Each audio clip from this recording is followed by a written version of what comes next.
All right.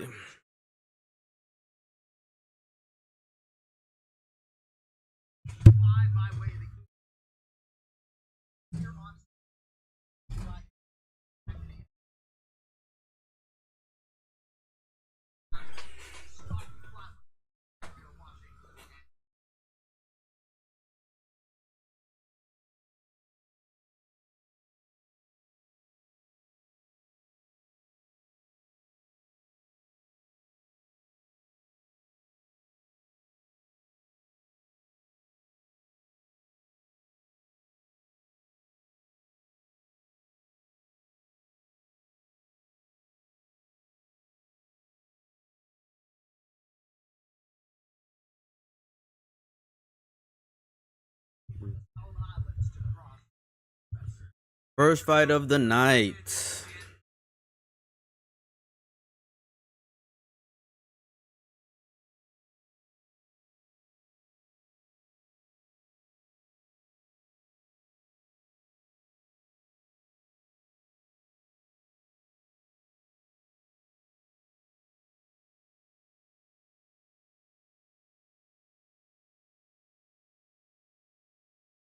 We got Nickel versus Jesus.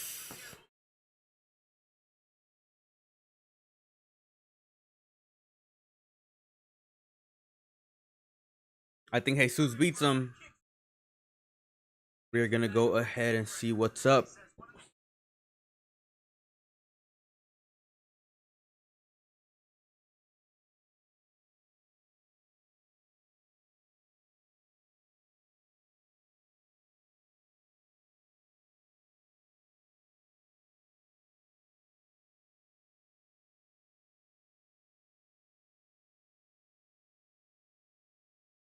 I don't think Nickel wins this fight.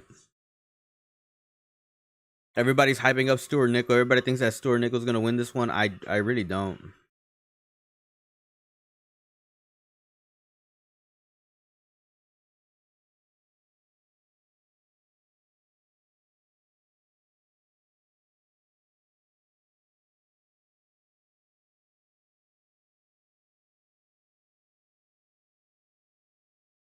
Jesus Aguilar's 5'4". Yeah, he's Mexican for real.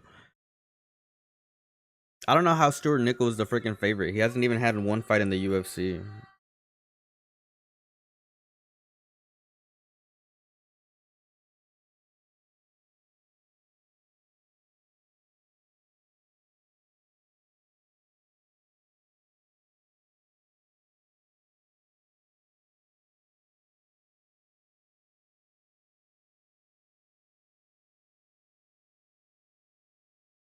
I may be wrong though. I don't think so. I do feel like Jesus Aguilar is gonna win this one.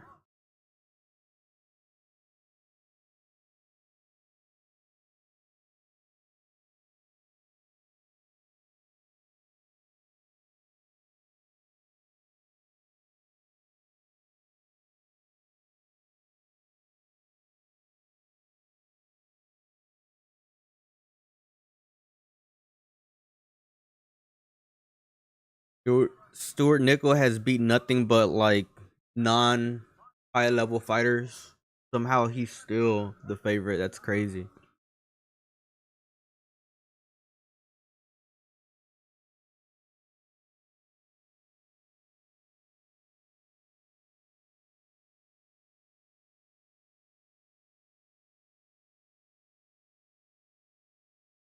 Steve Percival. Never heard of him. God damn.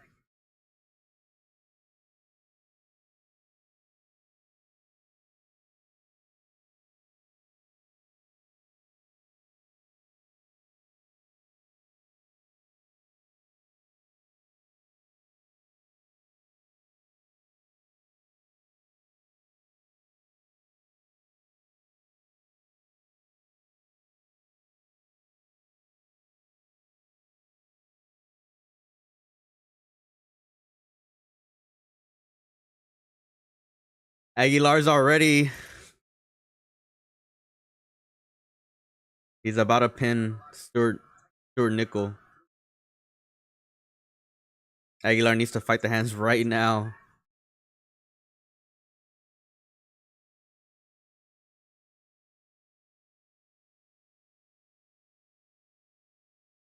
And Stuart Nickel has Aguilar's back right now. Aguilar has to take this position because he has to fight the hands.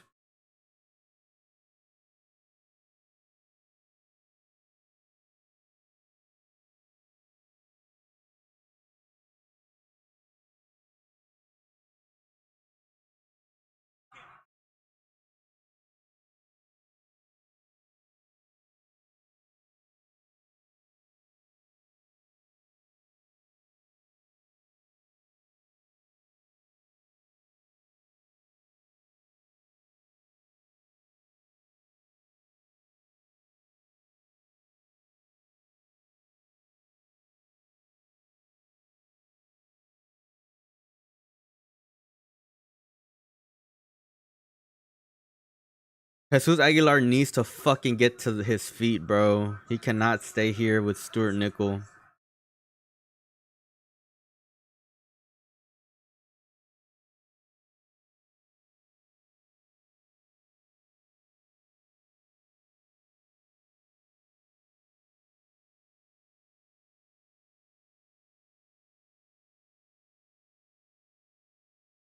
Oh my god, Jesus Aguilar has Stuart Nickel in a guillotine right now.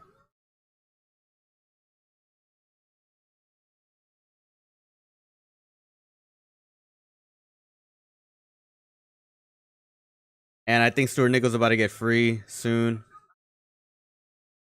And Aguilar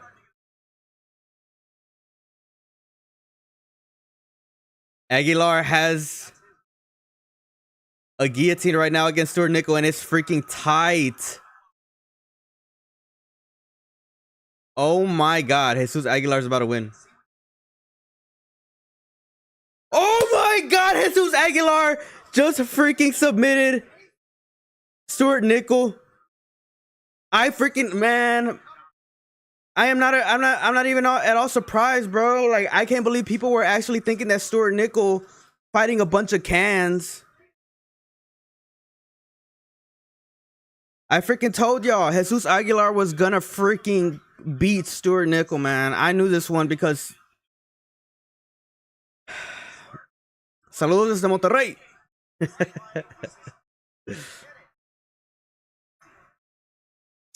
Hey.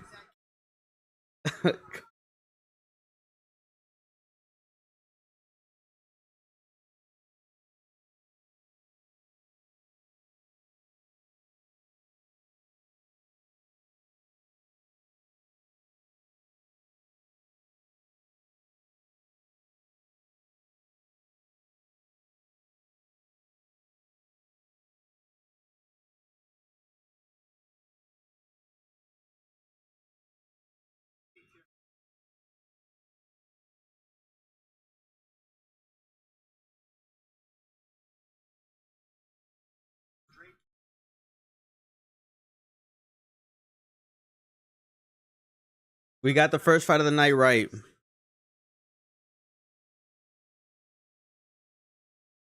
I don't know how people actually beat. I still don't know why people picked Stuart Nickel over Jesus Aguilar.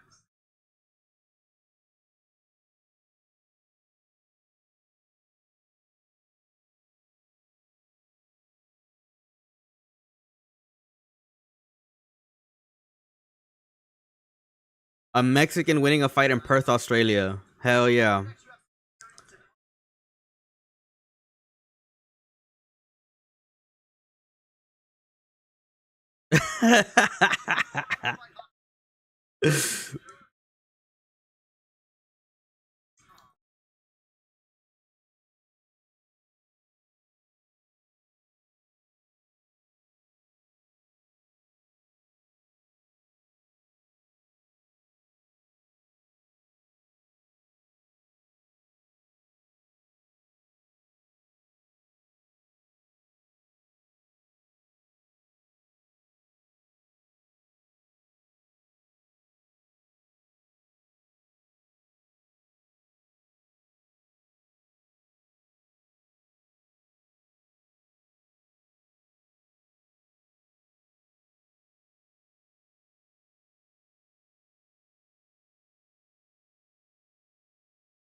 Oh my god.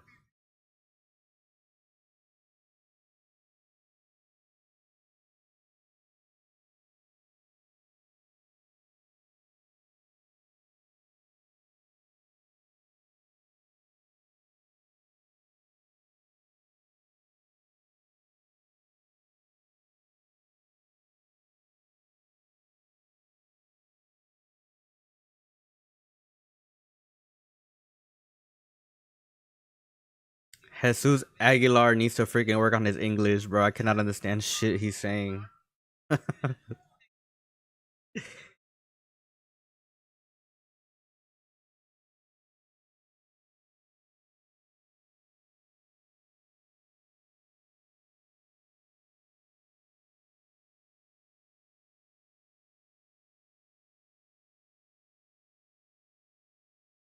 That's not at all what he said.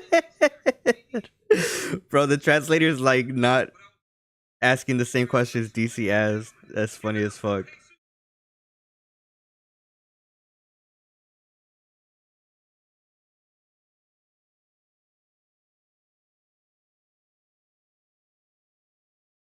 Bro, the UFC want a Mexican. They need a Mexican in the flyweight division because Mexicans get behind their fighters 110%. It would make the flyweight division banging.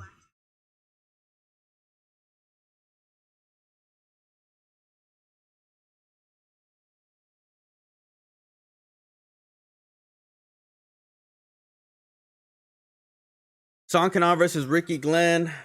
No, not Son. Not Son. I'm tripping.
Now we got Son Kenan taking on Ricky Glenn.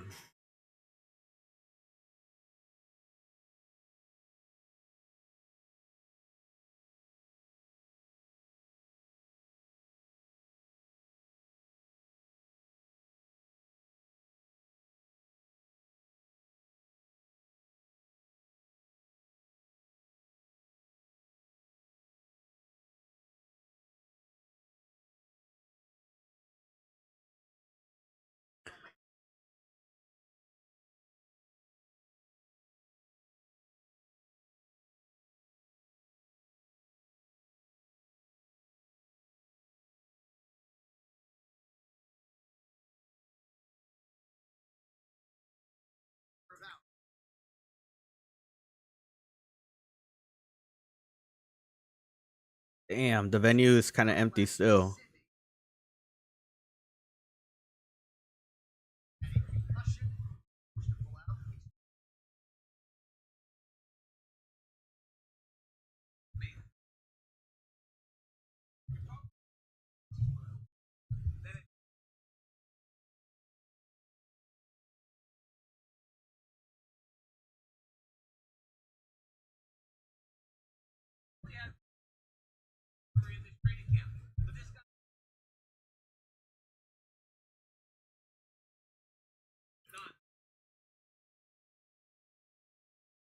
DC's like always glazing over fighters, bro. It's like not even kidding. It's not even funny.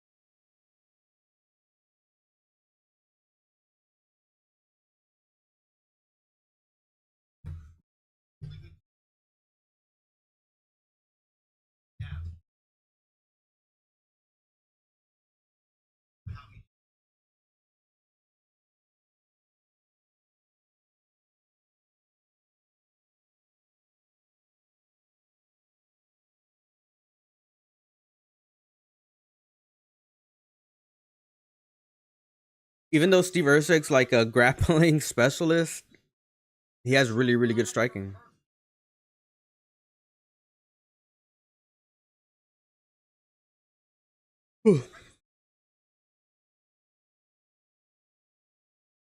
Holy fuck.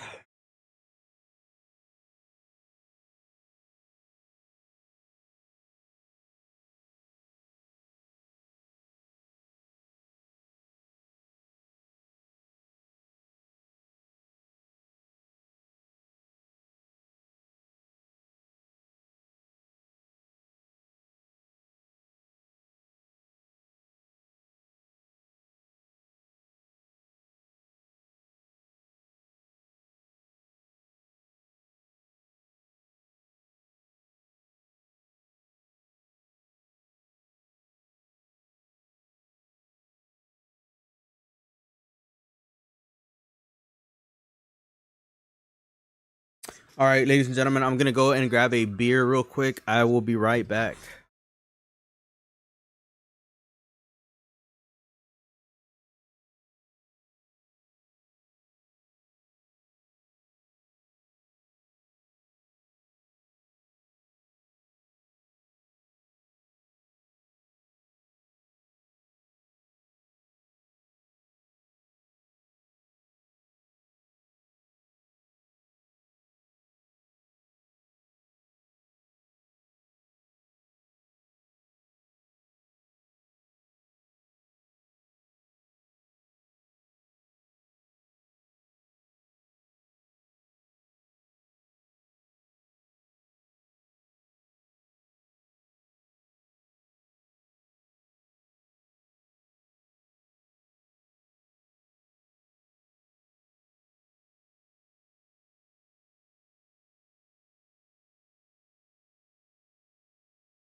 What the fuck is going on? Ricky Glenn dropping his mouthpiece.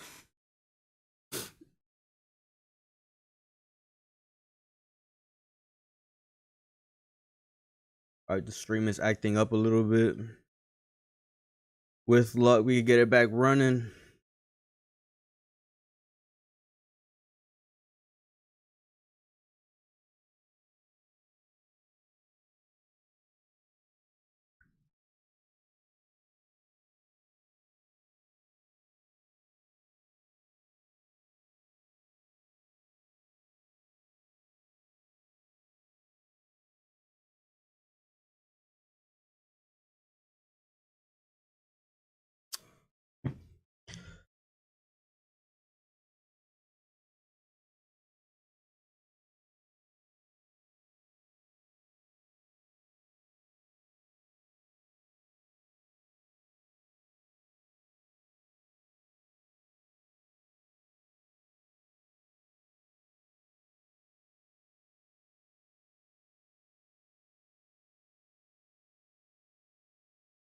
You know what's crazy? Steve Erceg had like one fight in the UFC, and then he just gets to be like the co-main event for every other fight that he has. It's crazy. But it was a good fight.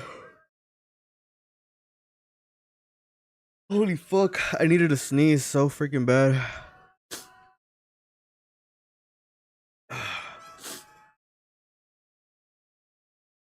Be right back.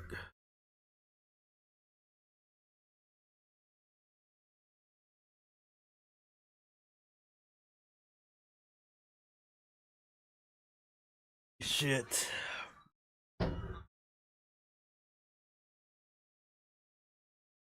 All right, Ricky Glenn taking on Song Kenan.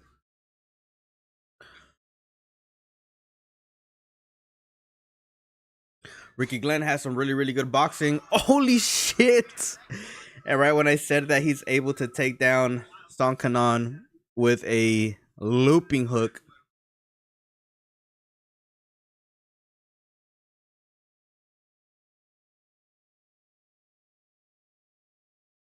Song Kenan is back on his feet.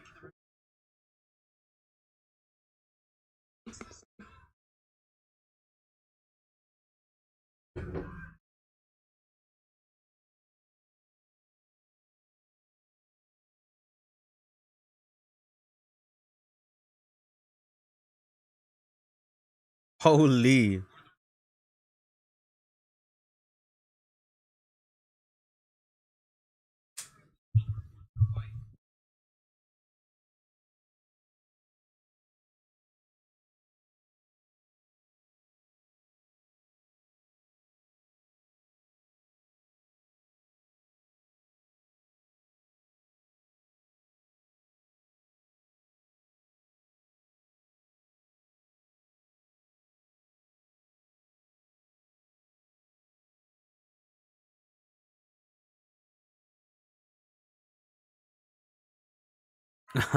Right now they're grappling, wrestling on the fence, and the fans do not like it.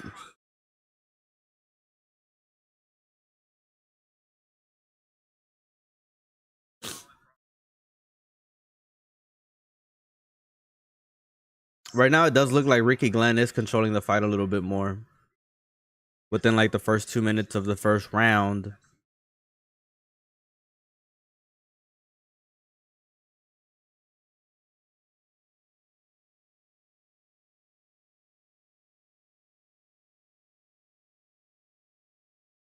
I think the one thing about Song Kenan that I don't like is that he always tries to maintain the space between him and his fighter, and he doesn't like to clinch all too much. He likes to stand and strike.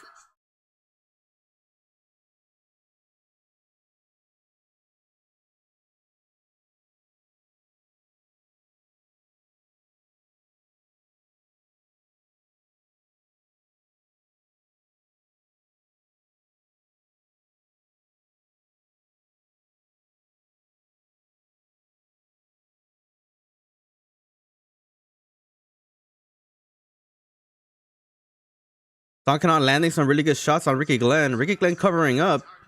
retreating a little bit and covering up a little bit more. And Kenan is just teeing off on Ricky Glenn right now. And Ricky Glenn's on the retreat. Ricky Glenn's on defense. And Kenan is just clinching on Ricky Glenn. Takes him down. Oh my God, some knees. We might get this fight right again. Kenan looked like he was losing the beginning of the first round, but now it looks like he is a little bit more in control. I think he might edge out the first round. Even though Ricky Glenn did do a lot of work on Kenan, he has to worry about not getting taken down early again.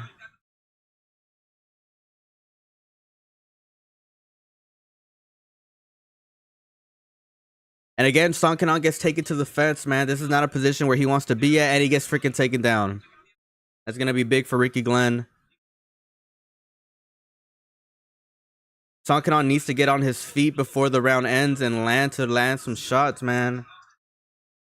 This is not where Kenan's strong suit is at. You guys can tell he doesn't like to really grapple with his opponent.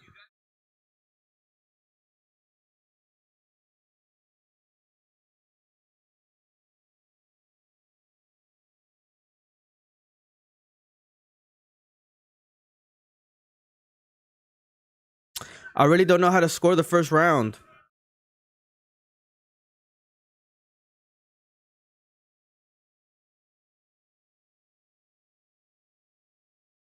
Ricky Glenn's just holding Kenan here on the fence, but he's not really doing much.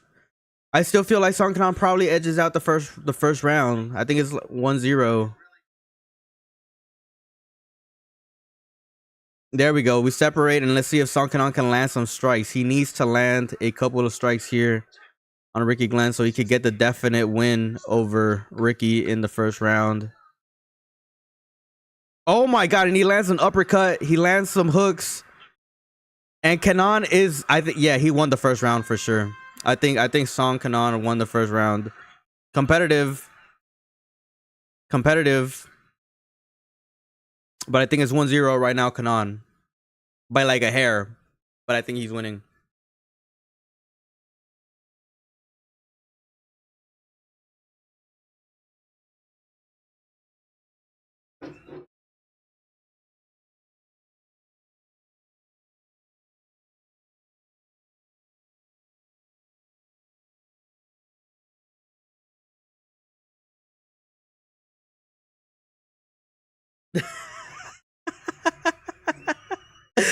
Dude, this fucking crowd is so funny.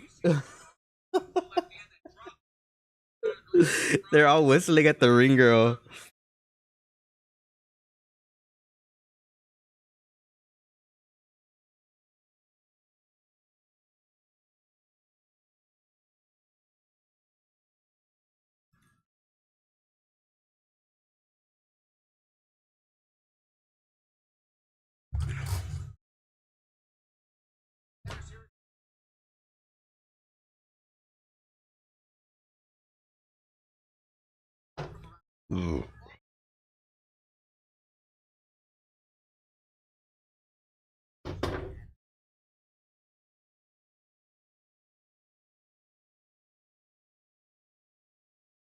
Yeah, Ricky Glenn, an aggressive southpaw, that is an oxymoron, ladies and gentlemen.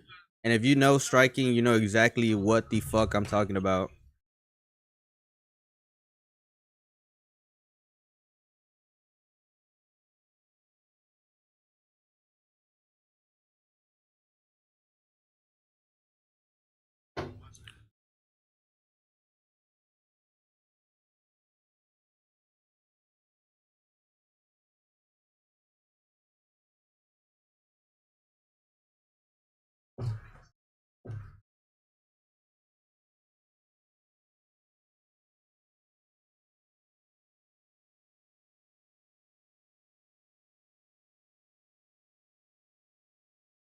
Oh, Song is landing some heavy punches on Glenn.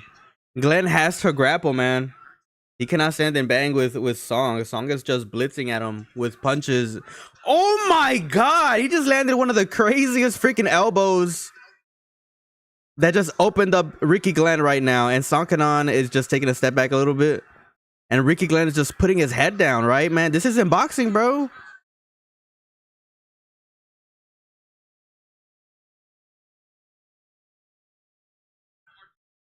You Son Ricky Glenn is gonna get fucking kneed in the face if he keeps putting his head down against Son Kenan.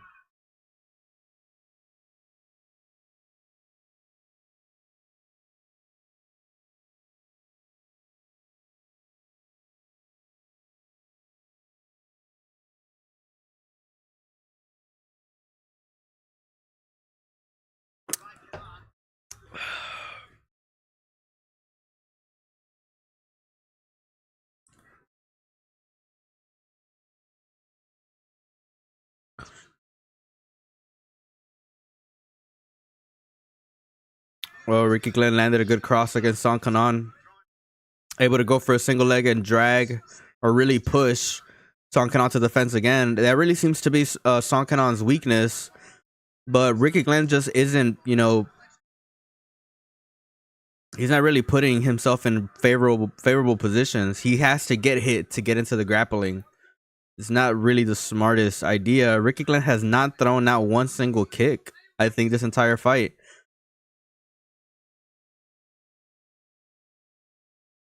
And he is an aggressive southpaw. And I've been saying that, bro. An aggressive southpaw is almost like an oxymoron. Whoever is the defensive counterfighter in the open stance, usually 8 out of 10 times performs the best. Oh my god. Son Kenan right now really looks like he's taking off. Ricky Glenn, in my opinion, has to go for a knockout right now. And Son Kenan right now is fighting with his hands down. He has that much freaking confidence in himself.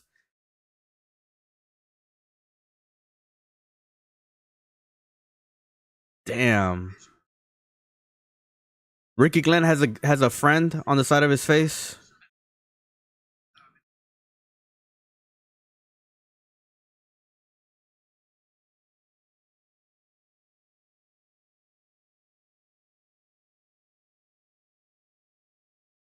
Yeah, Kenan looks like he's cruising now.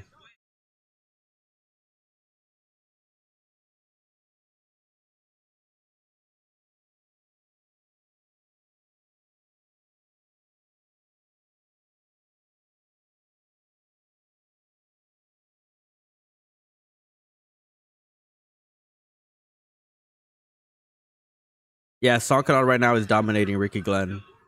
Ricky Glenn needs to knock out.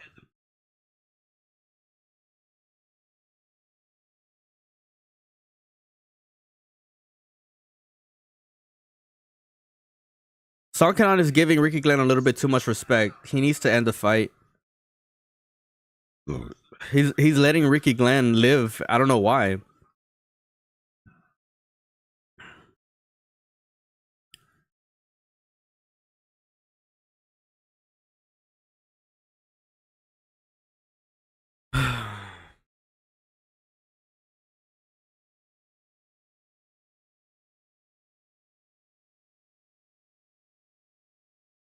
How frustrating it may be to be Ricky Glenn's freaking coach right now. His coach is telling him some bullshit right now. He's saying, you're making him miss. No, he's not. No, the fuck he is not.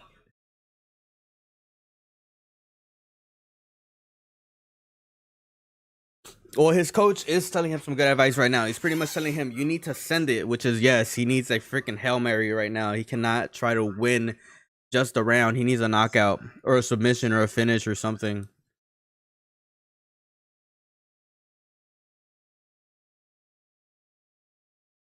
I think Ricky Glenn was trying to come in this fight to try to take down Son Kenan, and it's not working out.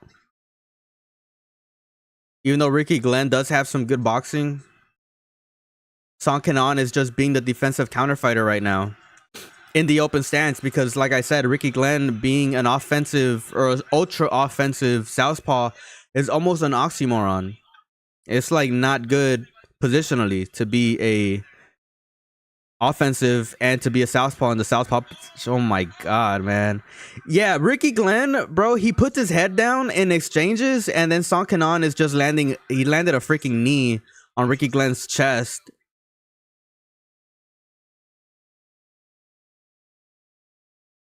That's a bad habit that Ricky Glenn has. Literally, he freaking lowers his head for some reason.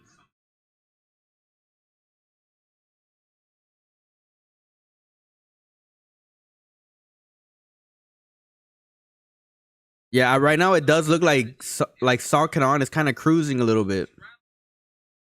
There's a lot of people on chat that are saying that Song Kenan is kind of like letting him live, and to my opinion, yeah, it kind of does seem like it. I've been saying that. I said that about the last round. He is kind of like letting him live a little bit. He has a heart. You can tell that Song Kenan is in there with the heart, and that's dangerous in a fight because Ricky Glenn could just have a little blitz and potentially end the knockout.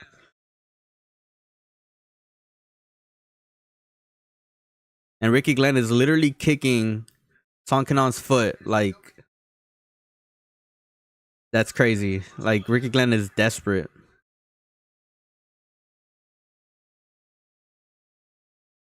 Oh my god. Song Kenan has defended 11 of 13 takedowns from Ricky Glenn. And he has yet to throw a kick. I don't know why Ricky Glenn does not try to go for inside kicks, middle kicks.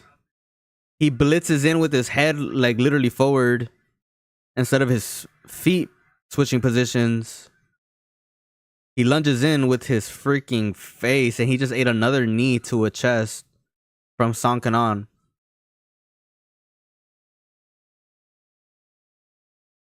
Yeah, it kind of looks like Song Kenan is kind of cruising right now a little bit. And he has Ricky Glenn in a guillotine and Ricky Glenn's able to break off. Yeah, Ricky Glenn is not fighting the smartest fight right now. Like, to be honest, Ricky Glenn is fighting like a dumbass, if I'm just being completely honest.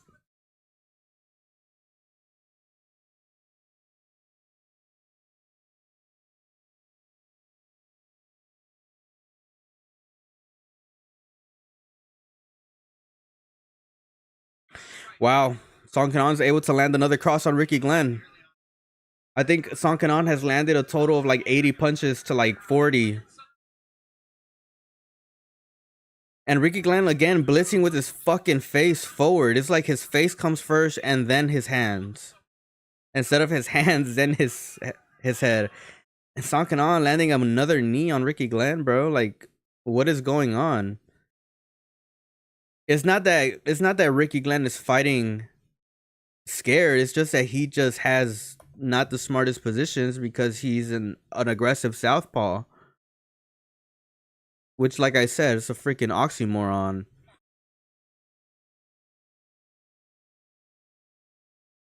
And Sakanon's cruising so freaking much that he's fighting with his hands down. He has literally no middle guard. Wow. That is crazy. That is insane.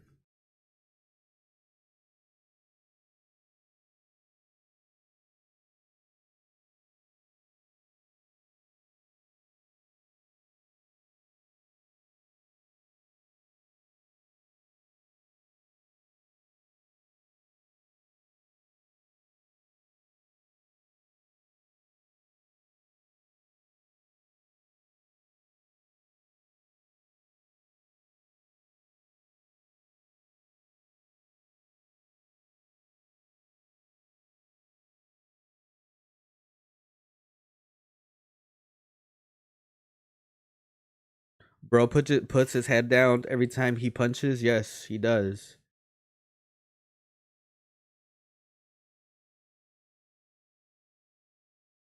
Who the fuck is accusing Sankanon of cheating, bro? What?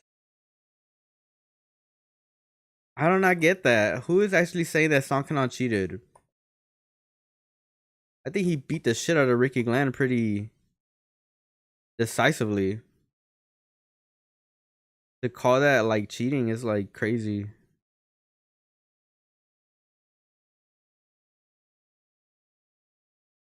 Like, honestly, truly.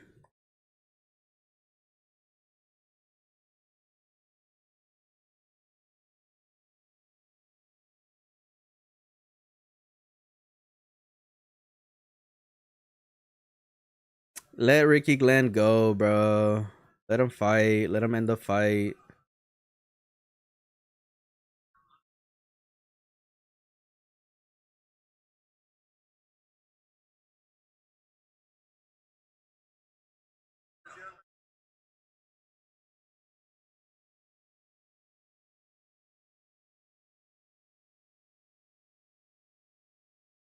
I think Song won the first round by a hair. He won the second round pretty decisively, and he's cruising the third round, edging out the freaking win. Landing some very powerful knees on Glenn. I think Glenn's game plan was not the smartest.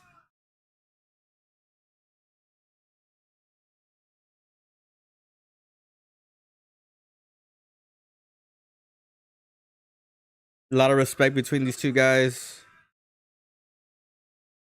Ricky Glenn with the smartest game plan, man. It must be really frustrating to train someone with like the temperament and the positioning habits of someone like Ricky Glenn, because having an aggressive southpaw, positioning wise, 8 out of 10 times you're gonna lose the exchanges for the most part. I mean, there are some people out there that are aggressive southpaws, but they have the thing about being an aggressive southpaw, right, is that it's doable if you can switch hit.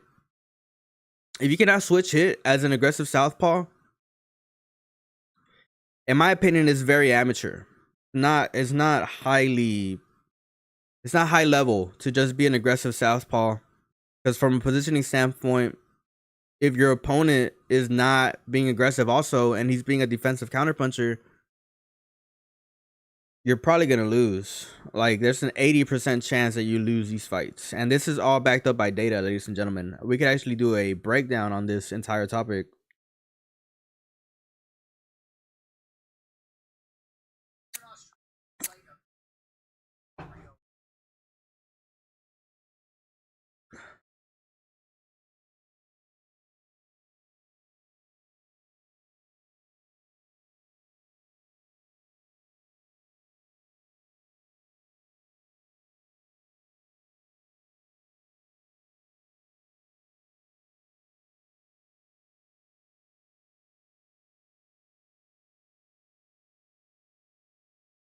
Damn.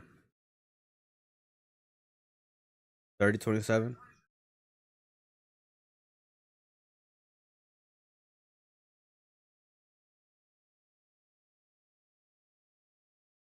was a good win by Sankanon. Bad game plan by Ricky Glenn. We had Sankanon winning this matchup. Right now, we're 2-0, ladies and gentlemen.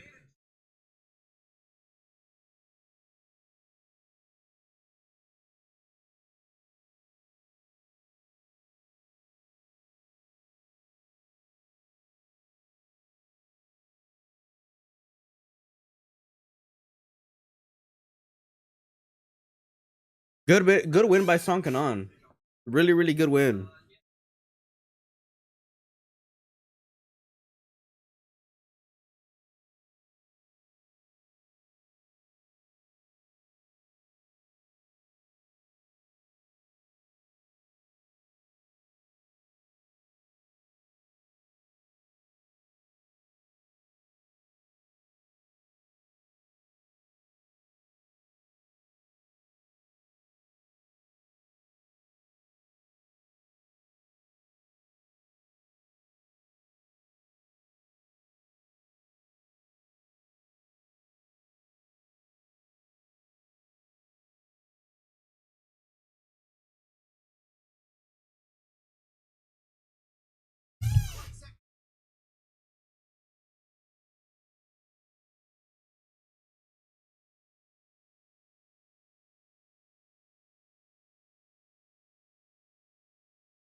I'm putting up a poll, ladies and gentlemen. You guys let me know.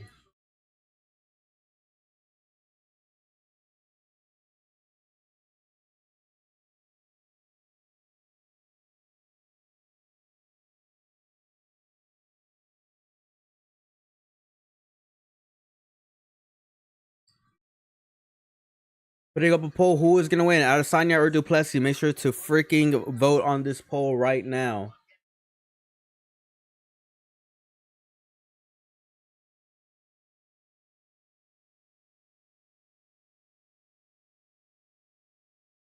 Tom Nolan versus Alex Reyes. Alex Reyes has not won a fight in like 6 years. I'm not even kidding. He hasn't won a fight. He's only fought twice in the last 6 years and lost both of them.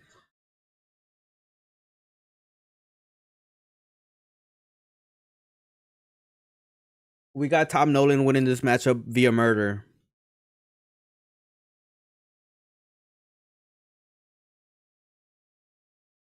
I think Tom Nolan's last good knockout was against Victor Martinez. I may be wrong. That's just off the dome. But I think, yeah, Tom Nolan's absolutely gonna destroy Alex Reyes in the next upcoming minutes. Let's see what Twitter is saying, man.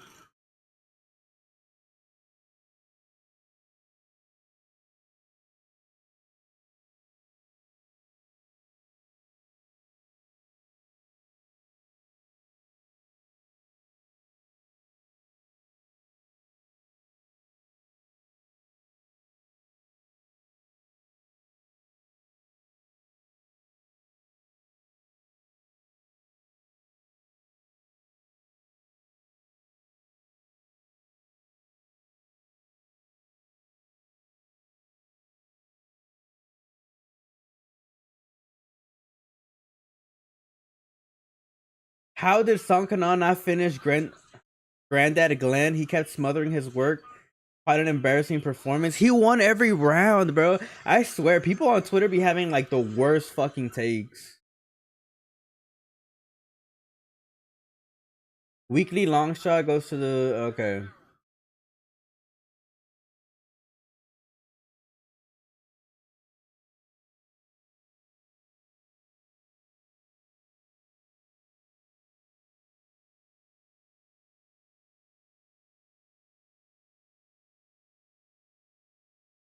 People are saying Tom Nolan's gonna lose. Tom Nolan's not gonna lose, bro.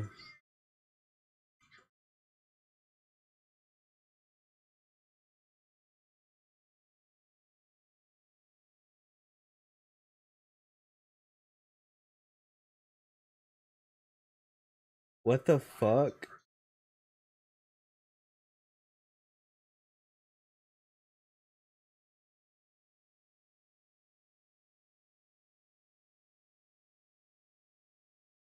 If Israel Adesanya wins this fight, the biggest his glazers are gonna come out of the freaking out of the bushes. You guys see that freaking meme of like when Homer System is like fading into the bushes? That's those are Israel Adesanya's fans right now. They're gonna come out like this if Israel Adesanya beats Duplessis. And let me just say this, man.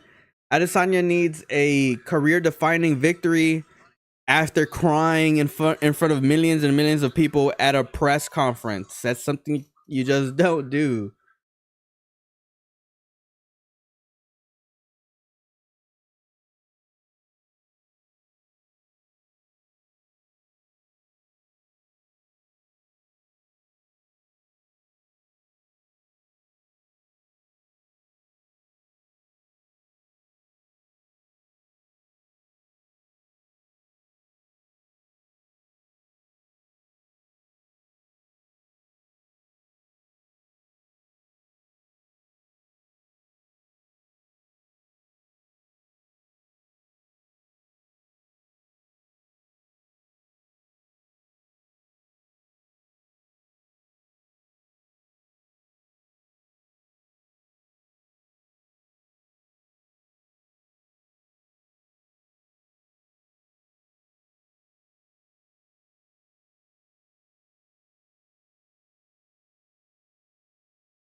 All right, next fight of the night is gonna be Tom Nolan taking on Alex Reyes.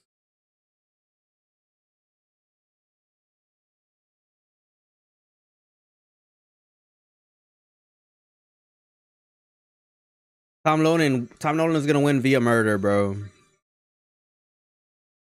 Alex Reyes is 37 freaking years old. He is a grandpa.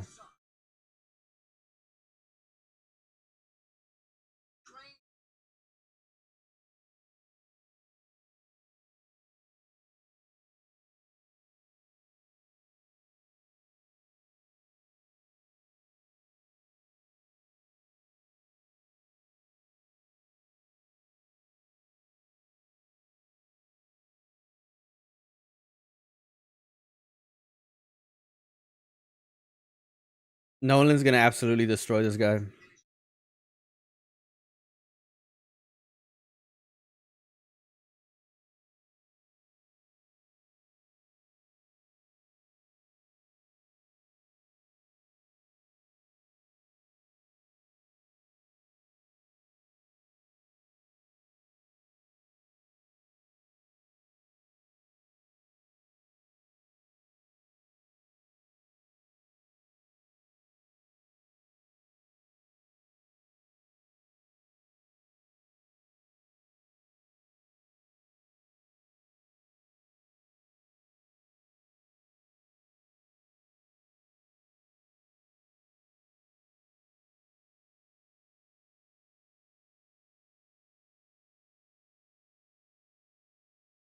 This guy trains with Bobby Green.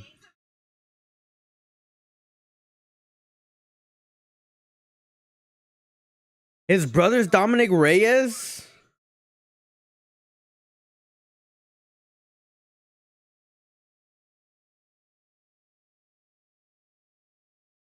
What the fuck? No way.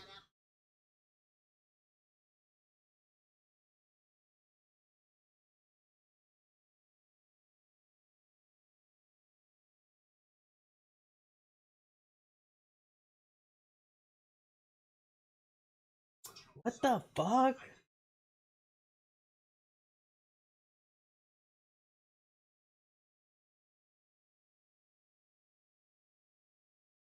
This dude is freaking tiny compared to. No way they're brothers. Bro, Dominic Reyes is freaking huge.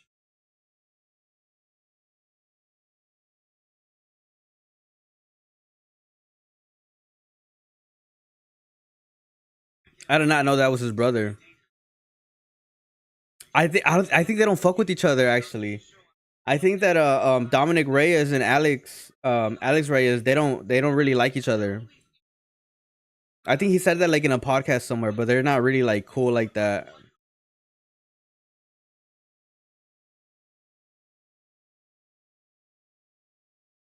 Which is fucking sad. It's always freaking like sad when you hear about like brothers not liking each other anymore whenever they get old. Like it's always a sad fucking thing.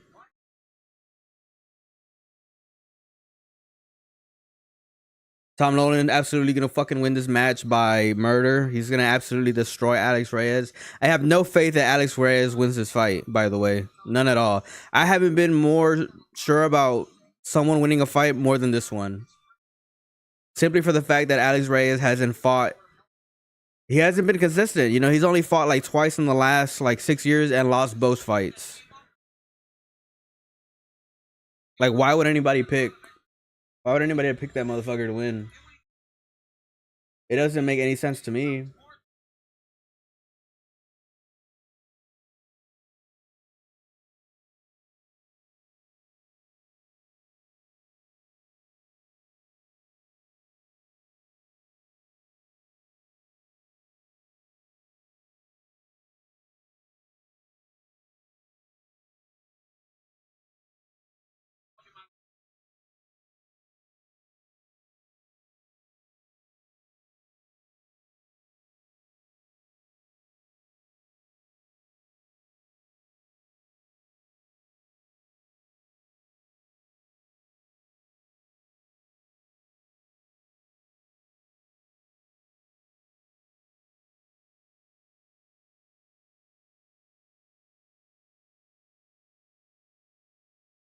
Tom Nolan, take this dub, bro. I need a freaking round 1 finish from you. I think he's like 24 freaking years old. Does he have a Compton tattoo in his back? I thought he was from Australia. Why would he have a Compton tattoo on his back? Unless he like lives there now.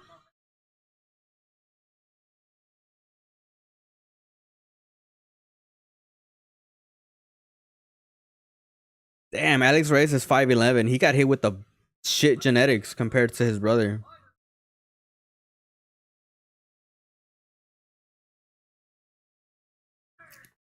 Holy shit. A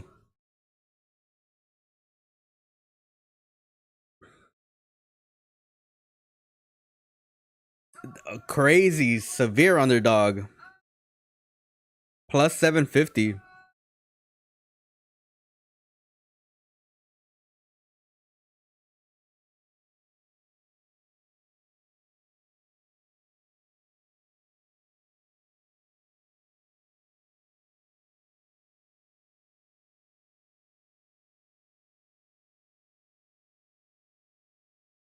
A 24-year-old versus a 37-year-old. How do you guys think it's gonna end?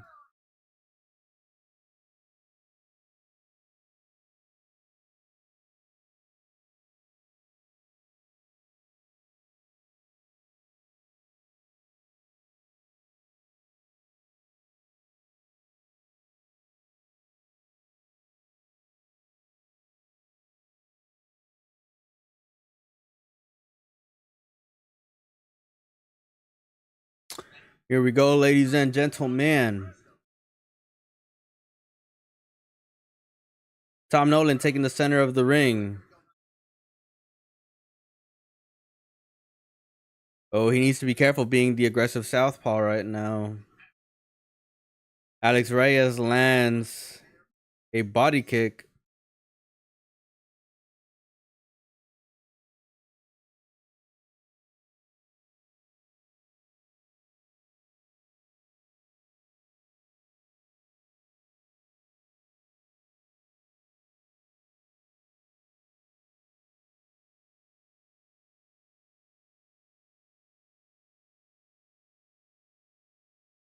Yeah, Tom Nolan needs to be fucking careful right now, man. I don't like that he is being the aggressive southpaw against Alex Reyes. And he tries to land the spinning hook kick against Alex Reyes, which doesn't land, and the crowd goes wild. Alex Reyes landing another middle kick on Nolan.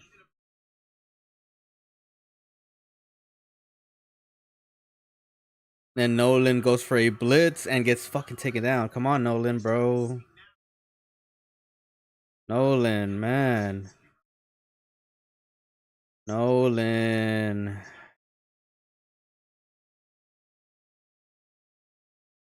Oh my god. No way.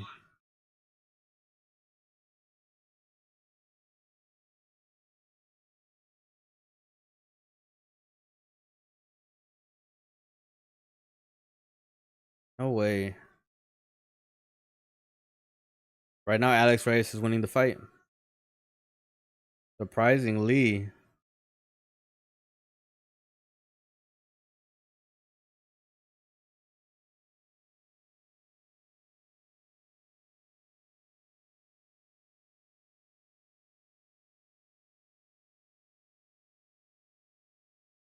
Oh, oh my god. Alex Reyes has Nolan's back and he's controlling a single arm. And Nolan's able to escape. Yes, Nolan. Get the fuck out of there, bro. Stop being aggressive southpaw. Be a defensive counter fighter.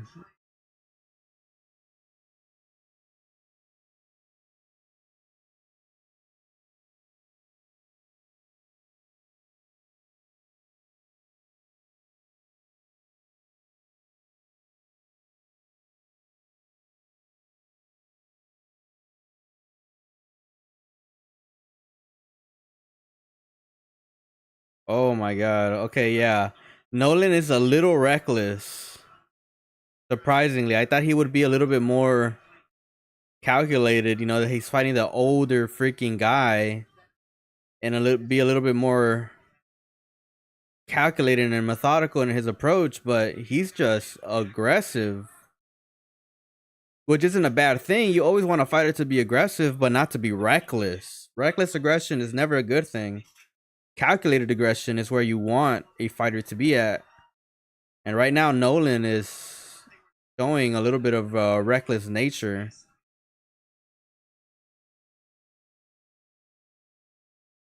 And it's a 50-50 fight right now for Alex Reyes. And I think he might be winning or edging out the first round based on control. I mean, it's kind of hard to tell.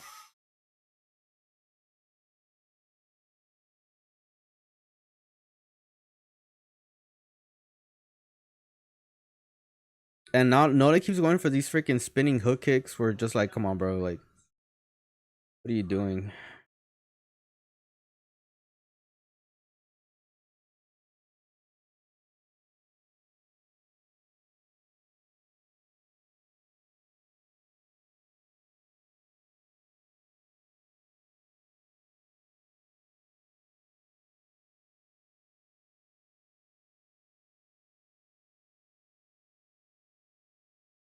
Oh my God. Notice how he had some freaking. Oh my God. That was an illegal knee on Alex Reyes. Just give him a warning. Don't take a point. Don't make the fucking fight gay.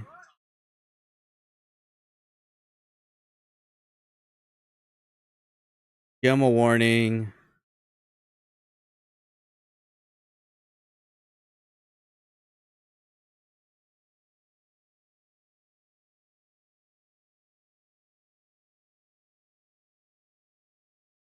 Okay, good ref. Good refereeing, bro. Good refereeing. Give him the fucking warning. Don't take a point. It wasn't flush. I don't think it was that intentional. Let him fight. Good refereeing. That's what I like to fucking see. If we could have more referees like that throughout the entire UFC, UFC would have a much better product.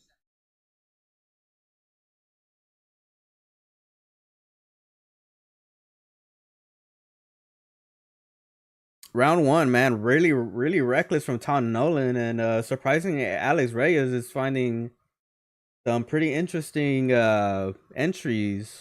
Just letting Tom Nolan come to him. It's I don't know.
Yo,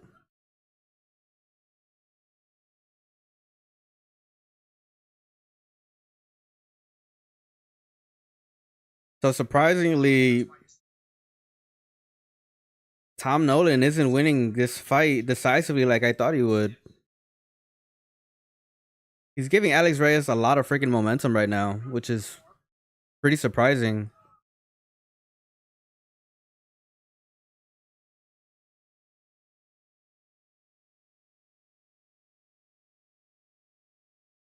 Nolan just needs to like not be reckless right now. He just needs to be super calculated and pick his moments to be aggressive. Oh my god, he sits down Alex Reyes. Alex Reyes gets back up on his feet though. This is what freaking Tom Nolan needs. Just pick and choose when to be aggressive, and he finds moments. Oh my god, he just landed another freaking hook on Reyes.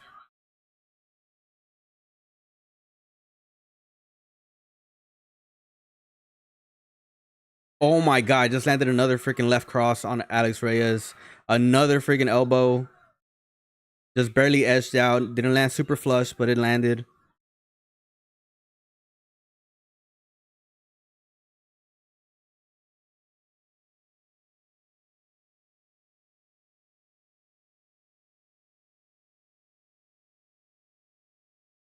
Good kick, good kick.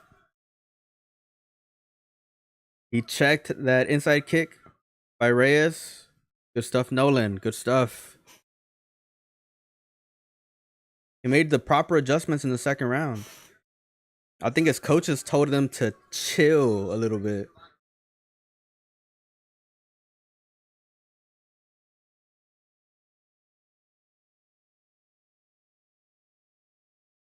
Have I seen 307? Yeah, I have actually. I'm gonna make a video about it tomorrow.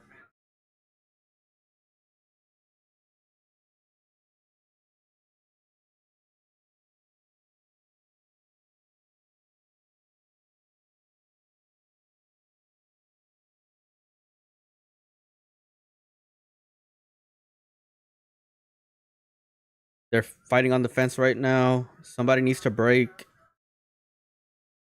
I don't know, and I think right now needs to fight the hands. There you go.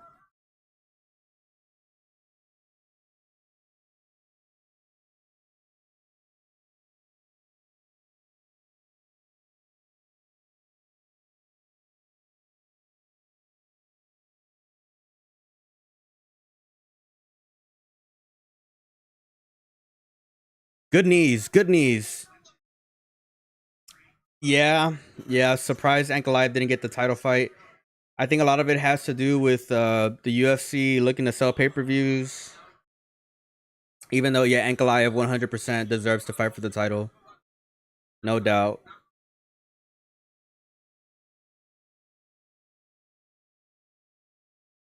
And he should be outraged because the rankings should definitely matter for something.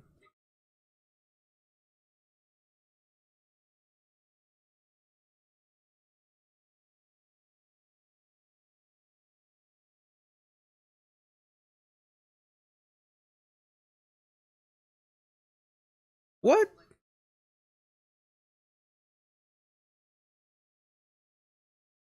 I mean, it would be an upset if Alex wins, but not one of the biggest upsets in history. I think John Anik might be off one right now with that take.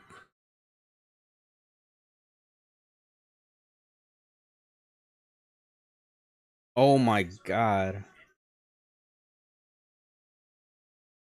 Good scrap. Good second round, man. I think Tom Nolan's coaches definitely took they definitely said something to Tom Nolan like, hey bro, you need to not be as reckless. You need to chill out.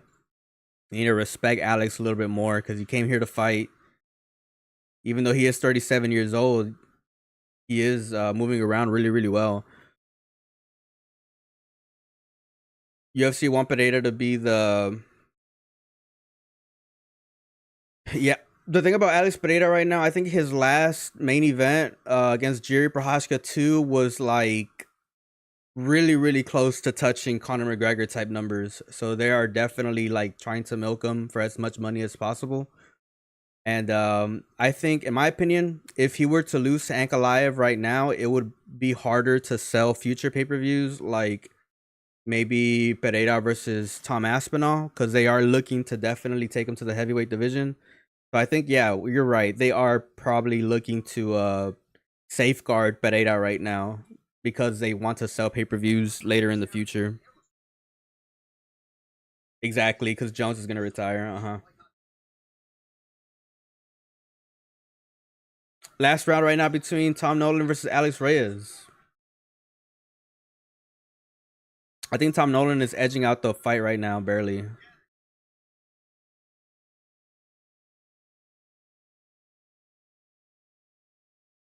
Connor isn't gonna fight. I don't think so either. I don't think he's gonna fight either.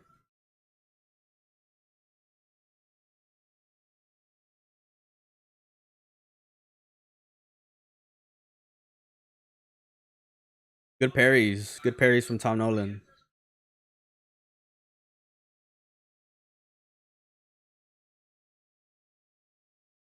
Six-three. Tom Nolan could fit 155 for 6'3". I think a lot of it has to do with the fact that he's really, really young. Once you get older and you're 6'3", I think it's harder to make that weight.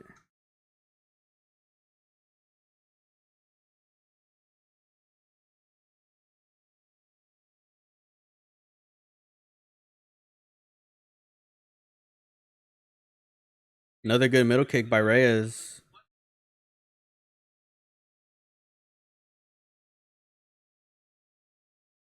Another good middle kick by Tom Nolan.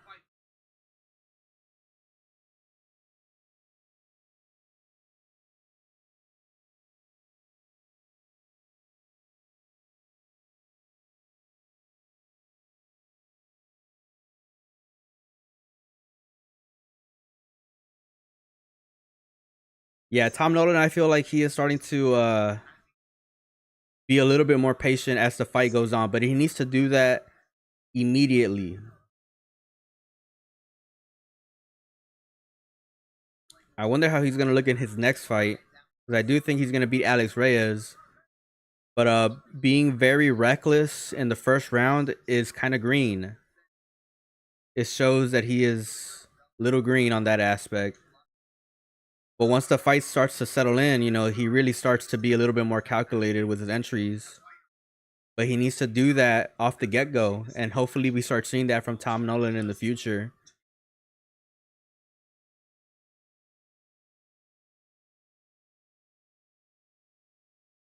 I mean, Alex Reyes is no slouch. I mean, even though he is 37 years old.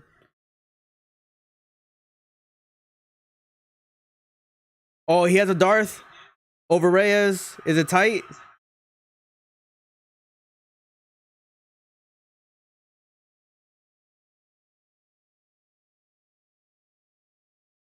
I think Reyes might be free in a bit. And I think it's tight. Oh, no, it's not. Reyes was able to break free. Back on the feet. They need to separate and just go back to striking.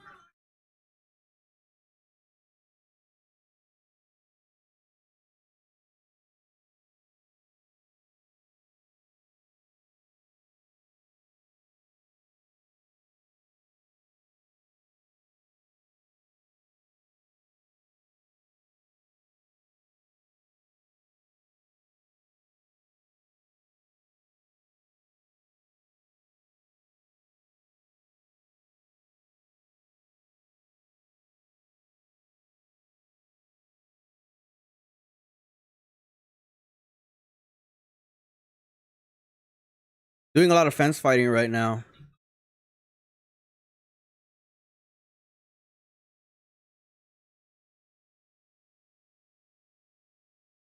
Some good little dirty boxing on the fence.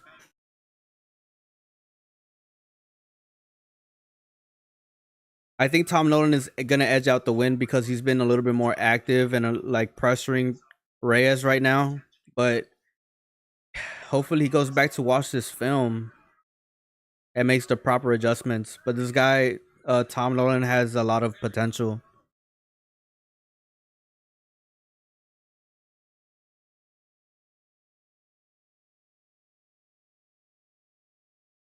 Oh wow, pretty heavy middle kick against Alex Reyes.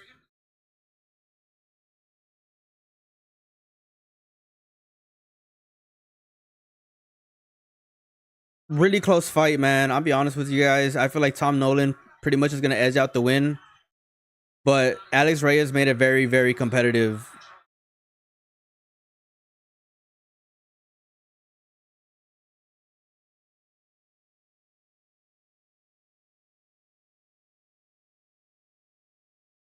Nolan ends the last. Nolan ends with a good knee against Alex Reyes, and I feel like he is gonna win the fight.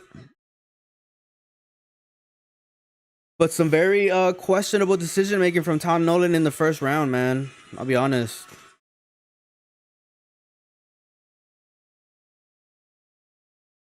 Really questionable decision making from Tom Nolan. Let's see who's up next.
Tom Nolan goes to dub. Right now we're 3-0 in our predictions, ladies and gentlemen. So far, so good.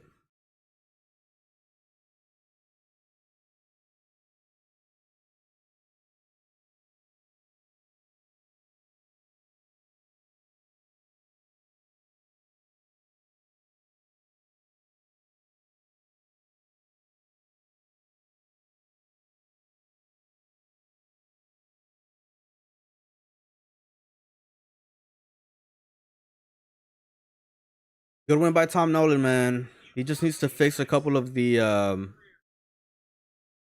things in the first round, like being aggressive and reckless, and just be calculated and aggressive like he was in the second and third round.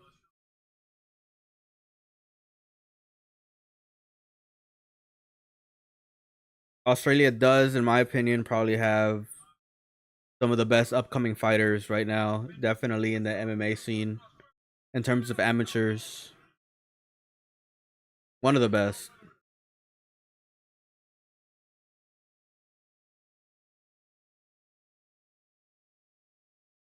Early prelims are over, ladies and gentlemen. We are going to the actual preliminary card, starting with Casey O'Neill versus Luna Santos. So far, we are 3-0 in our predictions. We're doing pretty good. Hopefully, we can keep that momentum going into the preliminary card. Luna Santos, we got beating Casey O'Neill. For those of you guys that don't know, Luna Santos is actually a black belt in judo, and she has some decent striking. Although I do think that Casey O'Neill has the better striking, in my opinion. I feel like Luna Santos is probably gonna get some pretty key takedowns and pretty much mix up her striking with her takedowns and pretty much edge out the decision. I do not think there's gonna be a submission or a knockout with the women, in my opinion. Let's just be honest. But we're still picking Luna Santos to beat Casey O'Neill in the only women's fight for tonight, ladies and gentlemen. After that, we got Joshua Culibao taking on Ricardo Ramos. Now, in my opinion, Culibao is probably going to be Ricardo Ramos because in terms of development, Even though Josh Culibao is in a 2-fight losing streak, he is not getting finished. And Ricardo Ramos has been finished twice in his last 2 losses.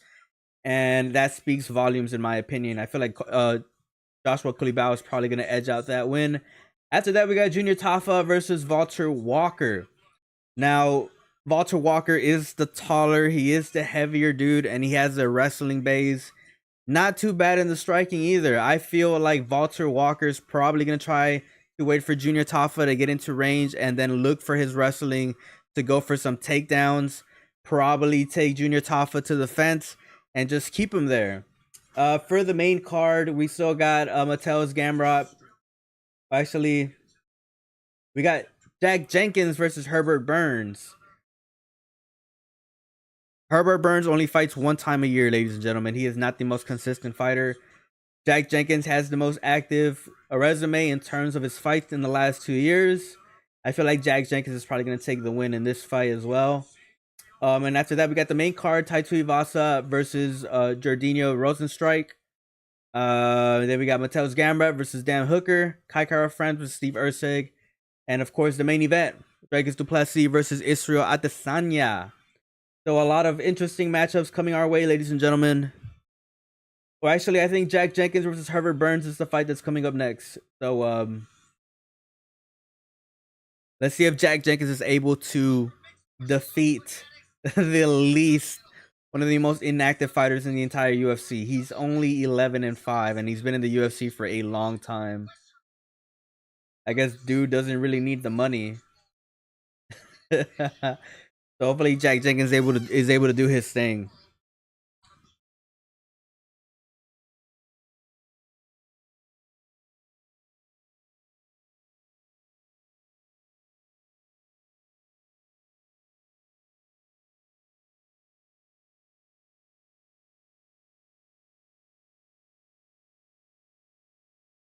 How many followers?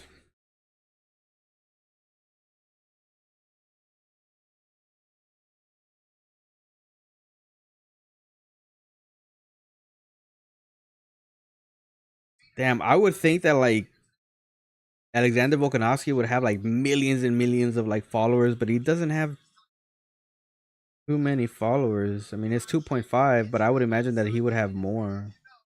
Still good numbers though.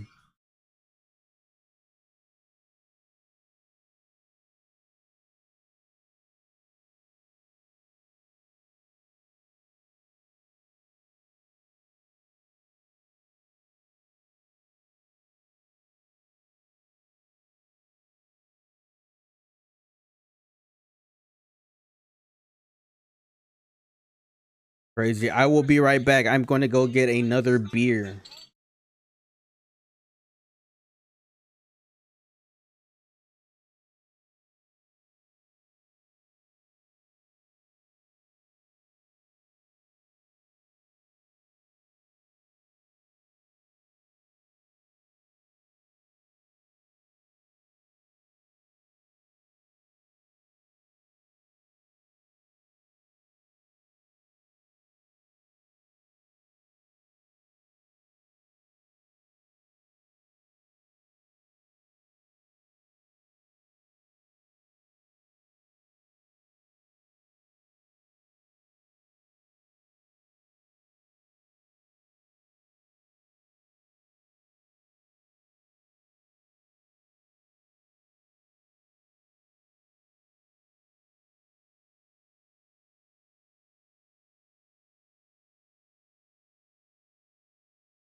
Yo, G, who needs some commentary over here?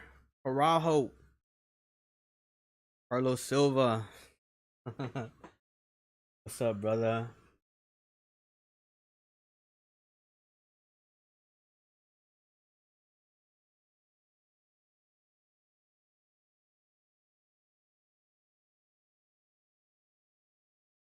Gonna pour myself a drink, man.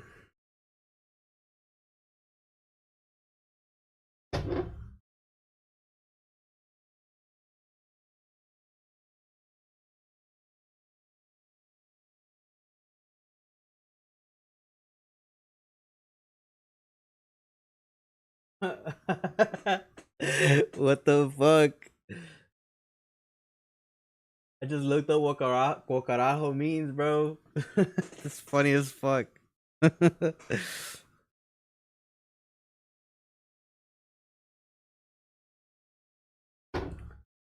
Damn.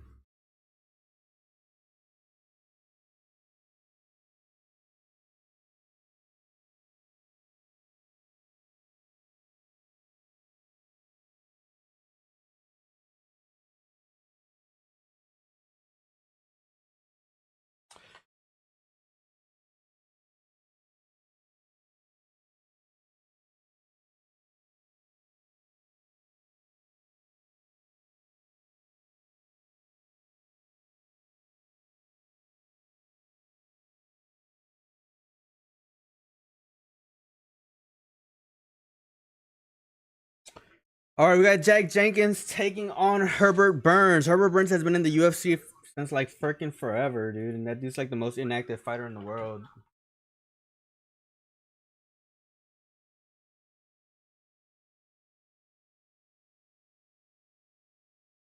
Herbert Burns has been in the UFC since.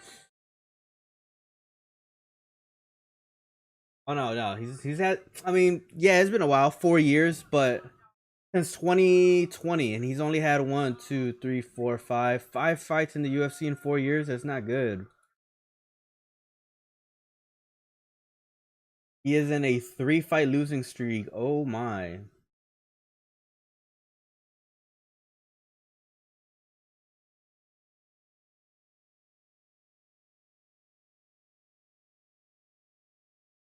Jack Jenkins right now, fourth fight in the UFC actually. Because he was in a Dana White Contender Series, but that's not really the UFC. He lost to Chepe Mariscal. Chepe Mariscal won last weekend. Good fighter. It's gonna be a good fight, but I got Jack Jenkins taking the dub on this one.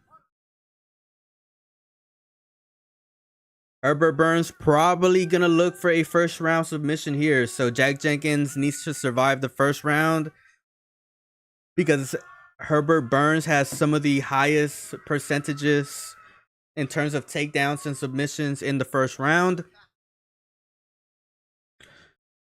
Oh my god, bro! I need this. Whew. Cheers, everybody.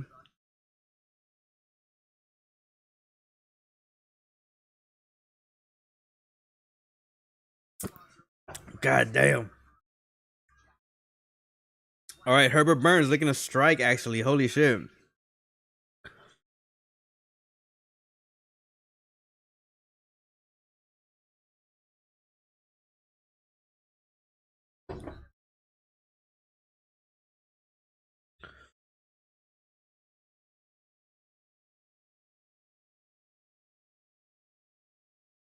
Ooh, Jack Jenkins just landed a freaking double jab on Herbert Burns, and Herbert Burns returns with a flurry with the overhand over Jack Jenkins' side of the face. This is new for Herbert Burns. I've been doing a lot of film study over him, and he usually looks for takedowns by now. But we're down 1 minute in the first round, and he has not looked for a takedown yet. So this might be a new and improved Herbert Burns, but we have yet to see. But is he going to go for a takedown? 110%. I still think that he is going to go for a takedown when the position presents itself. Right now, it looks like Herbert Burns is probably winning the round so far. Oh.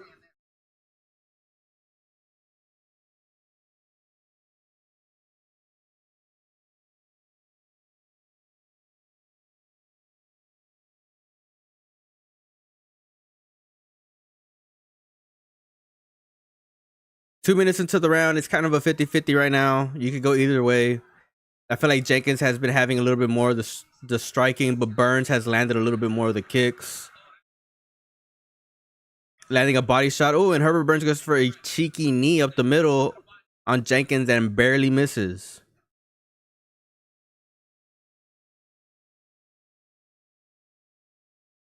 All right, so now 2 minutes into the round, and Burns has yet to go for a takedown and look for a submission on Jenkins, but it's coming.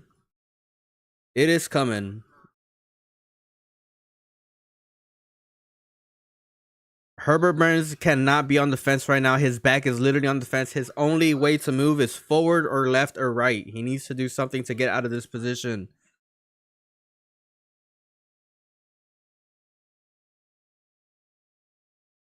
If he is looking for a takedown now, he needs to throw it now. And Jack Jenkins just landed a very, very good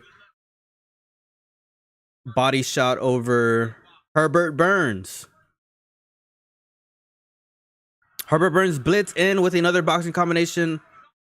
I mean, Jack Jenkins blitzes in with another boxing combination and then finishes up with a calf kick on Herbert Burns.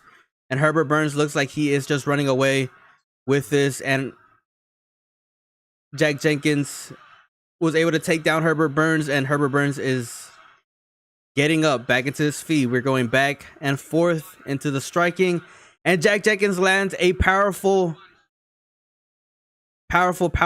cross on Herbert Burns. Herbert Burns again stuck on the fence. It's not a good position for him. He needs to get the fuck out of here.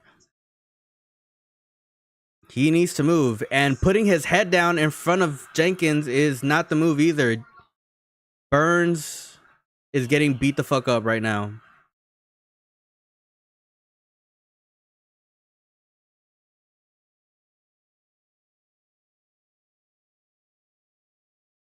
And here goes a takedown from Herbert Burns. This is what we expected, ladies and gentlemen. A little bit late.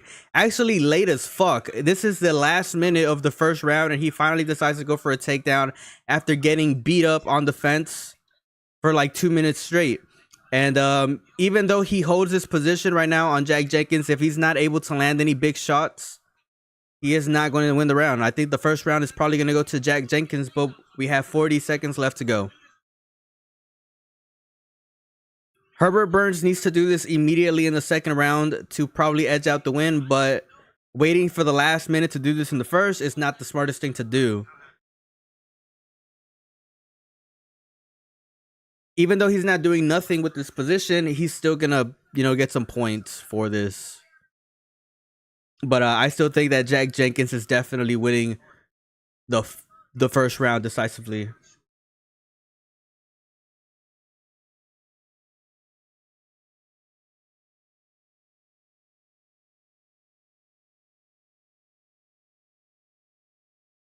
Let's go, Jack Jenkins.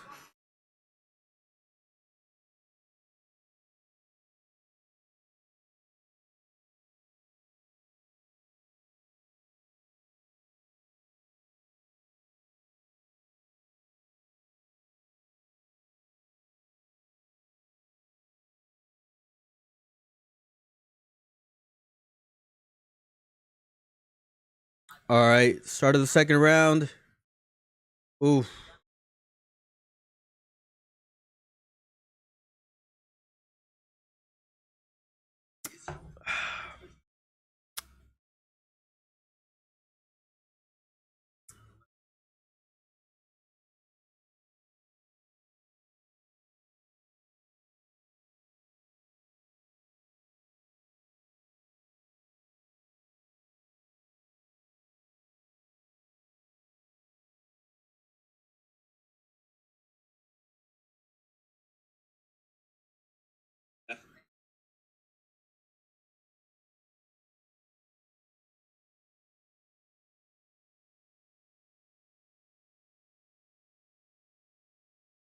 And they go for the floor, and Herbert Burns is just laying there.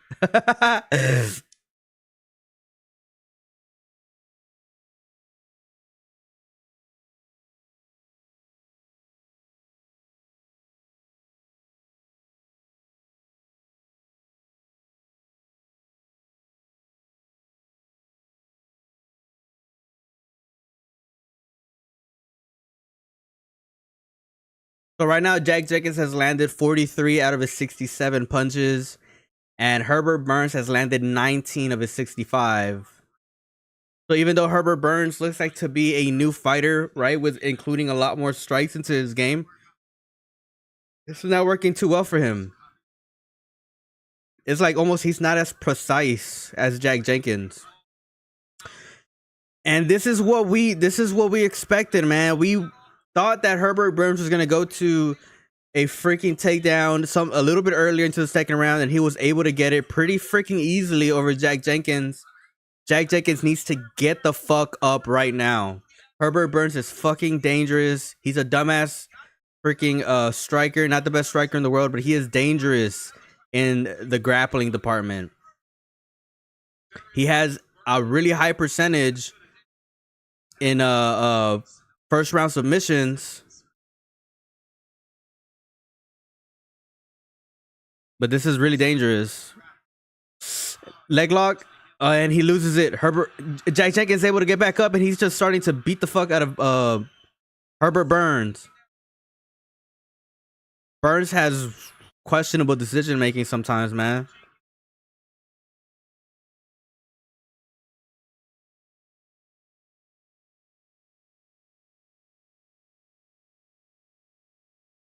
Let's stand him up, ref. Goddard. Stand him up. Good. Back to the feet. Jack Jenkins blitz with a jab and an overhand. And Burns tries to go for another takedown. And Jack Jenkins was able to freaking stuff it.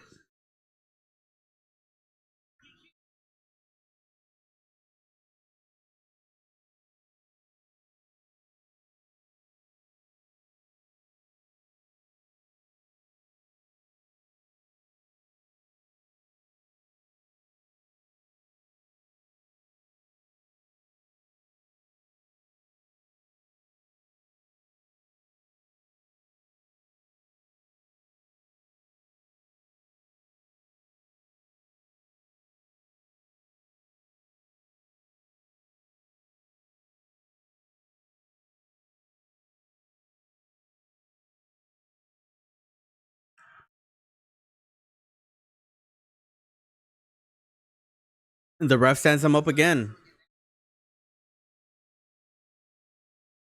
Back on the feet. Oh, Jack Jenkins was able to land some freaking heavy shots, and he takes down Gilbert Burns. He's looking to finish the fight right now.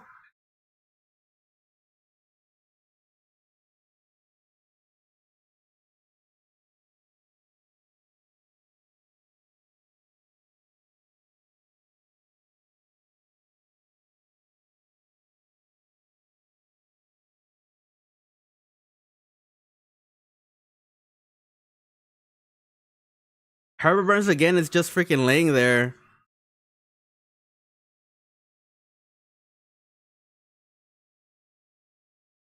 Herbert Burns is probably gonna get cut. This is not UFC worthy. I don't think that Herbert Burns is a UFC worthy fighter. He goes for another takedown.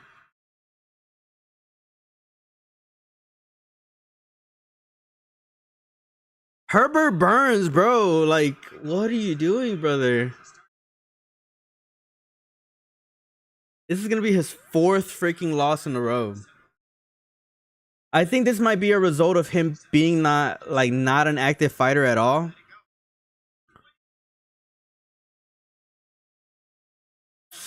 A heavy calf kick from Jack Jenkins, man. We might see one of the very rare calf kick KOs or TKOs. Jack Jenkins is staring down Herbert Burns. Holy shit. That was freaking That was crazy. I've never seen anything like that. Jack Jenkins just stands over Herbert Burns and stares him down with 5 seconds left on the clock. No guard, not looking to attack. He knows that he whooped his ass and pretty much is just waiting there. That was a cold moment from Jack Jenkins. Good stuff.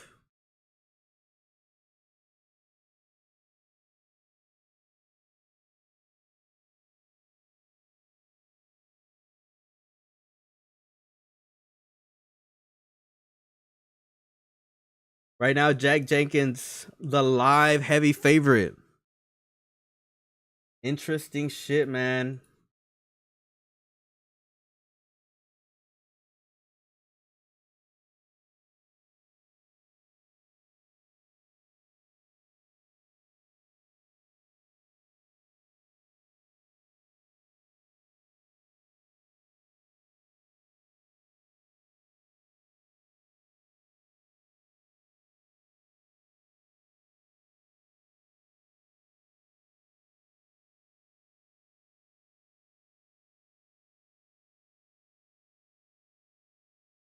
All right, and we start the third round right now. And Herbert Burns, cheating motherfucker, just hit fucking Jack Jenkins in the nuts to buy himself time. That was on purpose. I don't give a fuck.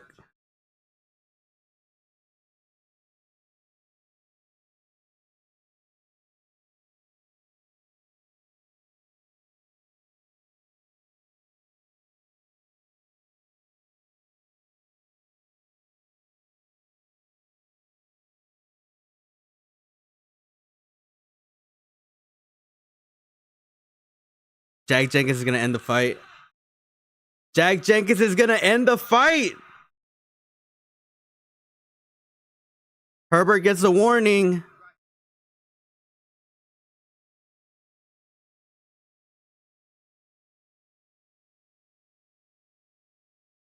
Get up, bitch. Get up, Herbert Burns. Oh my god. The fight is over. Jack Jenkins TKO victory over Herbert Burns. And I think it was because of the calf kicks.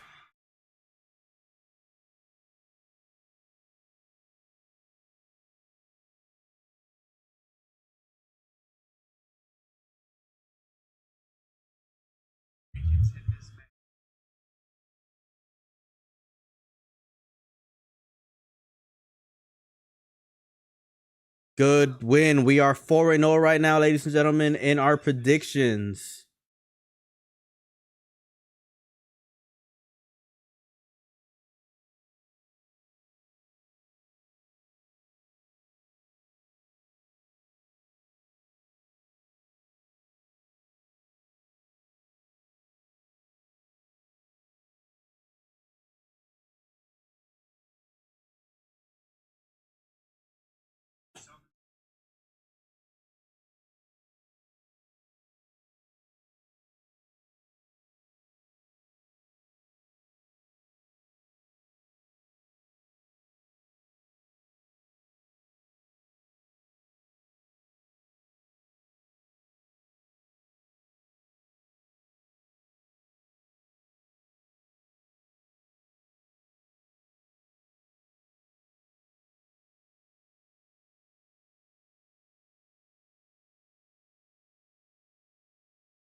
What the fuck?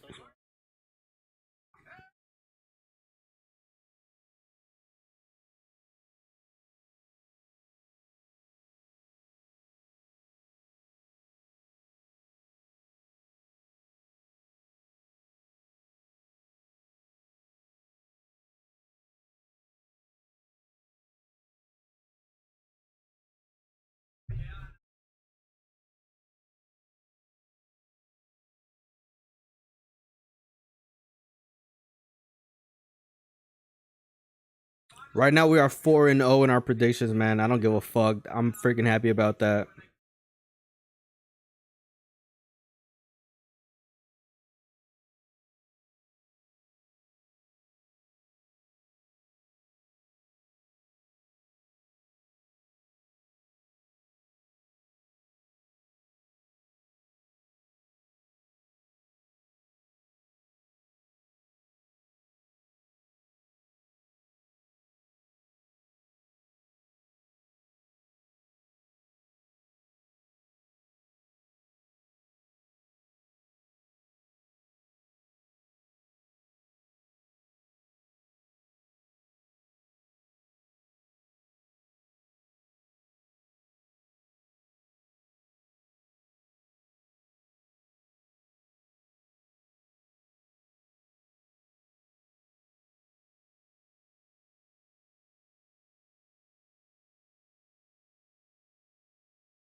Okay.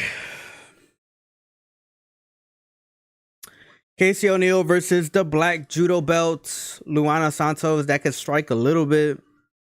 I got Luana Santos winning this next matchup against Casey O'Neill. I feel like Casey O'Neill is decent in the grappling and in the wrestling. He's probably going to try to take Luana Santos to the fence, and that's going to be her downfall. If this fight goes anywhere near close to the fence, I feel like Luana Santos is just going to know what to do.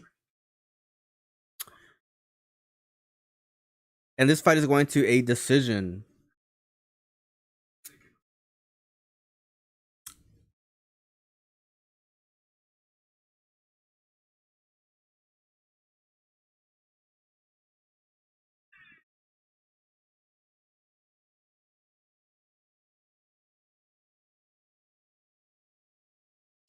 Dricus to Plessis, he's not a dumbass fighter. He's a really smart fighter, actually. He doesn't have the best looking technique. His technique is pretty fucking hard to look at. But his decision making is like up there. It's pretty good.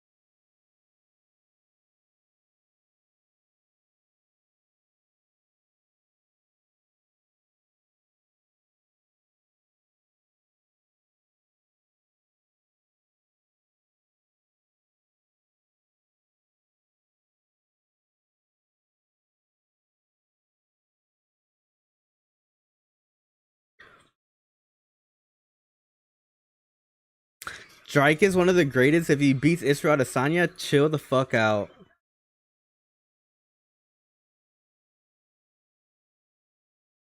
Chill the fuck out.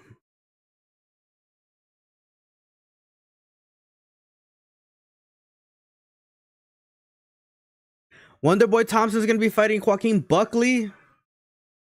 That's interesting. Joaquin Buckley's like 4'8". No. Drake puts up 450K for Israel Adesanya to win. The Drake curse might play a factor here tonight.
All right, Casey O'Neill versus Luana Santos is next. And we got some pretty interesting matchups ahead, man. I think the fight that I'm more excited for tonight, besides obviously the main event, is to see whether or not Carlos Prates beats the fuck out of Jingliang, who hasn't fought in like 2 years.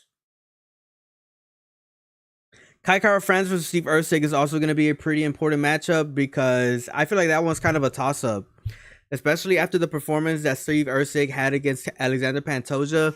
You would think in terms of development, he has a lot more to offer, you know, because Kai Kara France has not gotten to that level yet, but he is ranked number 4 and he is a very good freaking fighter as well.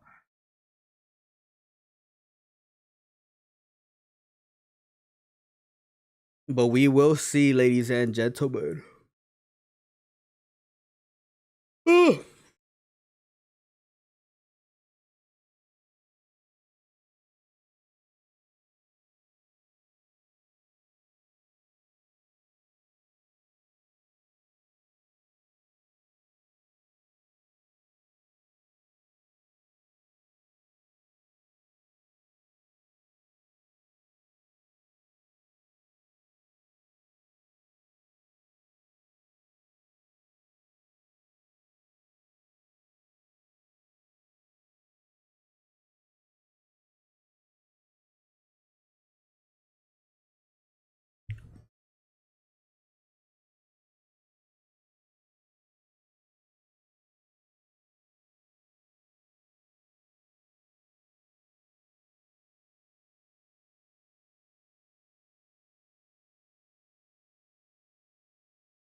Let's see what the fuck Twitter is saying.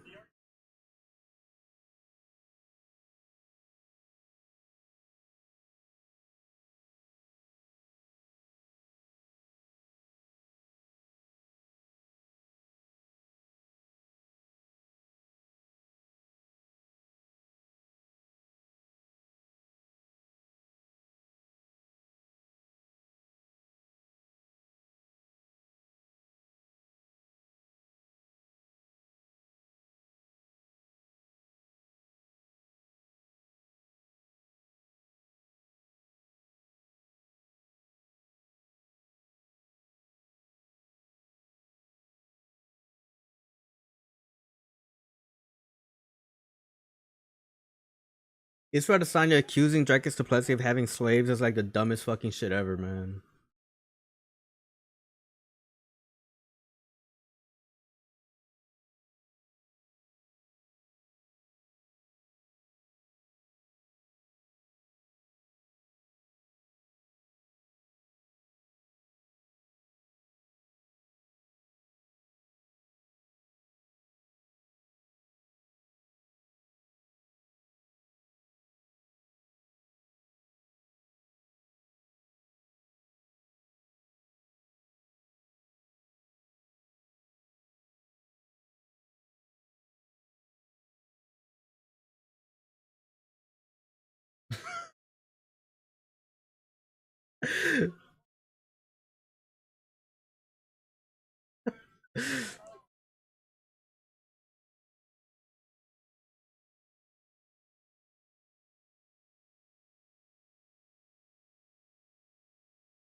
If Israel Adesanya loses, oh man, did he retire, bro?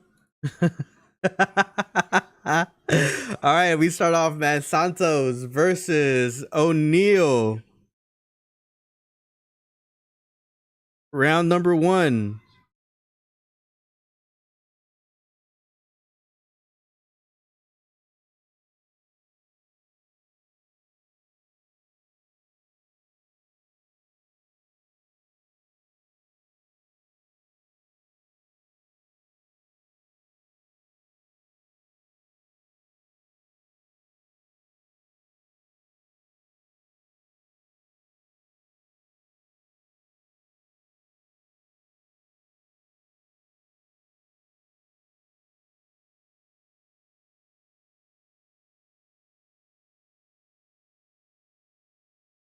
And they go to the floor. Santos, I'm telling you, man. Santos being the judo freaking expert. Black belt. This is not where O'Neal wants to freaking be, man. O'Neal needs to get the fuck out of here if she wants to.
O'Neal has good striking.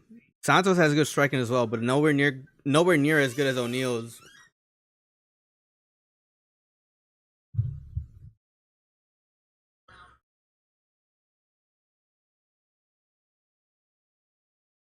Good counter. Good freaking hook for Santos to get out of the fence. She's getting close to another fence as fucking well. Oh man.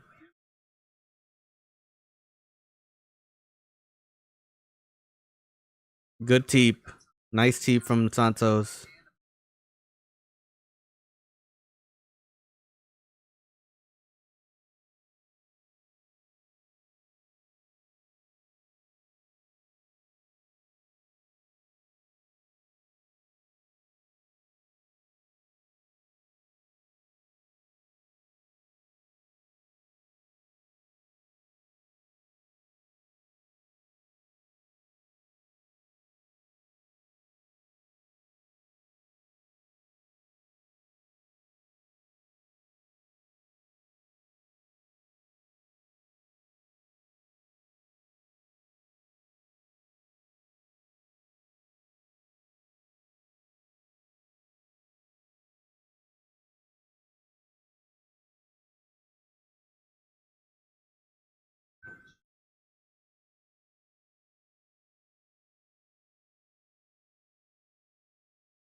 Come on, Santos. Freaking go, man.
Round two, ladies and gentlemen. O'Neal versus Santos. Let's see if we can get something going over here, man. So far, the first round was a little bit of a snoozer. Oh, oh, she got a freaking leg, and Santos, with her black belt judo, is now going to work.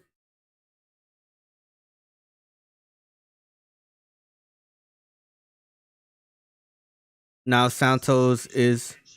How far anyone with update results of Adesanya versus Dricus fight? It's not till later, my man. We're still in the preliminary fights right now. I think the Adesanya versus Dricus fight is going to be taking place. Well, at least from my point of view, it's going to be at 11 p.m. somewhere around there, close to midnight.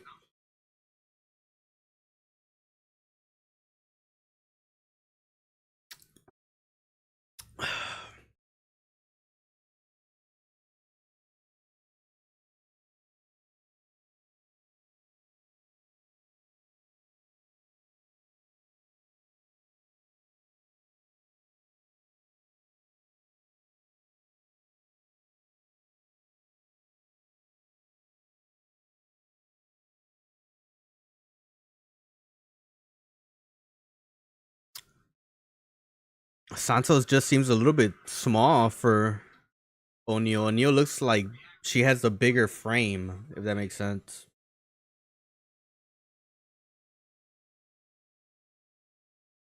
Ooh.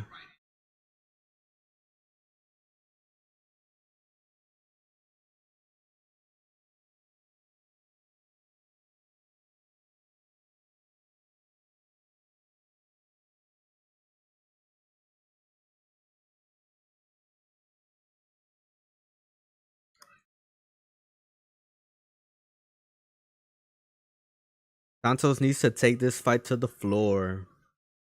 Because right now, she is losing the fight. If this fight does not go to the floor and Santos starts getting some points and edges out the second round, she is going to have to look for a finish. Because I feel like O'Neal is outstriking her pretty obviously.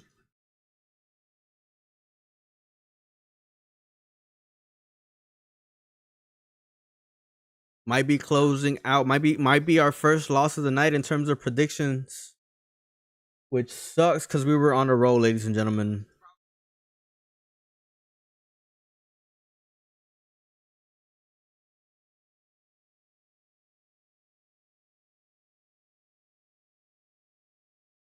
O'Neal's just sitting down on her base a little bit more, and Santos is trying to play the counter fighter game.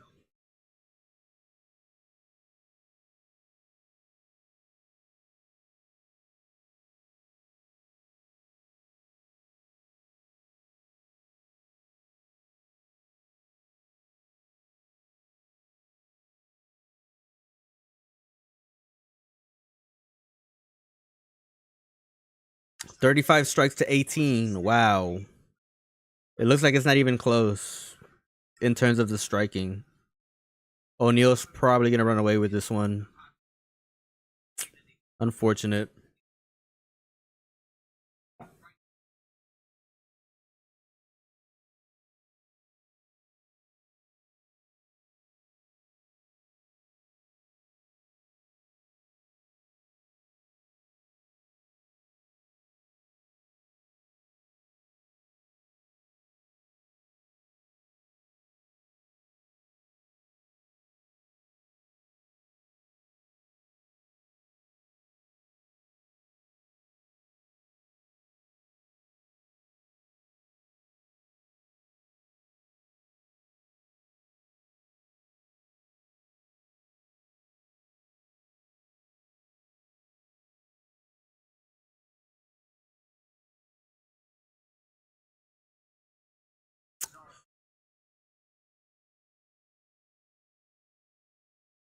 Nice little overhand from O'Neal.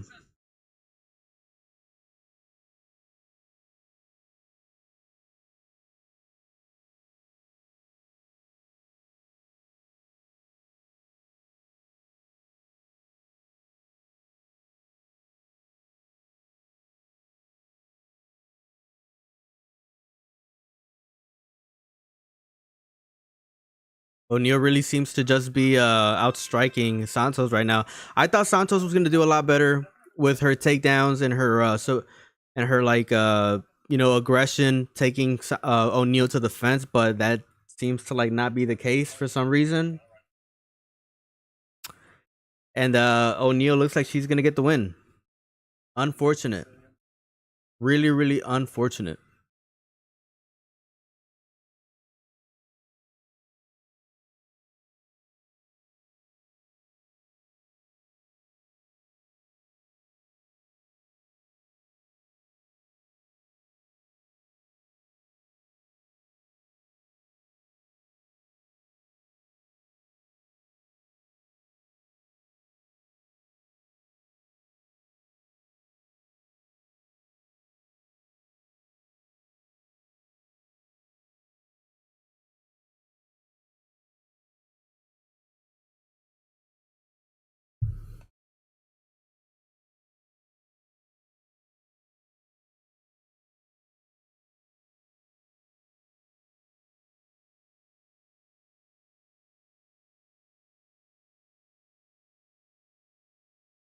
Are gonna look to get something to eat after this. Gonna make some freaking hot dogs really quickly because I am hungry.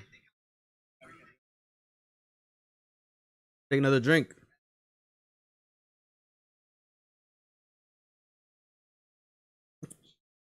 Oof.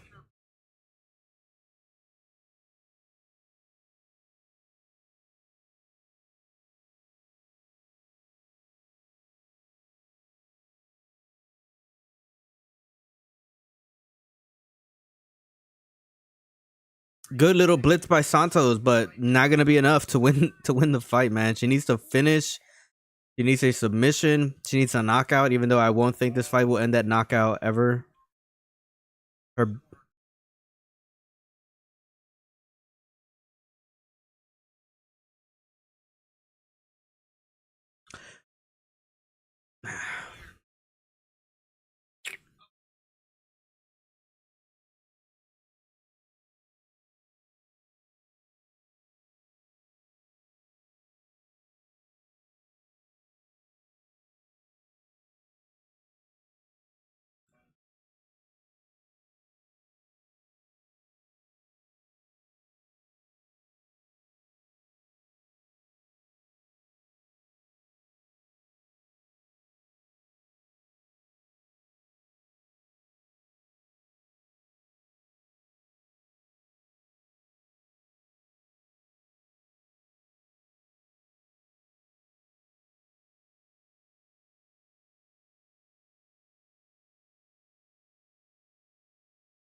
Not the craziest fight here, ladies and gentlemen.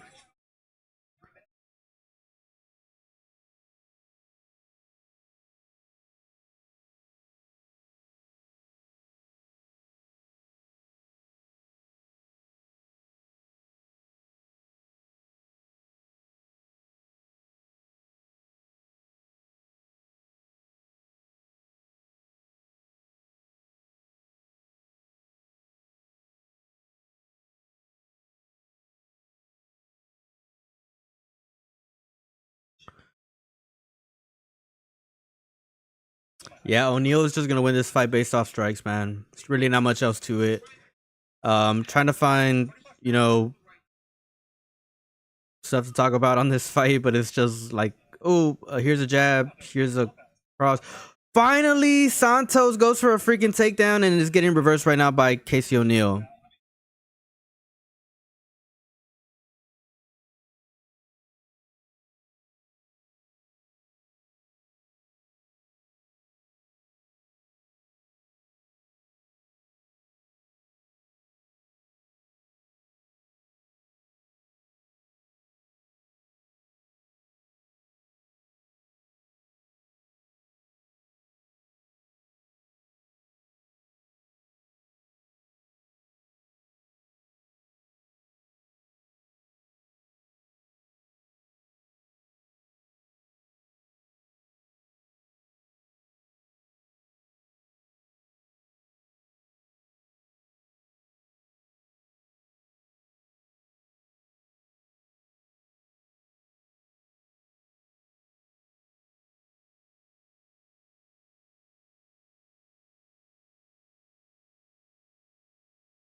They're just laying on each other now. Not really much going on.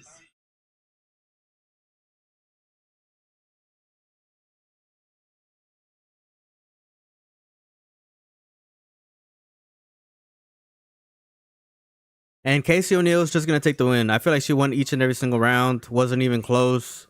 Luna Santos got the fight within a month's notice. I mean, it is what it is.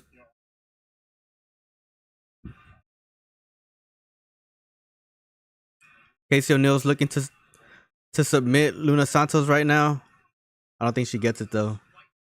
Santos is fighting, and she survives, and this fight's gonna go to a decision.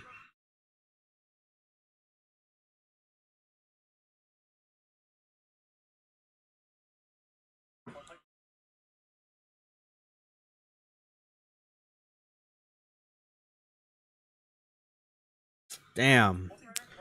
Our freaking win streak just ended, ladies and gentlemen. We are 4-1 in our predictions.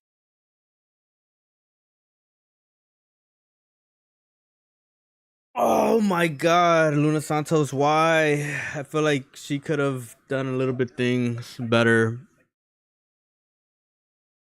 I don't know, man. Disappointed that we lost our winning streak. We were 4-0, now we're 4-1.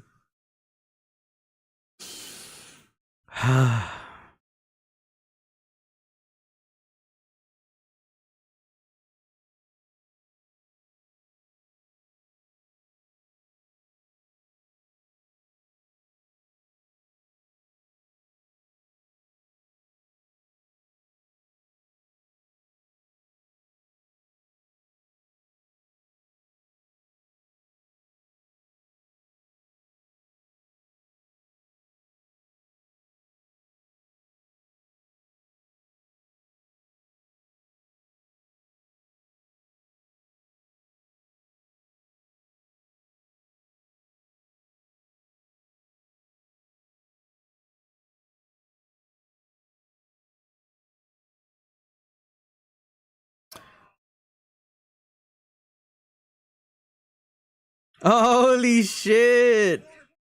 Casey O'Neill did the celebration of that one lady at the Olympics who was doing the bullshit breakdancing.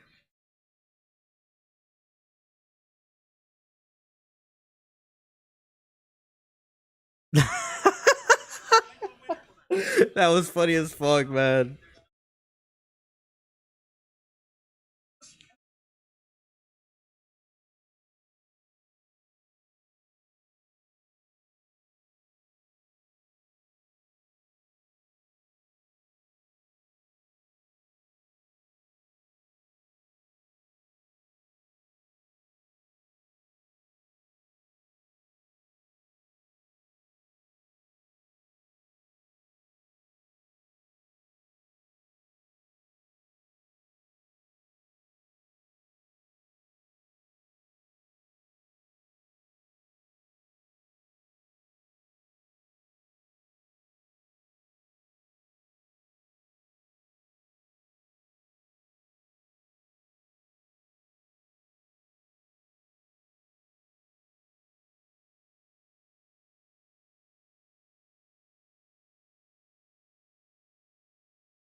All right, finally back to hopefully some a lot more entertaining fights.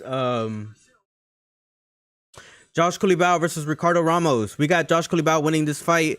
The reason why I'm picking Josh Culibao to win this fight is because even though he is in a 2-fight losing streak, he is going to decisions.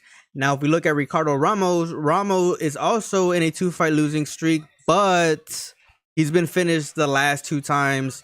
And I think in terms of development, I feel like Josh Culibao might be a little bit more developed than Ricardo Ramos. We're about to find out whether that's true or not.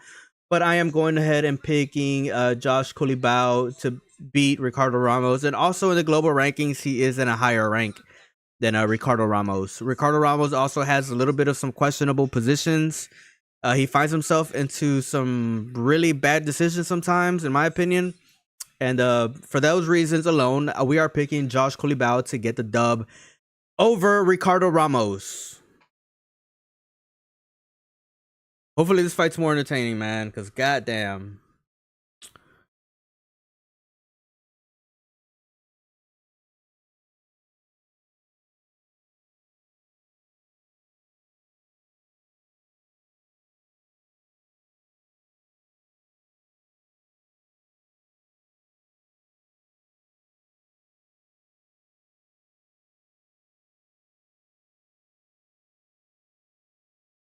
But with that being said, ladies and gentlemen, let's go ahead and take a drink.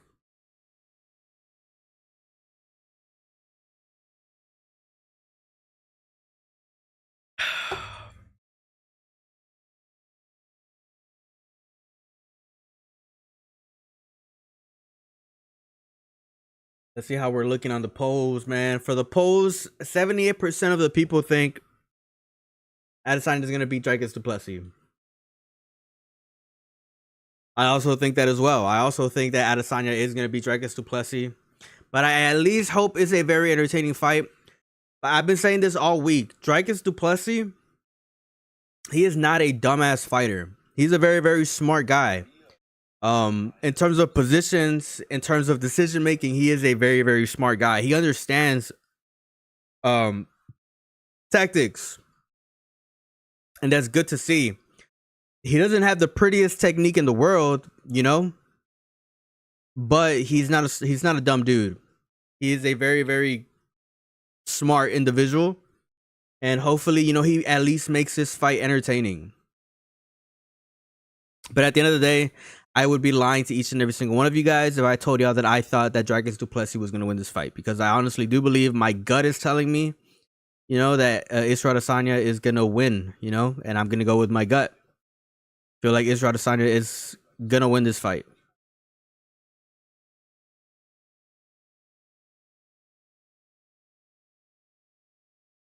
And I don't know if anybody else saw this, but in the weigh-ins, Israel Adesanya's titties are back. This dude has gyno. So there's a good chance this dude has been injecting himself. He might be on some shit.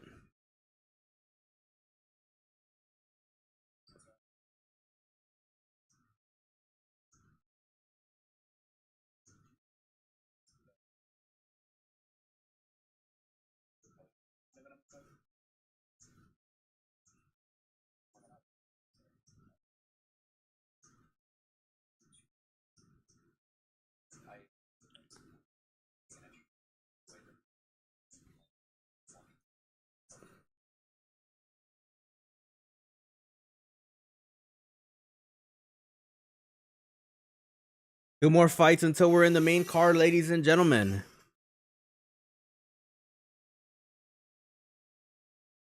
Like I said before, man, the fight that I'm very interested to watch besides, all the main fights that everybody's talking about is Carlos Prates, man. This guy is a freaking beast. He's like on a 9-fight winning streak. 8 of those fights had ended by KO or TKO. He could have his 10th fight against Jingliang. He could potentially be a freaking problem in the welterweight division. He is only 30 years old. He has like maybe a couple more years left of being in his prime. I have a lot of faith in that guy if he's able to beat, someone who's been tried and tested like Jingliang. But the only thing about this fight is that Jingliang hasn't fought in 2 years. So we're going to see in what shape and form Jingliang comes into this fight. But that's the other fight besides all the fights that everybody else is talking about that I'm very, very excited to watch. But right now we got Juice Culibao versus Ricardo Ramos.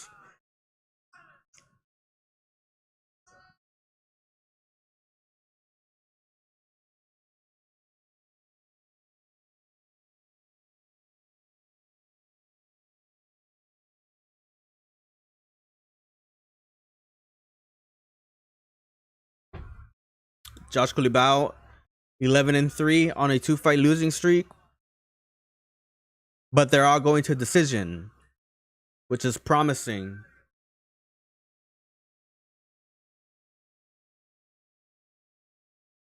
And he might have extra motivation that he's fighting in home soil. Matt Wynn, I've seen him ref once. God damn, man.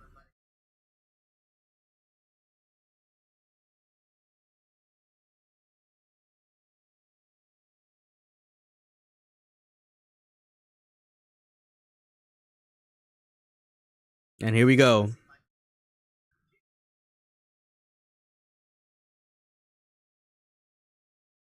Ramos going for head kicks, far as fuck for whatever reason.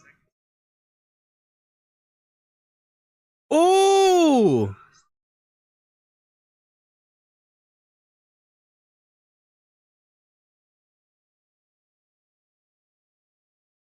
Calf kick for Culibao. Another calf kick by Ramos returns. Standing in the 50-50, Culibao is backing up into the fence just slightly. Ramos has the middle of the octagon right now. Culibao doing a good job of feinting, coming in and out, landing a very, very heavy calf kick on Ramos. 2 heavy calf kicks on Ramos. Ramos goes for his own, but is able to miss. Culibao backs up away from a hook coming from Ramos, and now is Culibao taking the center of the octagon. Ramos going for some very reckless, dumbass positional spinning heel kicks for whatever fucking reason. I don't know why. And Culibao is back on control.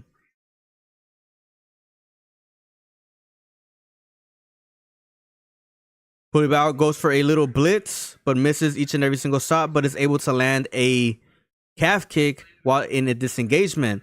Ramos goes for another calf kick and misses yet again. That's his 5th calf kick that he's attempted that misses in a row for Ramos.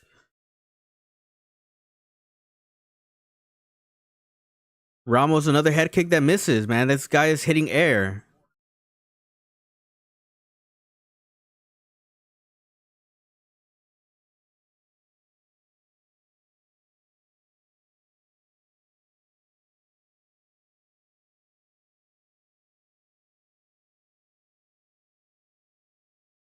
Culibao is biting on the feints. I mean, Ramos is biting on the feints right now from Culibao. Culibao doing some really, really good feints before entering and committing to some punches. Always good to see. And he lands another very, very heavy calf kick on Ramos, and Ramos is bouncing on one foot. Then Culibao makes a really bad decision on going for a takedown, and Ramos is able to take his back. He's going for a submission right now, but Culibao so far is fighting this. He's fighting this yet again. He's fighting one arm. He got 2 minutes to survive or potentially get back into his feet and land some more points over Ramos right now. But so far, I think that Culibao is winning this fight on strikes. He was managing to land a lot of calf kicks over Ramos, and Ramos was literally bouncing on one foot before going for that takedown. 2 minutes left on the first round. Culibao hopefully finds his way back up to his feet and lands some more strikes.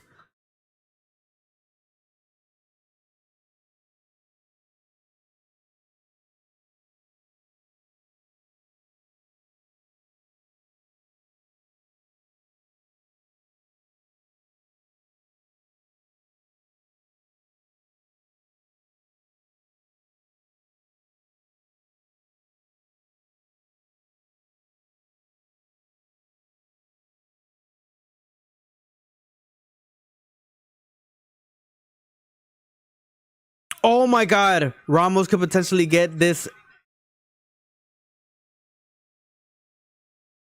Oh my God, please no. Oh my God, Culibao, fight this, please. This is tight. Culibao is in freaking trouble right now. He needs to fight the hand. And Culibao, fuck yes, bro. Yes. He's able to get out. Oh, come on, Culibao. Oh my God, now it's tight. Now it's tight. Culibao has less than a minute to survive. Oh my God. Culibao is pressing his head into one end of Ramos's shoulder, and he's able to get out. He's able to get out. He has 30 seconds left to survive this. He's in a bad position. He's smirking. He is smirking. He is shaking his head, bro. Culibao's like, man, this motherfucker ain't got shit on me. But he got 20 seconds to survive. I think he gets out of the first round. I don't think that submission attempts score that high in MMA. I'm not sure, but I think in terms of striking, Culibao is doing pretty good over Ramos.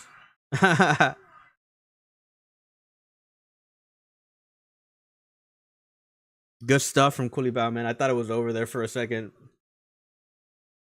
I thought it was over there for a second for Culibao, man. He did a freaking good job at fighting the hands of Ricardo Ramos. Good stuff. He deserves a drink. God damn.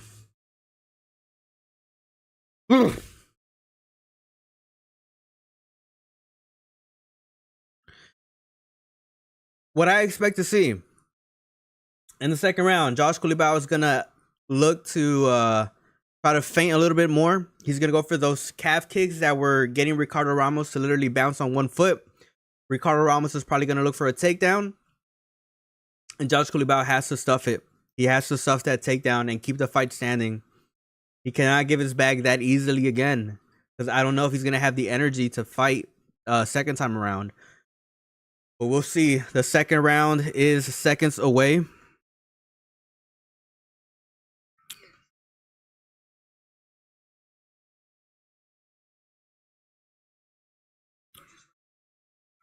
And we are in the second round. Culibao needs to get back to work into those calf kicks and feinting before those entries.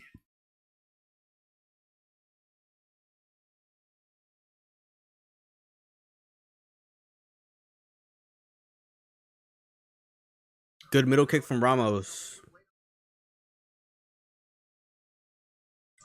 Bouncing around a little bit from both opponents. Culibao implementing his feints again, implementing some jab feints, some disengagements, a little bit of some calf kicks, some more disengagements. Culibao right now taking the center of the ring.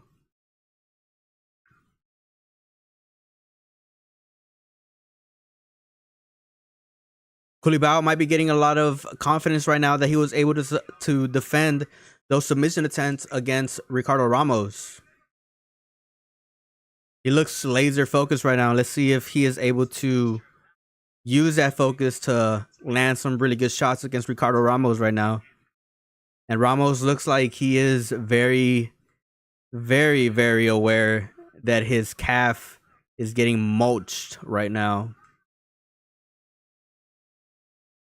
It's almost like he's trying to press forward so he's not in range to get hit with another calf kick.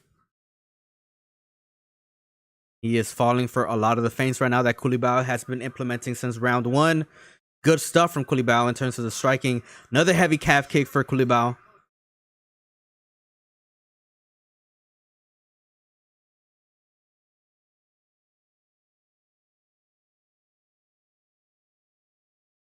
Oh! Culibao with a really crisp 1-2 overhand and just barely misses a hook against Ricardo Ramos. Ricardo Ramos is inches away, feet away from the fence. That's not where he wants to be against someone like Culibao, because Culibao is just going to go ahead and go for another calf kick, and he sits his ass down. Ramos is going for kicks while Ramos is just laying on his back, and he's just beating him up there. He does not want to go into his guard. He was in trouble then. If Culibao backs up away, he could probably tell the ref to stand up and stay in striking. Oh my God.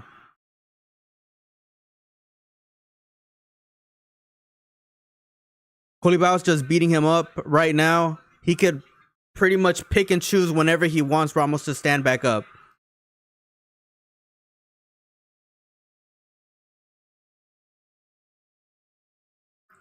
Culibao looking to land some soccer kicks on Ramos's calf right now.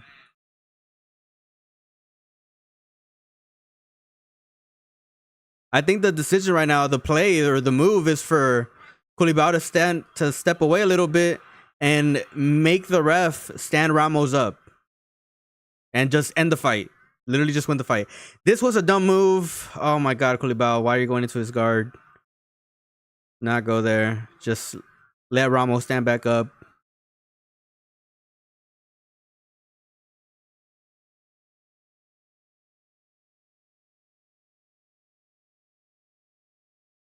Yes. There we go. Ref is making him get back up. Ref separate them. Okay, now stand in the 50-50. Let's go. Let's get back to work. Yep, and Ramos is very, very freaking light on that lead leg that Culibao has been beating up since round 1. He is implementing those feints, and Ramos is just biting on each and every single one of them, man. Good stuff from Culibao.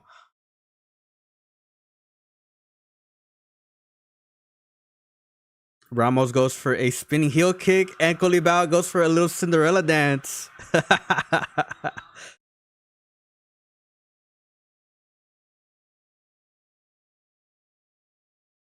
Culibao looking at the clock right now, seeing how much time he has left to work. He knows he won the second round, and Ramos going for an eye poke. I don't know if that was blatant or not, but it seemed like a really obvious intent to go for an eye poke. I think that Ramos did not like that Culibao did that little ballerina spin, and that's probably why he did that little eye poke. That's just me. I mean, I played soccer against Brazilians before, and when you start to like do emotes in front of them, they take it as really disrespect. And I don't know. Whatever though. Culibao versus Ramos. 20 seconds left in the second round. Culibao being patient right now, lands another crisp cross on Ramos.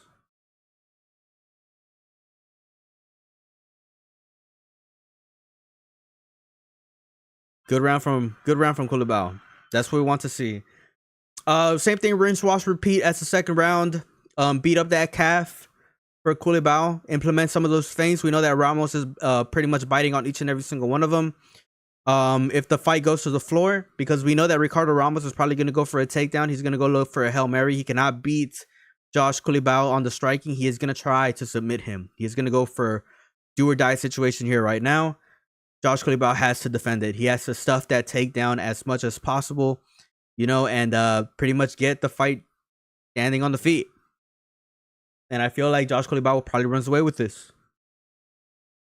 Hopefully that's what we see, ladies and gentlemen. Hopefully that is what we see right now. The favorite right now, current favorite, obviously Josh Culibao. And then after that one, we got Junior Tafa versus Valter Walker, another Australian versus another Brazilian fight.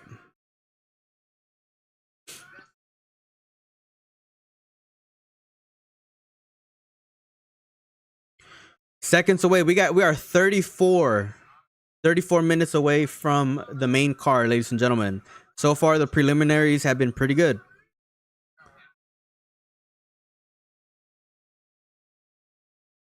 Ramos right now mixing in the striking, but we know he's going to go for a takedown at some point in time. Culibao, good teep kick on Ramos. Ramos being a super aggressive offensive southpaw, which is kind of an oxymoron. I'm not calling him a moron, but it's an oxymoron to be an aggressive southpaw.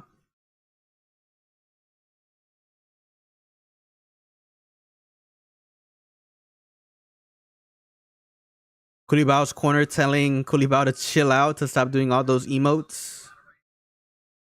Good advice, good coaching. Don't expect there to be any high fives or any hugs after this fight. It's a lot of disrespect going on in the second round.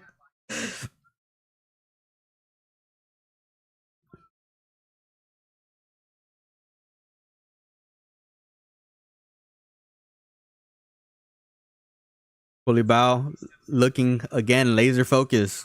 You can just see that look in his eye. Ricardo Ramos looks to be the more frantic fighter, biting on each and every single feint.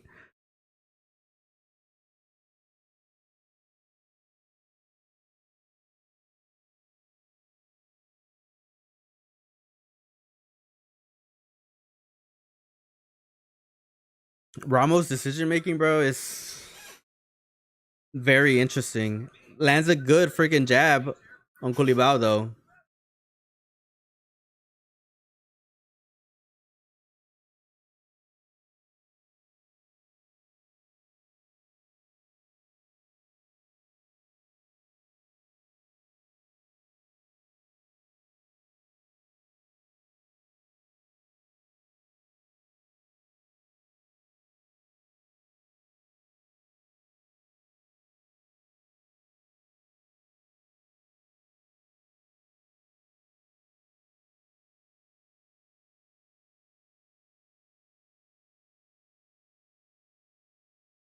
Seems to be a little bit of a cruise round for Culibao. Not super active, not looking to land super crazy shots. He's just more aware of what Ramos is doing. Because at some point in time, before the round ends, Ramos has 2 minutes left to work. He is going to go for a takedown. That's what I believe. And try to go for a Hail Mary submission. Because he is not going to knock out Culibao in the striking.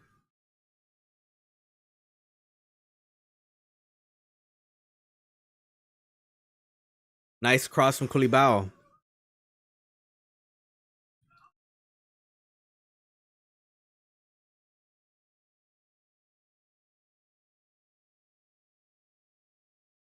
Oh my god. Culibao able to land another calf kick on Ramos. Ramos has to switch to southpaw. Again.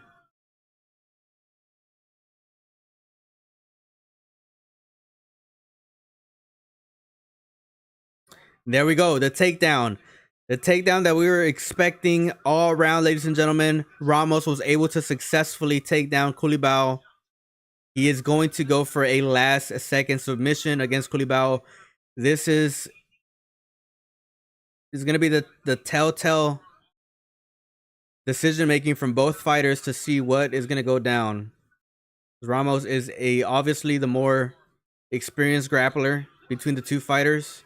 He has 1 minute left to work. Culibao just has to survive, and I think he wins the fight.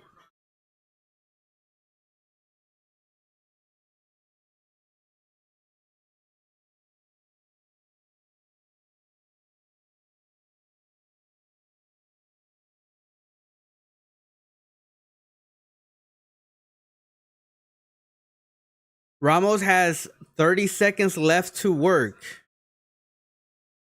And he is transitioning from position to position, not really looking to attack from any position.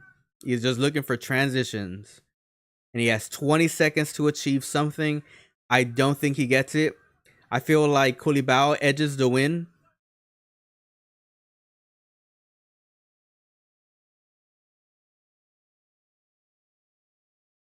Five seconds left. And the fight is over, ladies and gentlemen.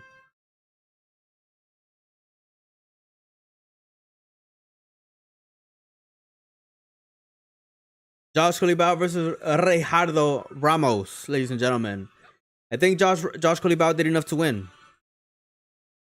I think he did enough to win. Almost in trouble, Josh Culibao in the first round, man. Almost freaking lost. I was worried for him for a little bit.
I don't value that takedown too freaking much on the last minute, 2 minutes of the last round.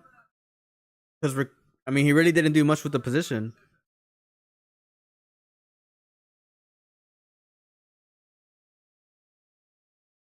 What?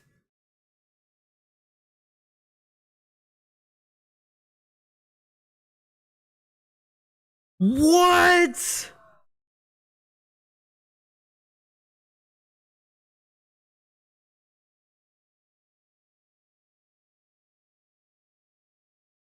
What the fuck?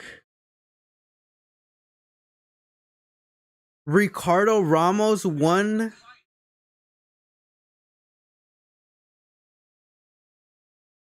What the fuck? Mick Meaney, you do not know shit.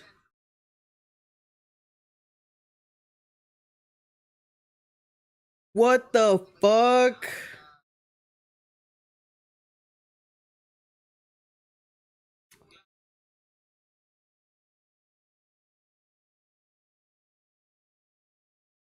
I don't know. I don't know. Josh Culibao was robbed.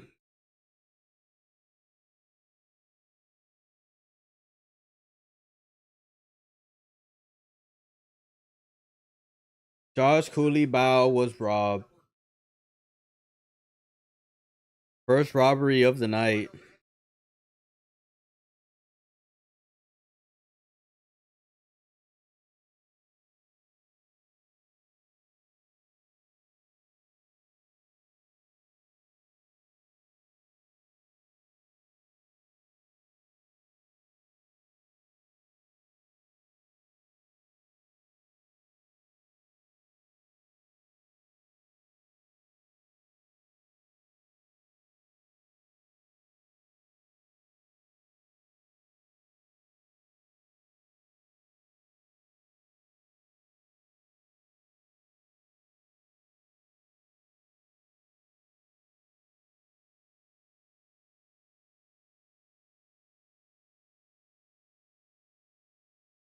So some of the takes online. Josh Culibao has the lowest, have the lowest fighting IQ. Nice grammar of all time.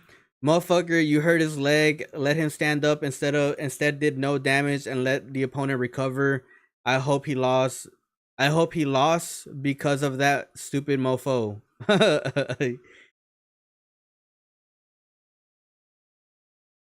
I mean, yeah, that was a questionable decision not letting him stand back up in the second round, but I feel like he won the third round. I feel like Josh Culibao obviously won the third round. It's just that Ricardo Ramos got that last minute takedown that really didn't do shit. That's why he won the third round. That's the only reason why I think the judge gave Ricardo Ramos McMini the third round. I mean, what other reason is there? Did he beat him in the striking? Fuck no. Do submission attempts count more do submission attempts and takedowns count more than getting beat up in the striking? Apparently for the judges it does.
I don't know. Yeah, did Culibao, was he a dumbass because he didn't let Ricardo Ramos back up into his feet in the second round? Yes. But I still think he should have won the fight. Josh Culibao robbed. I will die on that hill. I don't give a fuck.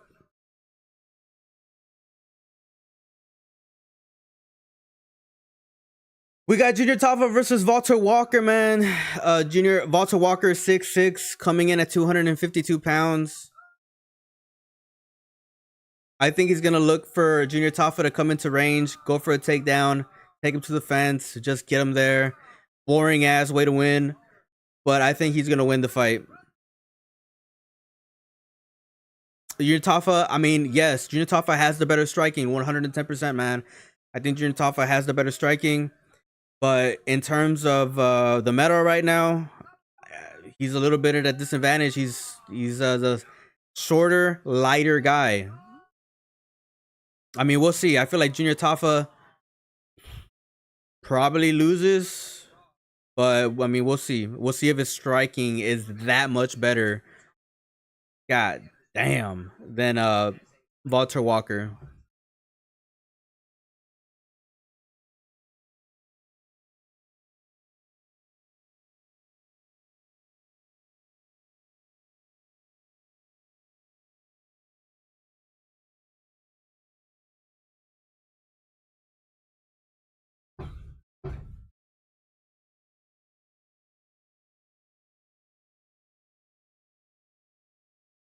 Valter Walker's a big motherfucker. Holy shit.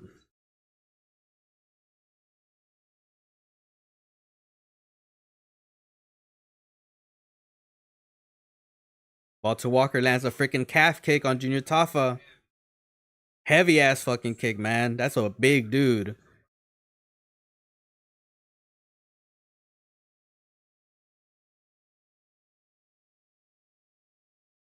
Tafa, like I said, I think he has the better striking, but Valter Walker is going to have to go for a takedown soon.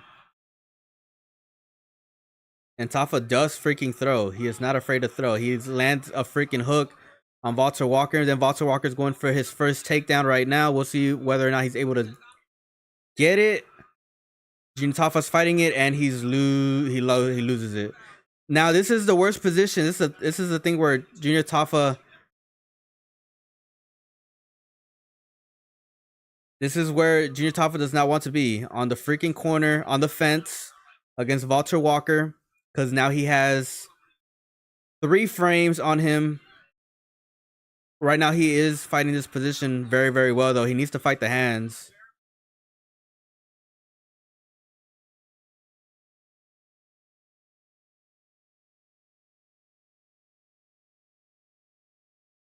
Oh my god, Valter Walker goes for another takedown, gets another takedown against Junior Tafa.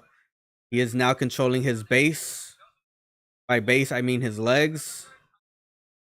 Junior Tafa gets another warning for holding the fence. If he gets another third, I feel like he's probably going to get points taken away.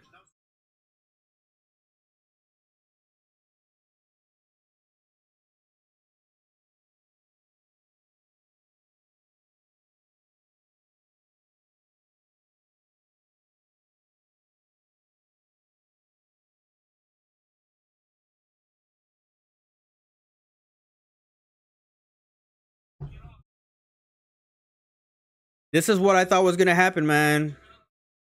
Valter Walker's heavy ass just being on top of Tafa. Tafa has to fight these positions, and he's going to get tired as fuck, man. Valter Walker is a big, big, big dude, man. You could just, I mean, you could just see the frame difference. It's just completely, completely different. It's night and day right now.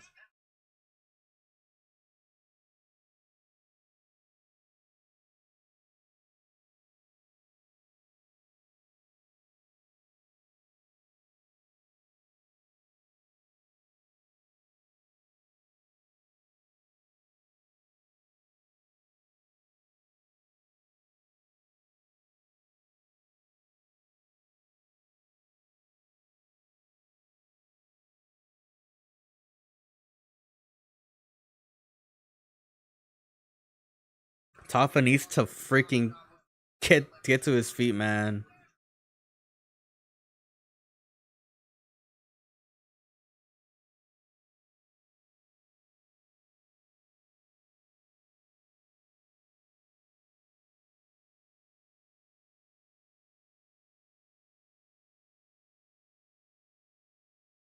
Not much going on, ladies and gentlemen. Pretty much the way I could explain to you this fight is Valter Walker's big ass on top of Junior Tafa, and Junior Tafa fighting these positions and just trying to limit the damage that Valter Walker is putting on Junior Tafa. Not the super most entertaining fight, but this is exactly the way I envisioned this fight going.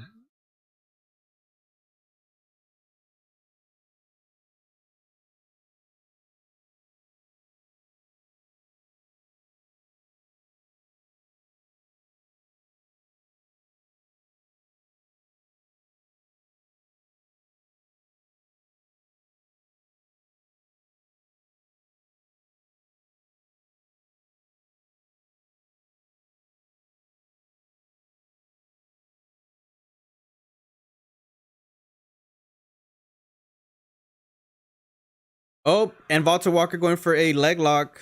He might lose it.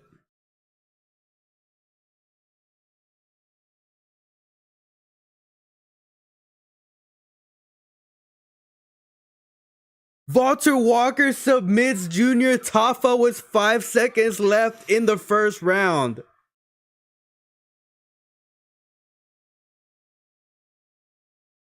I think it was a verbal submission, though.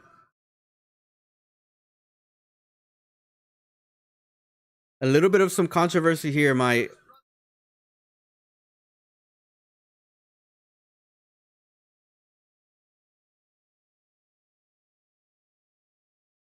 Holy shit, Junior Tafa just slapped Valter Walker.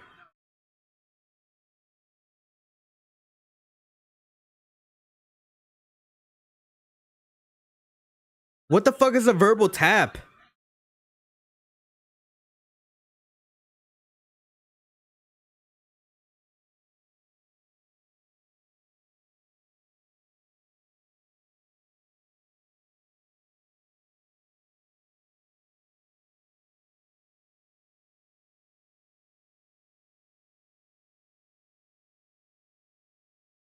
What? This ref is fucking retarded. What? Junior Tafa just yelled and the ref calls it off. That's not a verbal tap. That's not a verbal tap, man. Okay, look, I picked Valter Walker to win this fight, but that's bullshit. That's freaking that's bullshit, bro. If I'm freaking Junior Tafa, I'm pissed off.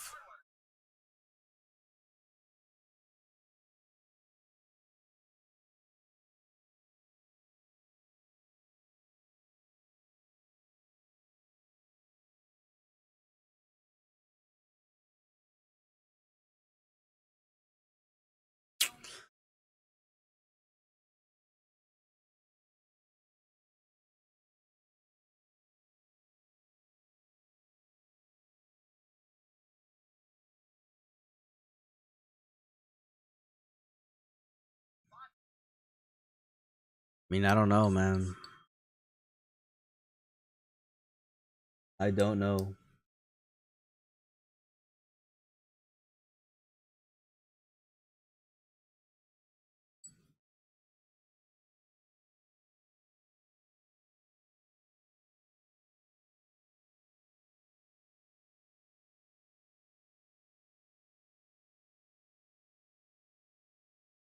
No, that was not a verbal tap, man.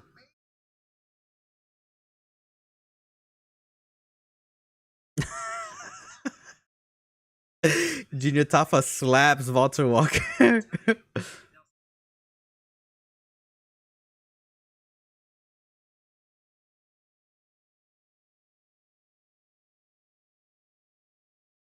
Bullshit. It was a BS win, even though we picked Valter Walker to win. I'm happy that we're 5-2. You know, we're positive on our predictions, but is a BS win, man. That's not a verbal.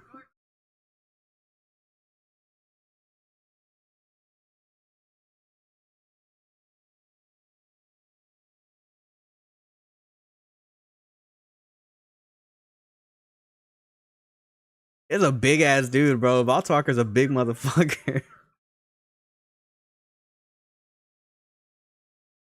That was that was BS.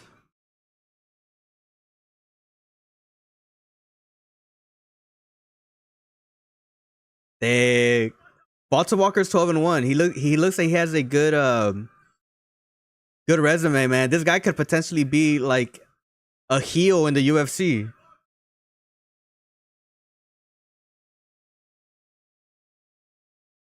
This dude is spitting on the mic. Holy shit.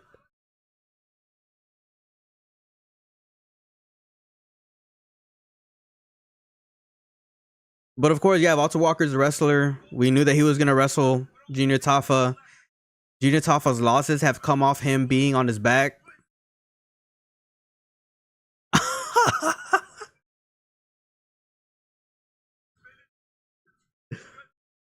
I think Valter Walker could be a really, really good heel in the UFC, man.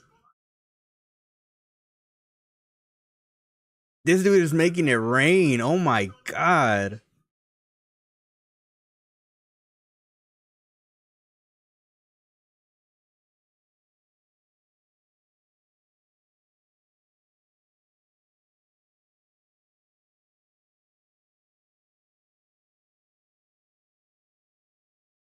Valter Walker was spitting all over the place. That was the last fight of the prelims, man.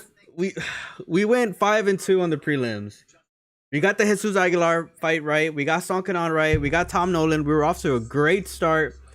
We got the Jack Jenkins fight, and then unfortunately, we picked Luna Santos over Casey Neal.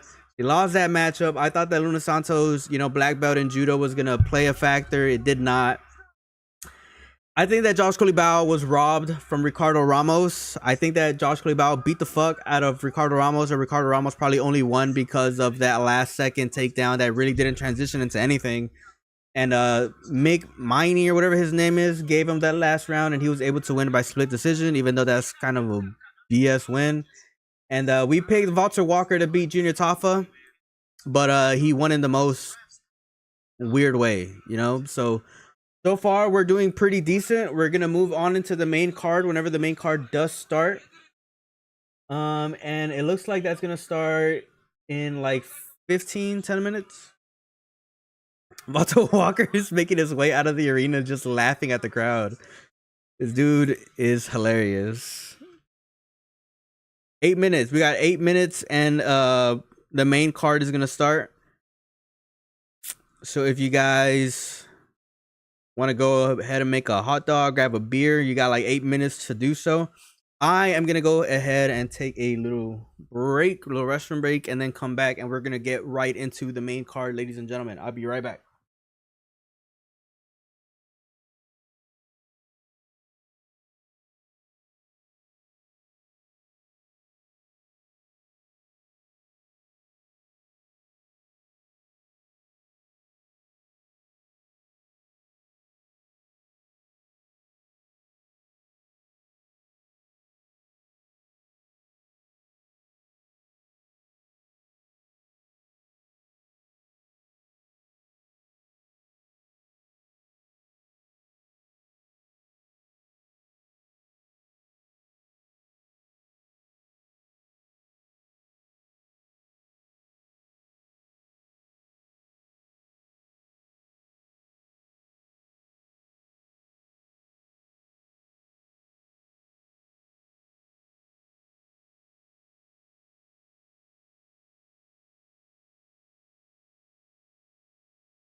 Wow, it's been going crazy with this poll, ladies and gentlemen. So, quick story. Duplessis earlier in the stream was like at 40%. It's dropped down all the way to 29%, and Adesanya is at 71% for the win, ladies and gentlemen.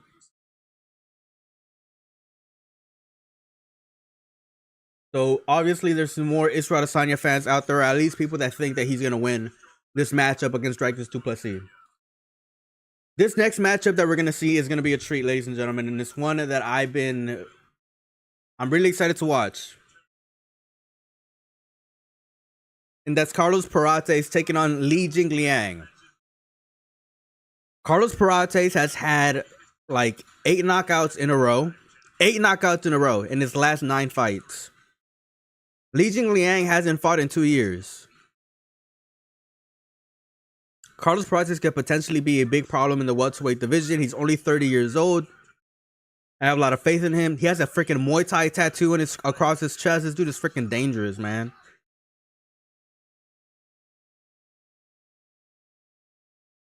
I don't know. We'll see what kind of form Li Jingliang comes in. He hasn't fought in almost 2 years. I think his last fight was against Daniel Rodriguez. Off the top of my head, I may be wrong, but I think it was Daniel Rodriguez. The last fight that Li Jingliang fought against. That was like 2 years ago, or almost like 2 years ago. But hopefully he comes back into form, man. Li Jingliang, he used to be one of those guys in the welterweight divisions.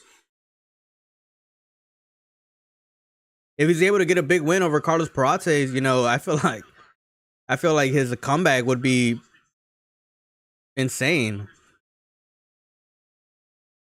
Imagine coming back to beat a guy who's in a 9-fight winning streak, 8 of those being by TKO.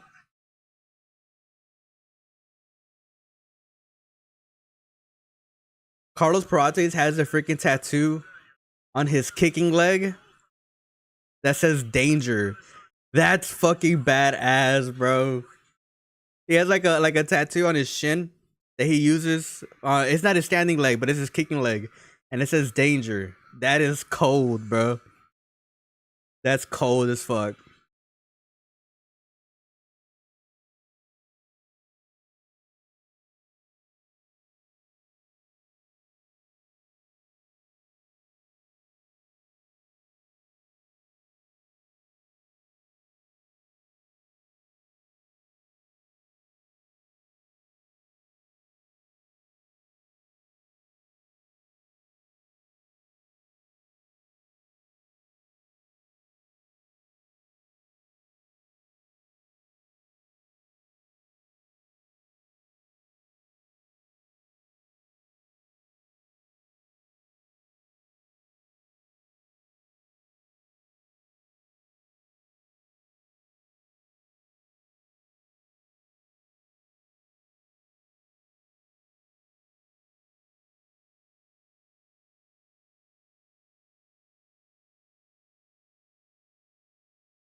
Adesanya needs to fucking knock out Dricus du Plessis. He has to knock his ass out. Dricus made him cry. The only way Israel Adesanya walks out of not being one of the biggest embarrassment comebacks of all time is to knock out Dricus. Because this is going to be the freaking narrative. Israel Adesanya takes a hiatus. He comes back. Dricus makes him cry. And he solidifies his legacy as retaining the title by beating one of the dominant or one of the top MMA fighters of all time. That being Israel Adesanya. So Dricus better hope he doesn't get freaking dominated by Israel Adesanya.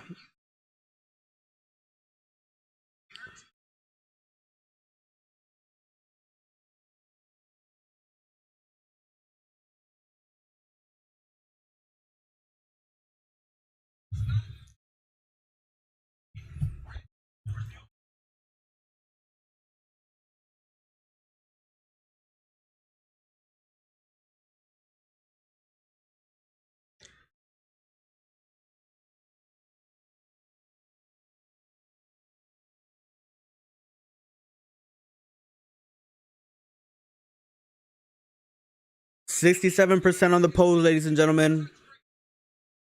Du Plessis goes up to 33%.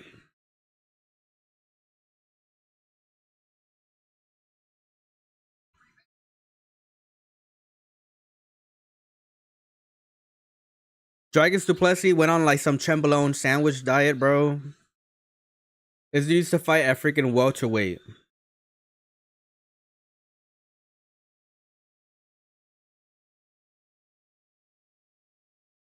Let's freaking go, man. Let's go. First fight of the main card, a freaking absolute banger. A fight that has been flying under the radar for the most part. Jingliang versus Carlos Prates. Telling you guys, Prates is close to fighting some ranked fighters. I feel like if he wins maybe 1 or 2 more fights, he will be close to fighting some high ranked guys. 10 wins in the UFC in a row does not go unnoticed. I promise you guys. And they're doing a pretty damn good job at putting him into one of the biggest cards in the year. Arguably top 3 biggest cards of the year outside of like UFC 300 and 299.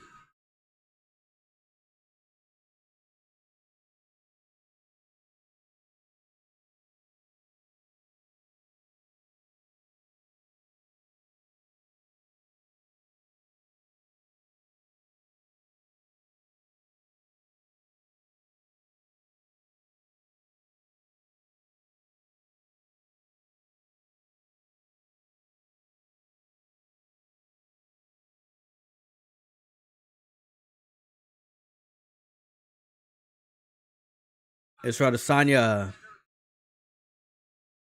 Dricus to Plessis are in the arena already, ladies and gentlemen.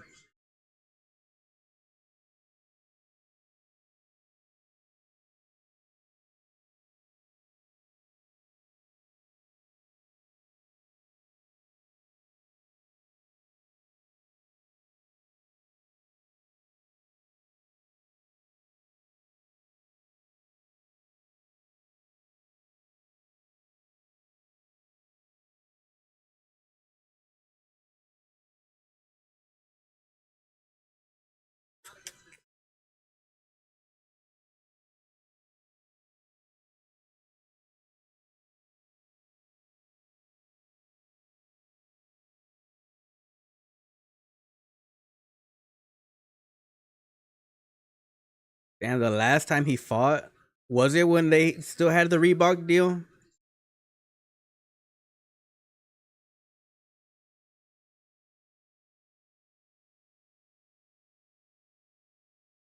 Bro, who cut Li Jingliang's hair, bro? They pushed this man's edge up back so bad. Oh my god.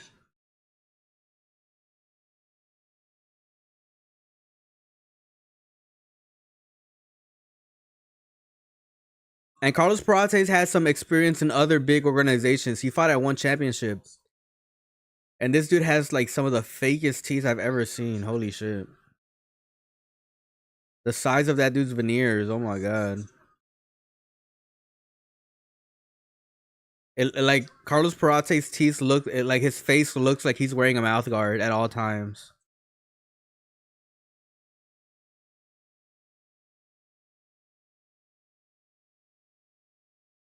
Li Jingliang needs to fire his barber, bro. Oh my god.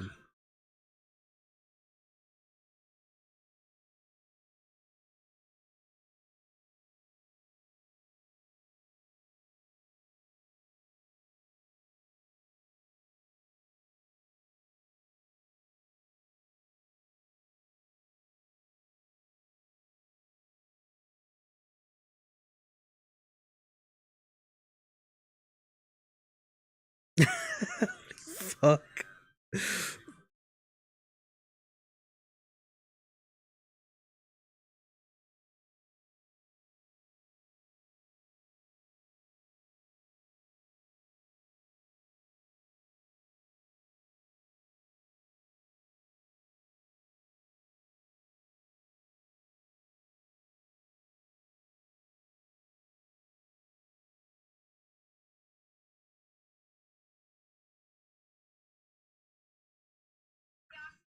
Let's fucking go, man. Carlos Prates is entering the freaking ring. First fight of the night. Banger that's going under the radar for whatever reason. It was a banger of a fight.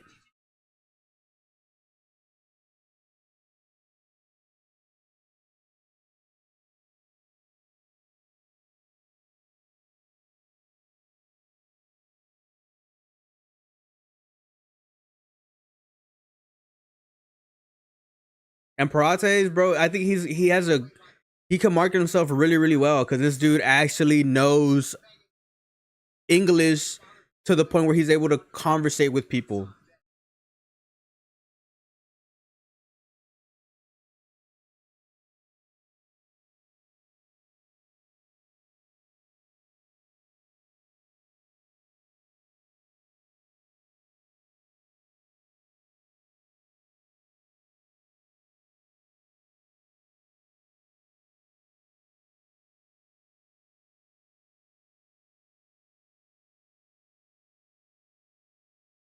Carlos Prates has a lot of experience, man. That's what I want a lot of people to walk away with this fight.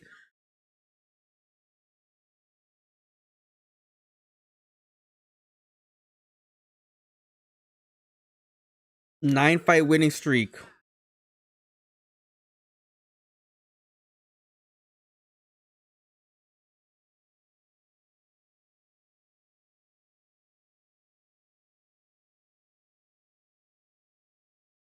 It's a scary motherfucker, man.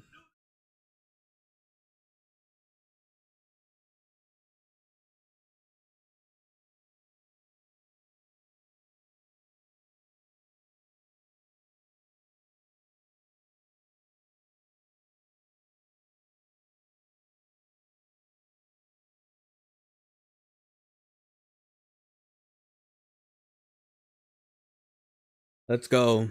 I want to go freaking undefeated in my predictions in the main card. We were 5-2 for the prelims. Let's go undefeated for the main card, man. 1, 2, 3, 4, 5. Let's start off with it with the bang, man.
Second most knockouts in UFC welterweight history. Li Jingliang having 8th.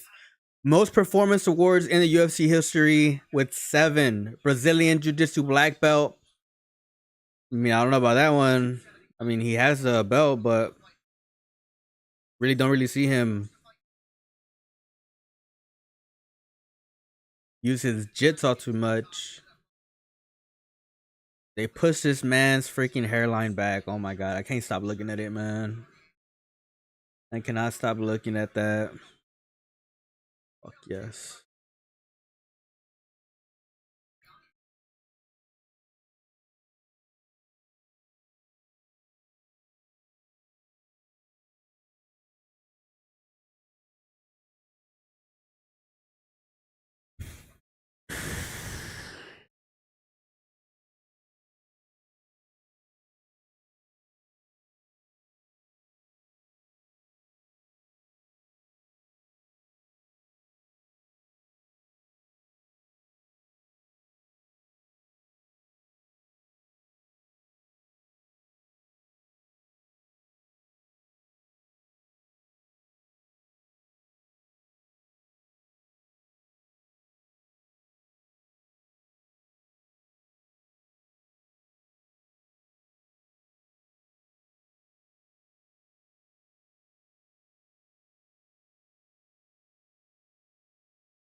Carlos Prates.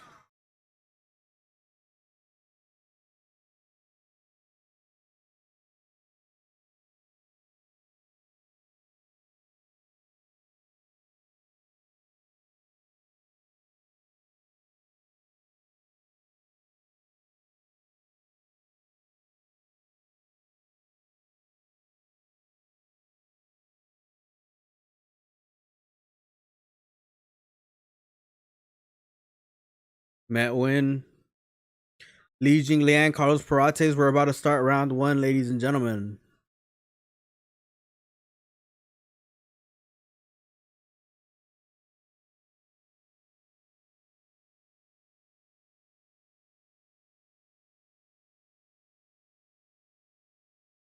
All right, let's go. Carlos Prates. Let's see what you got, ladies and gentlemen.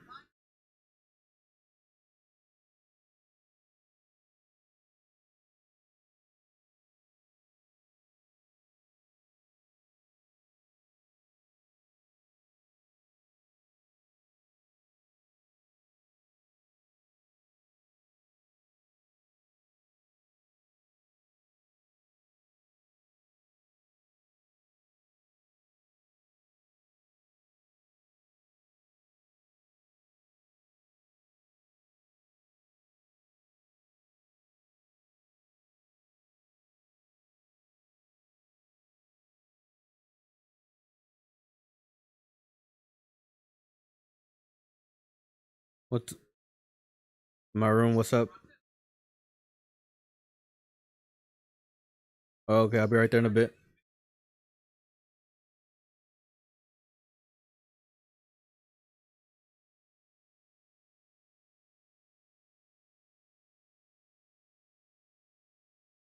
One minute down in the first round, ladies and gentlemen. Jingliang versus Prates. Not really much going on. Prates being very patient. These are high-level guys, ladies and gentlemen.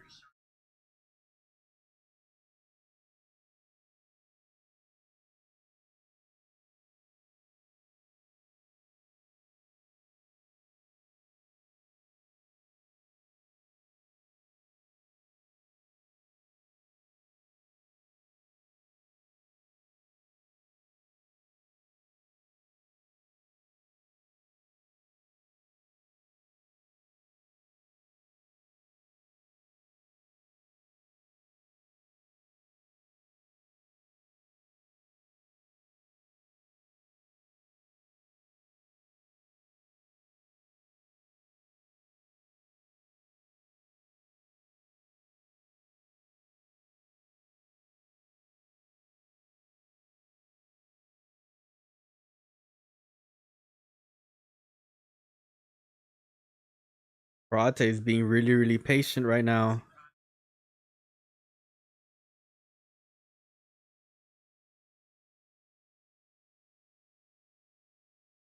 He's like almost stalking Li Jingliang right now.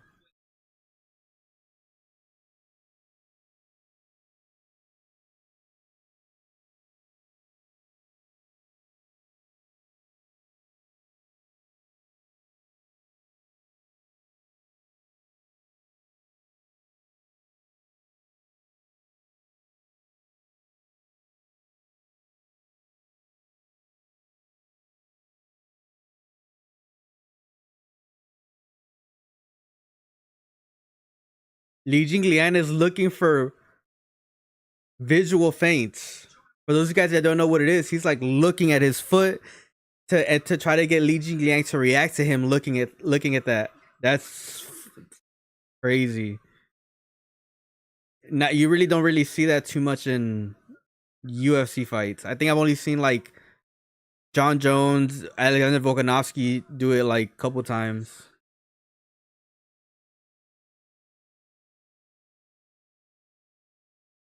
Yeah.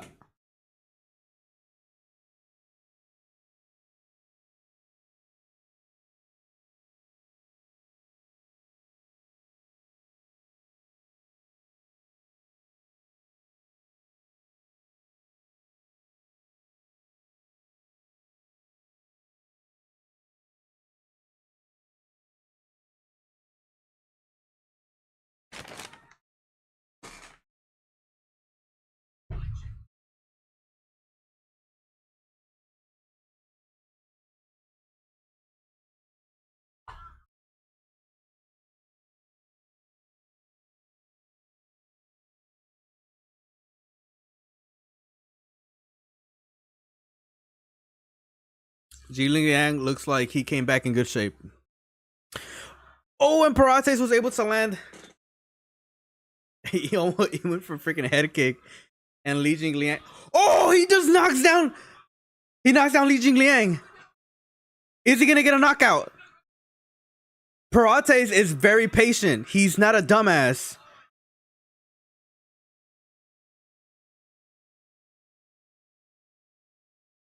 Oh my god, Prates is able to land another really clean punch before the round ends. High level stuff. Good stuff right now.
The UFC, I mean, Daniel Cormier isn't being, he's being dishonest right now because he knows that Prates has fought at one championship, which is like the Asian version of the UFC. They're huge. Prates has professional, high level experience, so they're being a little bit intellectually dishonest right now.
Oh my god, Prates lands a heavy knee on Li Jingliang.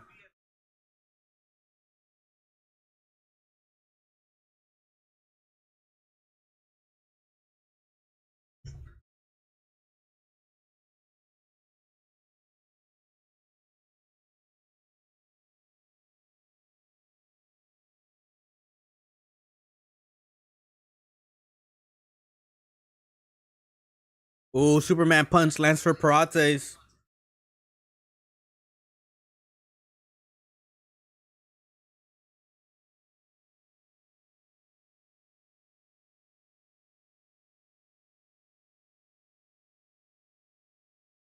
Oh my god, beautiful head kick from Prates that lands on Li Jingliang.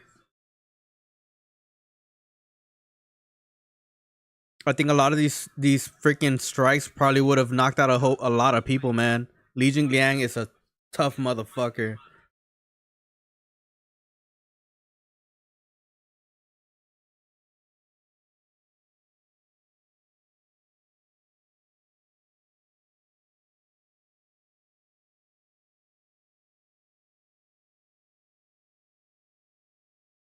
Oh my god, he sits down Li Jingliang again, the third time.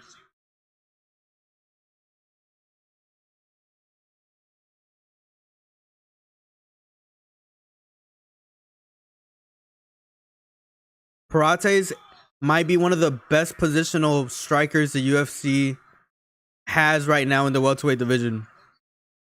His positioning is for a southpaw.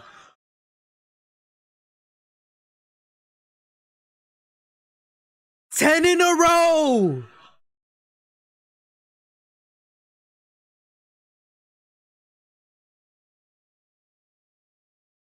10 knockouts in a row, bro. I told y'all.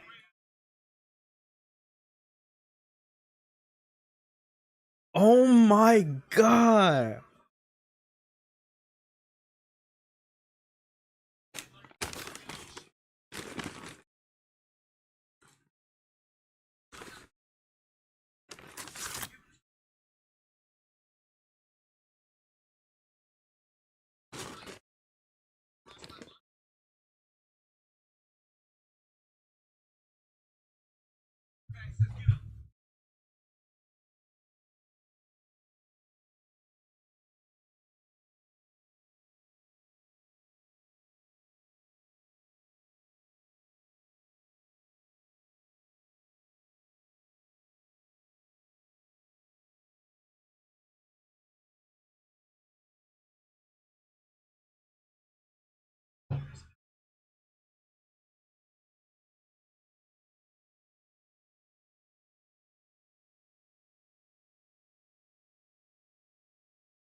I told everybody who watched the Carlos Prates fight because Carlos Prates was gonna have a huge moment. I love when this happens, man. It's freaking poetry.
Tuivasa versus Jairzinho Rozenstruik, ladies and gentlemen.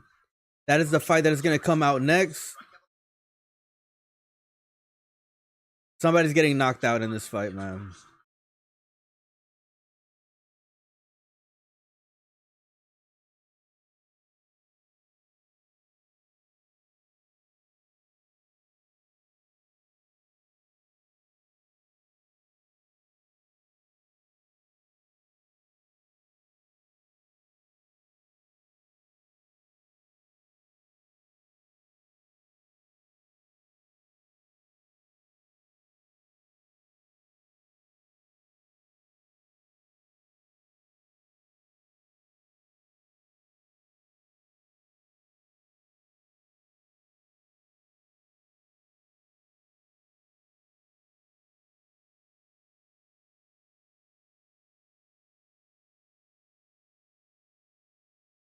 We will not be seeing a Shui tonight, ladies and gentlemen.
not getting gas behind him.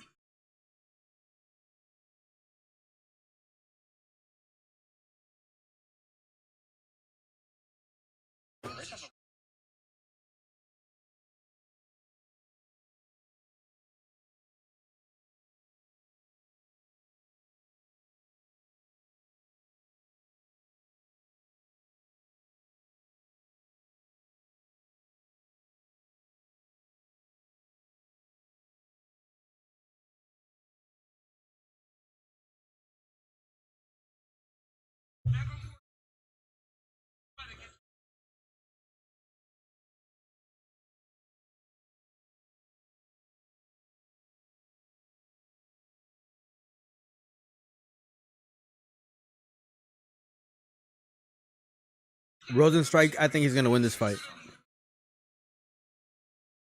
I really do think that Rozenstruik's gonna win this matchup. Well, at the same time, you don't know because Tuivasa might have found some motivation, knowing that this fight was gonna take place at home. You know.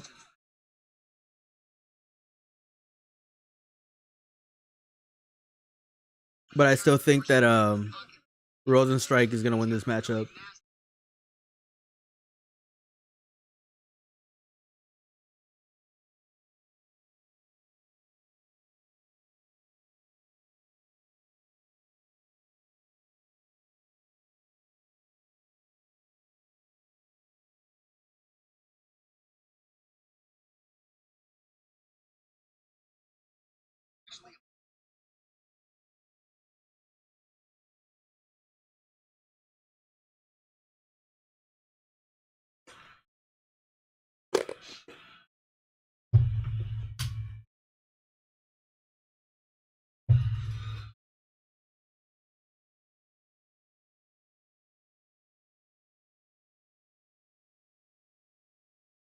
Is he walking out to Sweet Chin Music?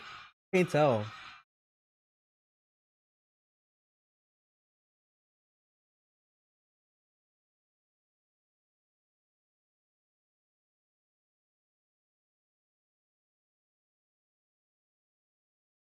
I can't tell.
All right. Let's see if we can get 2-0 right here in the main card, ladies and gentlemen. Rozenstruik versus Tuivasa.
Here we go, ladies and gentlemen.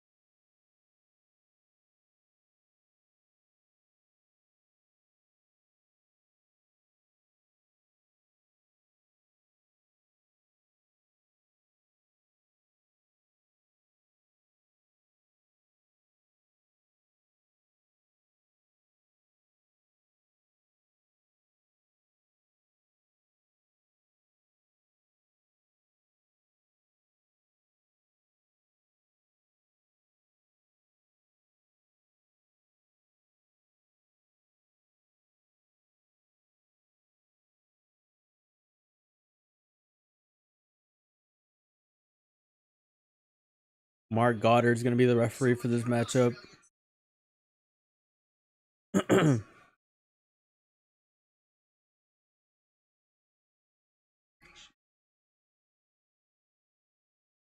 Here we go, ladies and gentlemen. This fight is not going to a decision. Somebody is getting knocked the fuck out.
Tuivasa throwing kicks. What the fuck?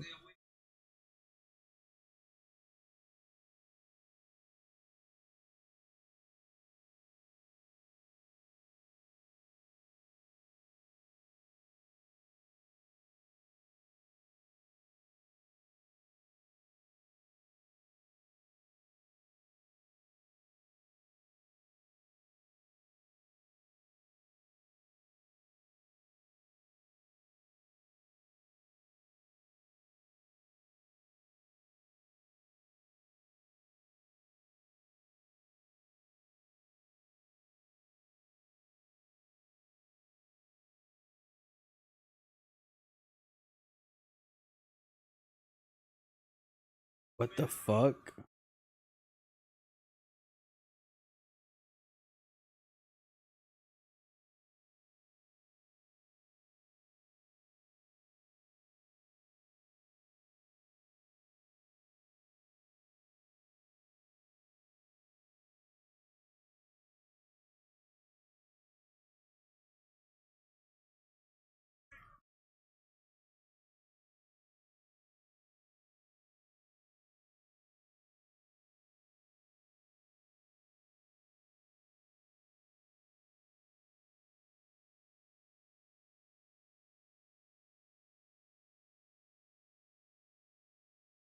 Kind of a slow pace right now.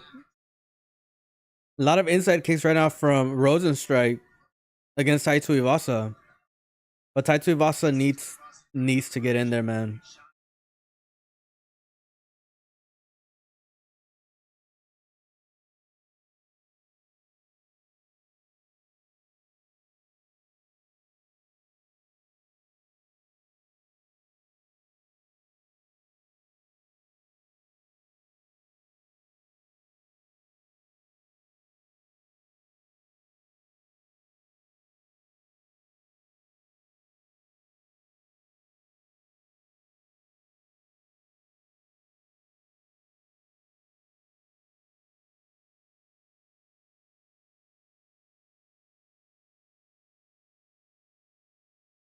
Tuivasa is just throwing kicks out there. I've never seen Tai Tuivasa throw this many kicks before. Ooh. Rozenstruik lands a really cheeky body shot over Tai Tuivasa. And this is where he does not want to be. He does not want to be on the side of this side of the fence. Because Tai Tuivasa could literally cut him off from any direction.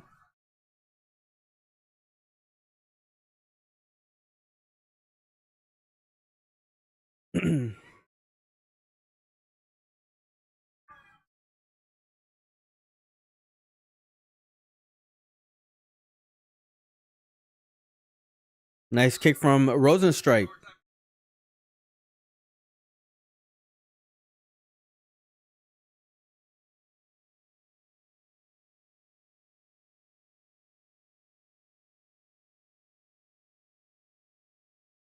They need to pick up the Tai Tuivasa needs to force Rozenstruik to pick up the pace. Because the pace is too slow right now.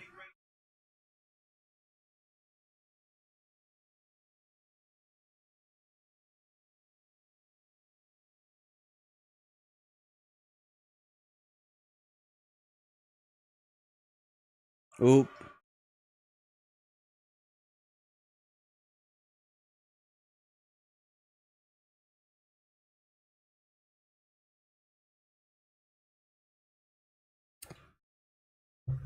They need to start taking some chances.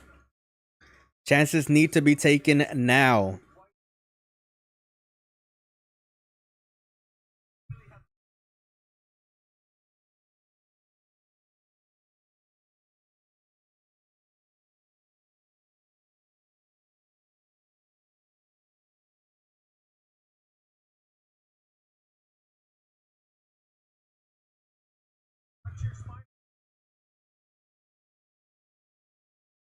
The pace needs to get picked up a little bit more.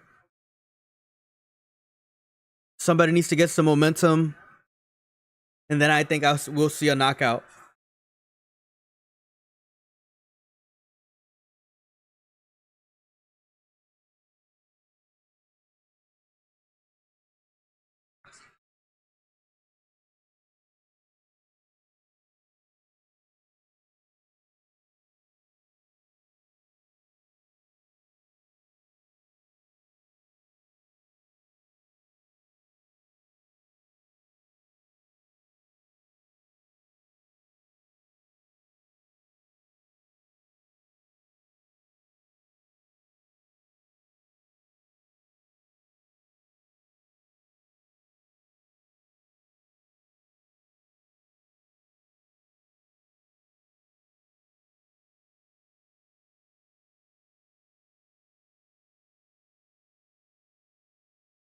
Yeah, somebody needs to start taking some chances. Finally, a powerful shot that lands on the overhand for Rozenstruik on Tai Tuivasa.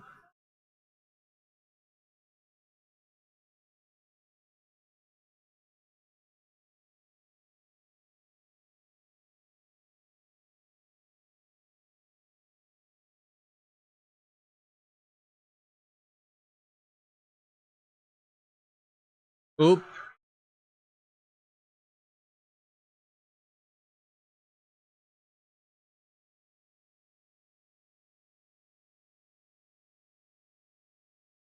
We could probably see a knockout here sometime close. Rozenstruik's on the fence.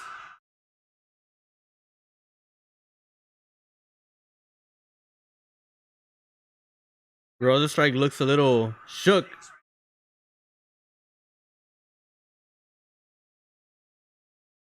Rozenstruik lands a good hook on Tai Tuivasa. He got Tai Tuivasa on the fence right now.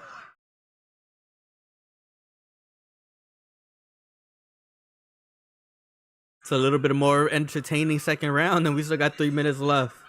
They are finally starting to take a little bit of chances here.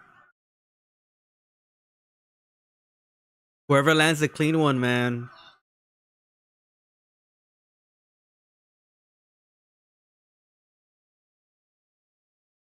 Rozenstruik lands a very powerful punch on Tai Tuivasa right now. Tai Tuivasa got Rozenstruik backed up on the fence. This is not where Rozenstruik needs to be. Circles out. Back in the middle. 2 minutes and 30 seconds left in the second round.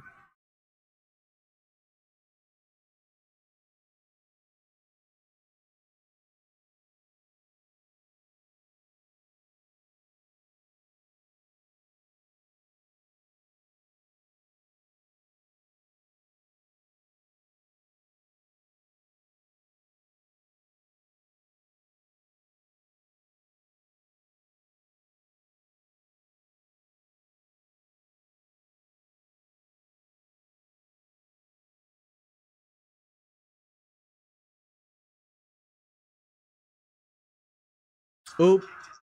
Rozenstruik is teeing off against Tuivasa, lands a good hook. Tuivasa's in defense. Rozenstruik's being patient. Tuivasa might lose this. Tuivasa lands another heavy punch. They're both wobbly.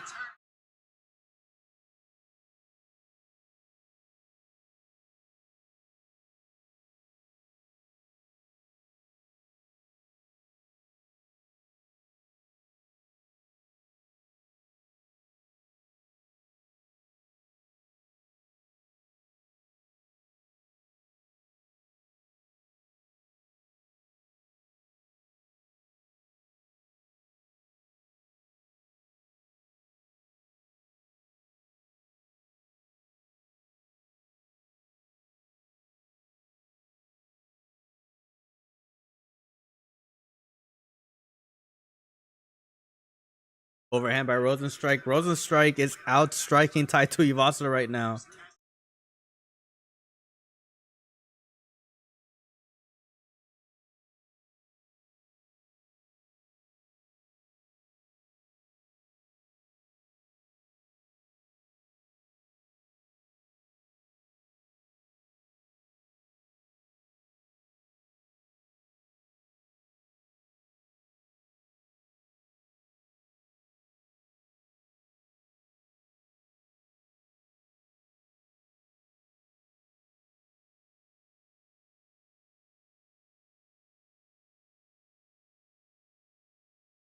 The pace has really slowed down after all those exchanges.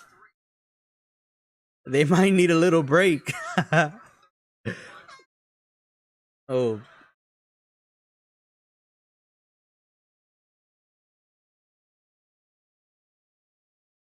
Damn, and I think that Tuivasa's foot might be compromised.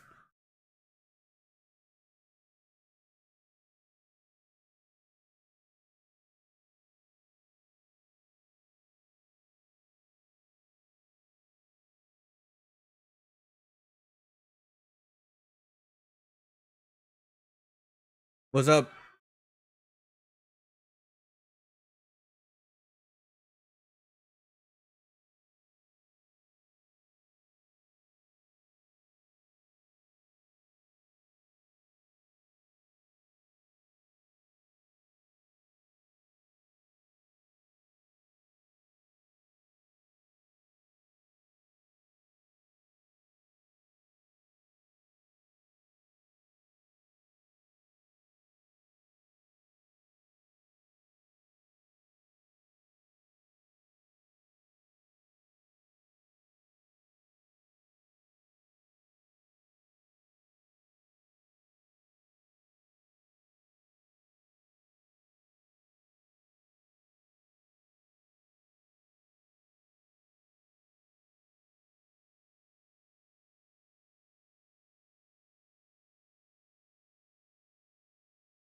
Chances need to be taken right now by both freaking guys.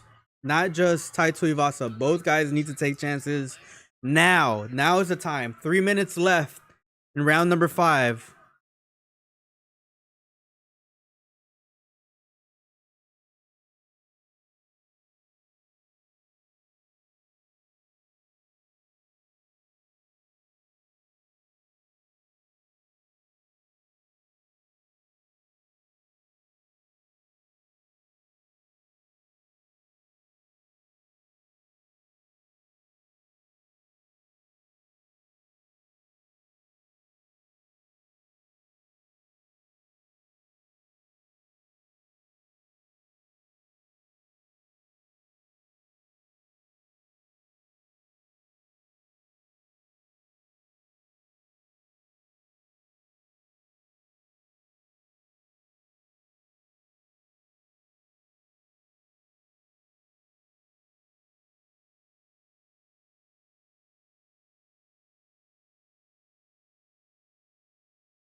Slight pause right now.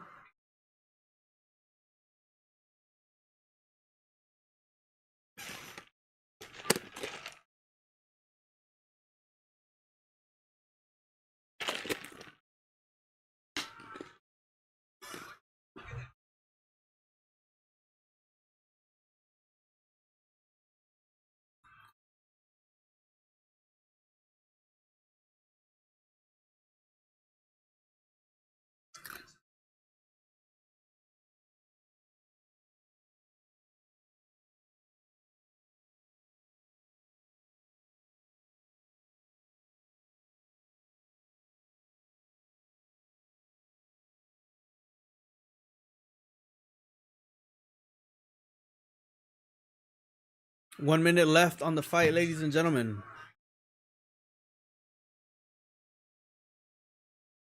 Tai Tuivasa needs to land like a 4-punch combination.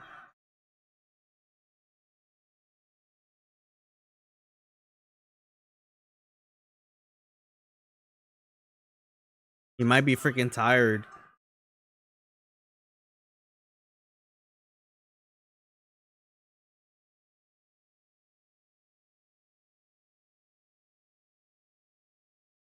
Right here, he needs to go.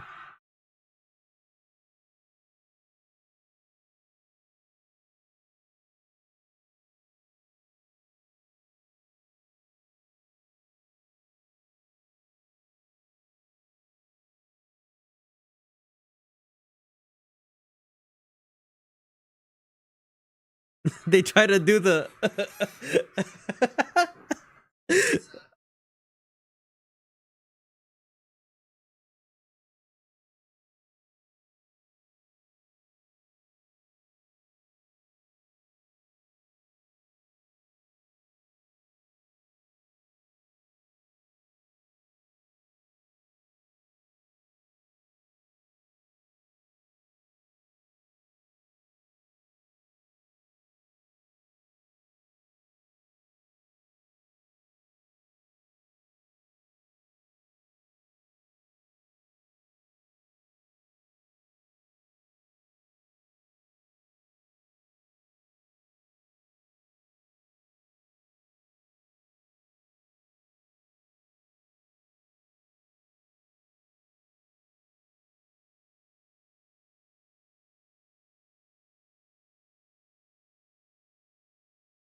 What the fuck?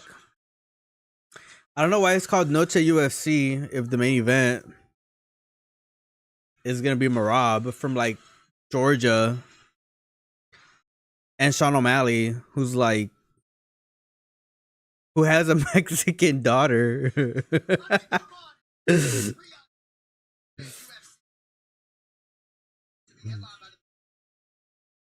I don't know. It's just weird to me, man. I really wish that the Sphere card could have just been like 307 or 306 or some shit. You should have replaced it.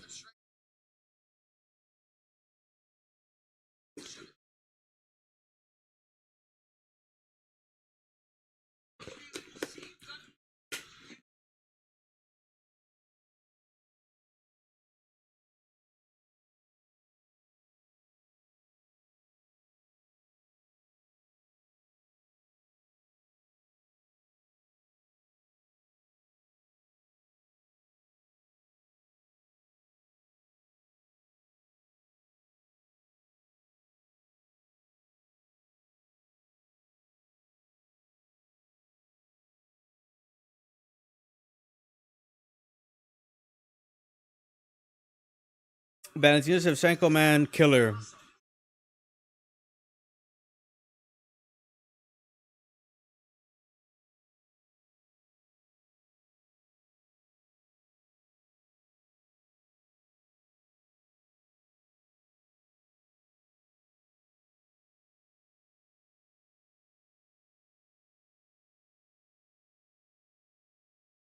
I mean, I guess I'll be watching the Canelo fight. I am gonna watch the freaking Noche UFC, but I'm gonna watch the Canelo fight.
It's a big freaking fight. Mateusz Gamrot taking on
This walkout song, bro. Holy shit. And you know I walk 1,000 miles.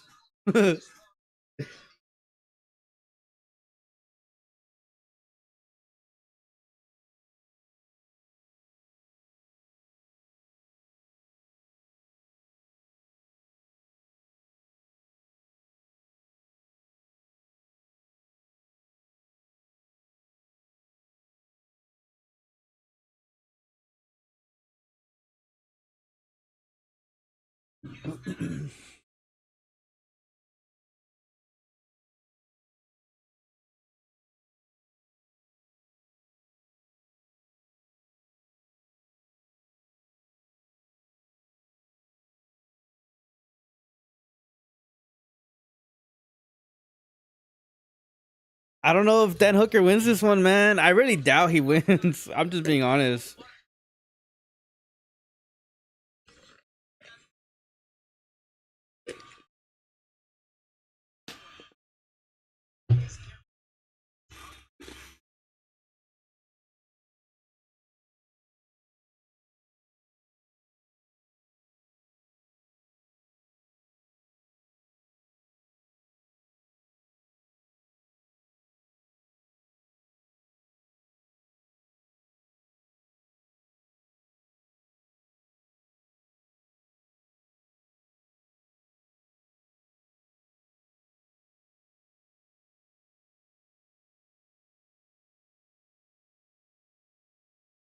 There's a big fight in the lightweight division, man. Big fight.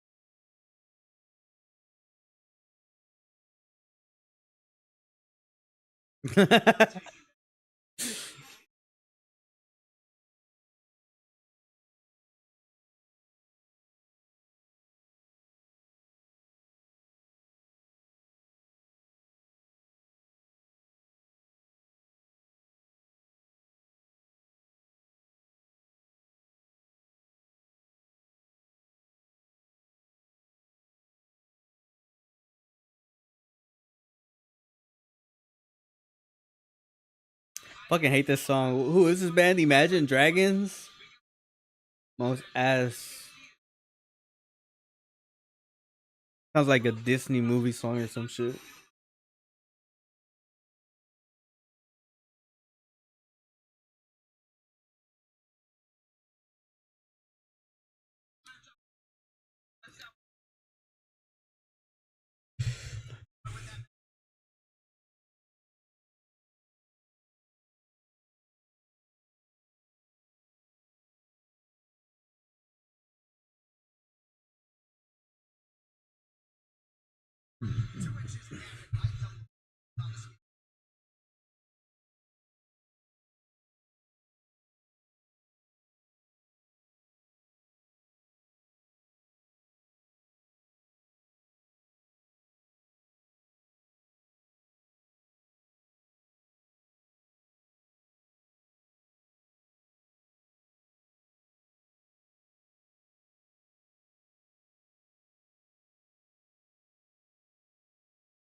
Good lord, man.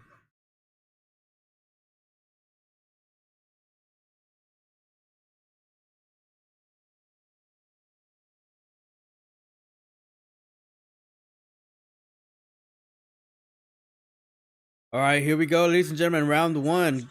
Mateusz Gamrot versus Dan Hooker.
Ooh, Mateusz Gamrot landing a good little flurry against Dan Hooker. Nice middle kick by Dan Hooker. A sequence of 1-2s for Gamrot. Looking good.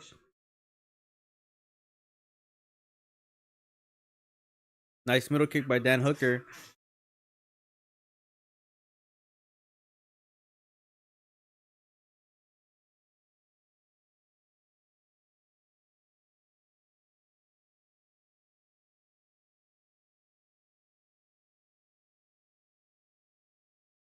Gamrot gets a takedown against Dan Hooker.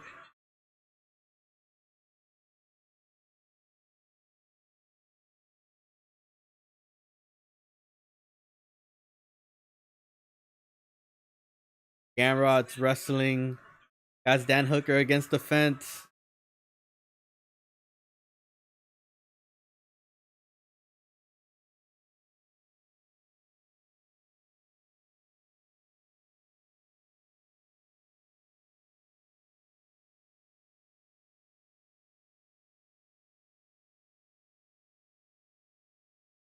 Oop, Mateusz Gamrot potentially. Nope. Able to separate back into the 50-50 center of the ring. Center of the octagon. Excuse me.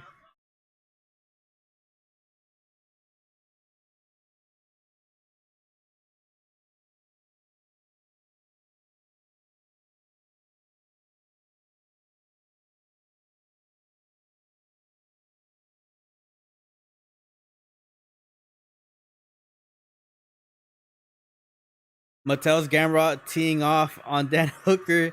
Dan Hooker's just getting beat up right now. Oh my god.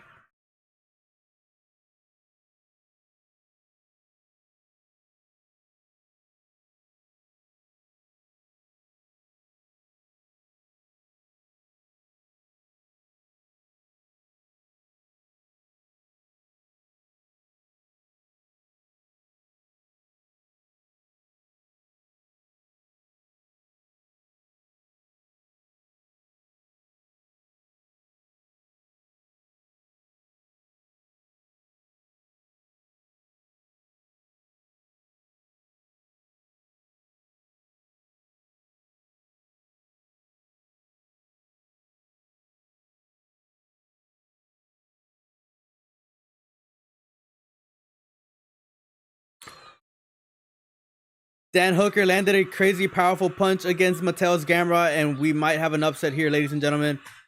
Mateusz Gamrot is wobbly.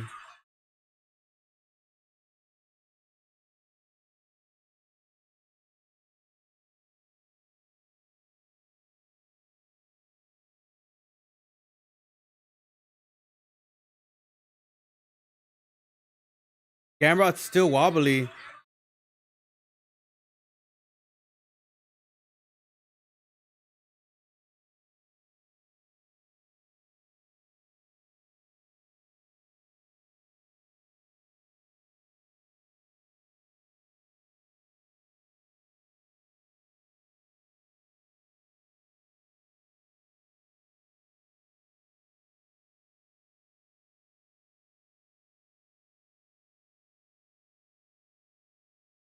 What a round, ladies and gentlemen. Back and forth was amazing.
Nice shot from Gamrot.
Oh shit, guillotine by Dan Hooker.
Hooker 10-9? Are y'all freaking retarded?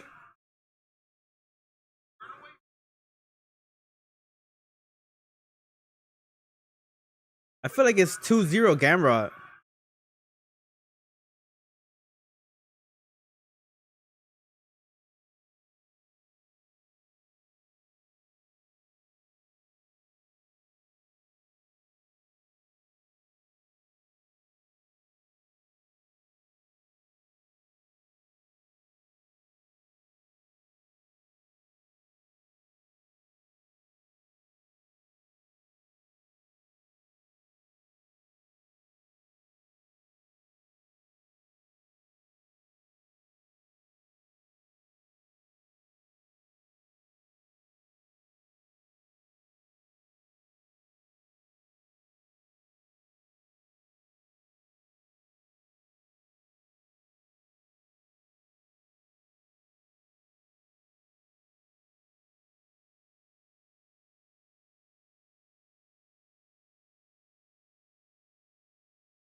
I don't know where people are saying that Dan Hooker won a round.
So apparently there was a judge that was sent home because he gave the win to Tai Tuivasa. 30-27 for Tai Tuivasa. I don't know where the fuck what fight he was watching.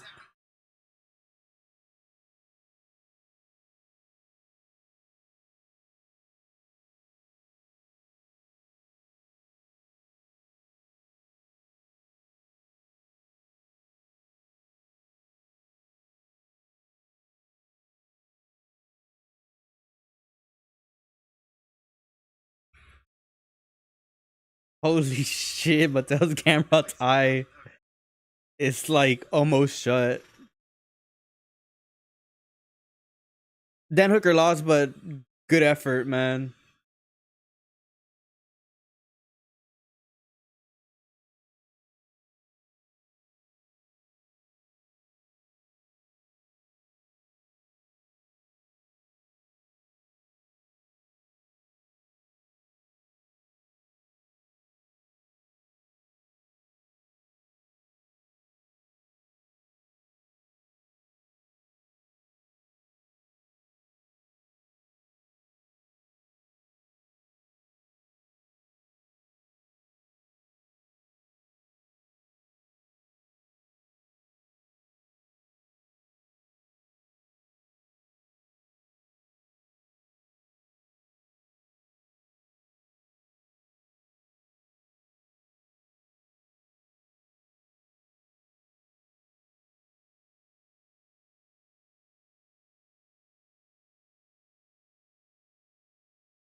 That Hooker manages to beat Mattel's Gamrot. That was a little bit of a surprise. I mean,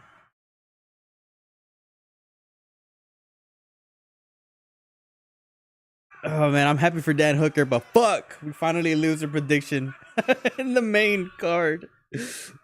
Oh fuck.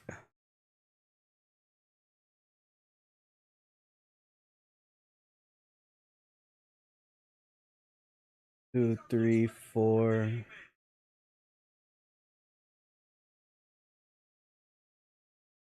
5 and 2, 6 and 2, 7 and 3. We're 7 and 3 right now in predictions. Not bad.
No way.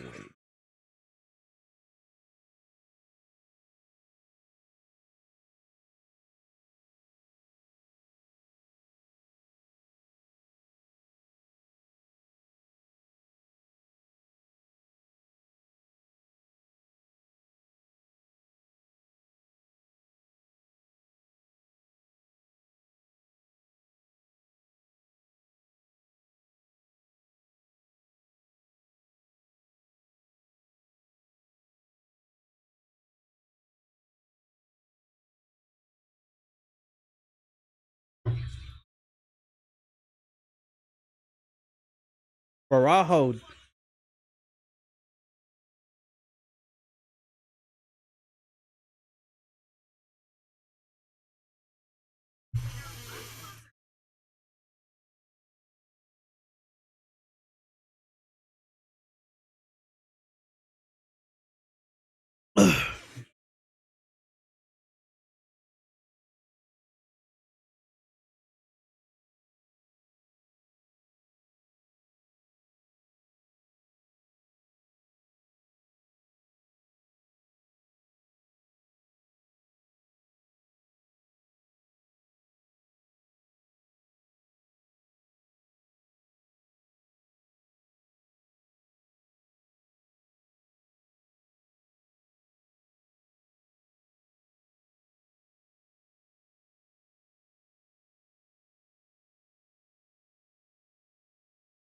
Co-main event now, ladies and gentlemen. Kai Kara France versus Steve Erceg.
What the fuck is Kai Kara France doing, bro?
Okay, let's go, ladies and gentlemen. Man, we got Steve Erceg winning this matchup, but it's a tough fight, man.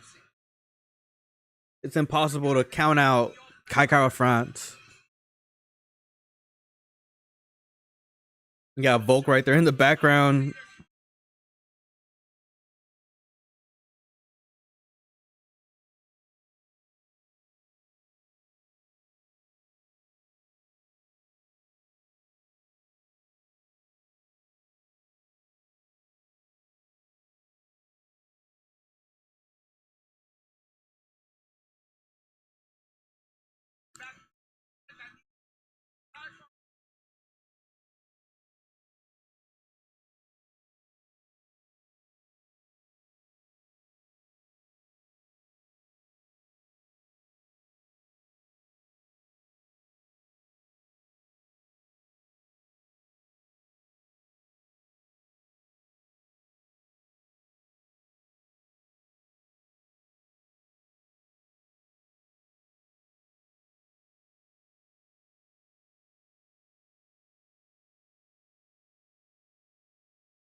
Good lord, man.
Kai Kara France is about to finish Steve Erceg. Holy shit.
Shotgun savior.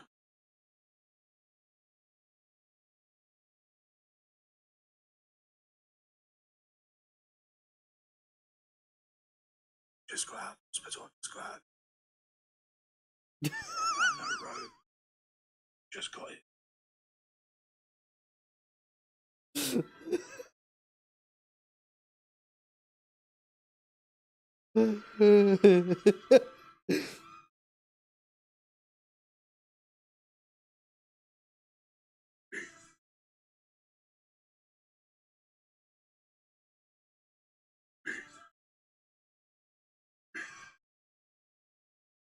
Fuck this. Adesanya, dude.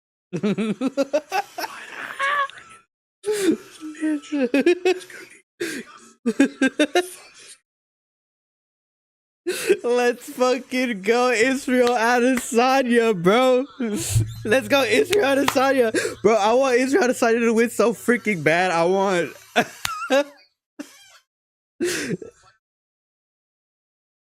Oh, man.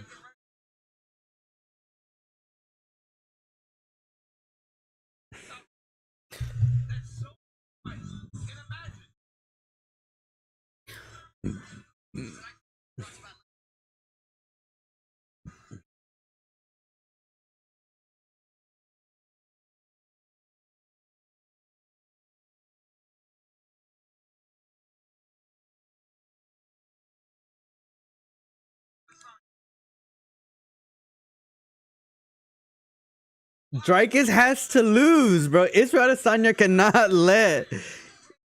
He cannot let Dricus win.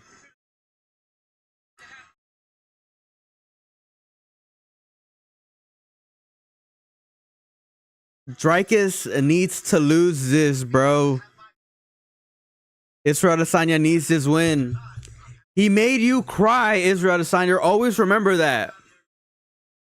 He made your ass freaking cry.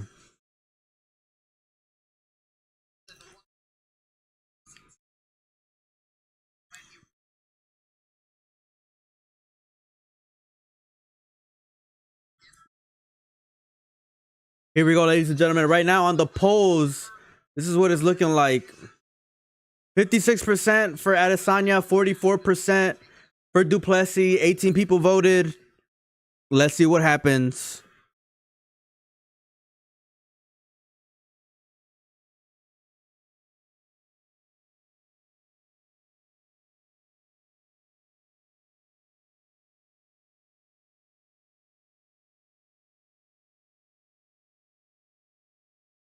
DDP's The Man Kisser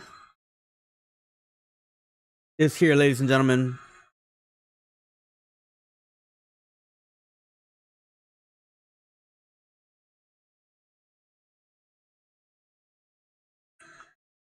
African song.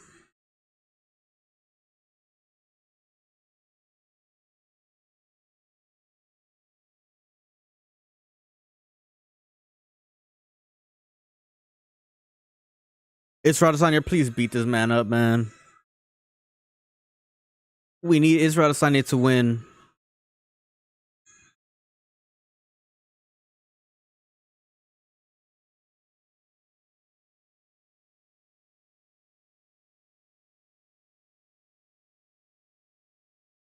Dricus du Plessis needs to lose.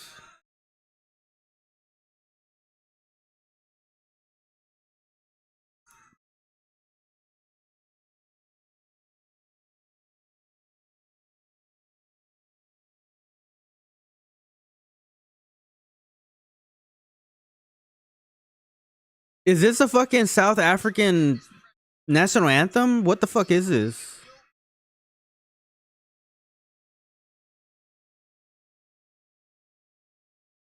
Dricus is just gonna freaking shadow box for like 10 seconds.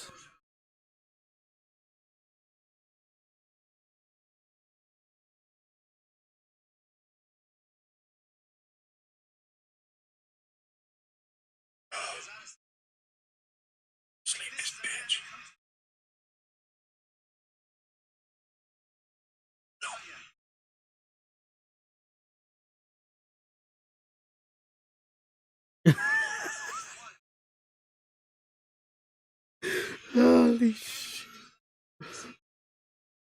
Oh man.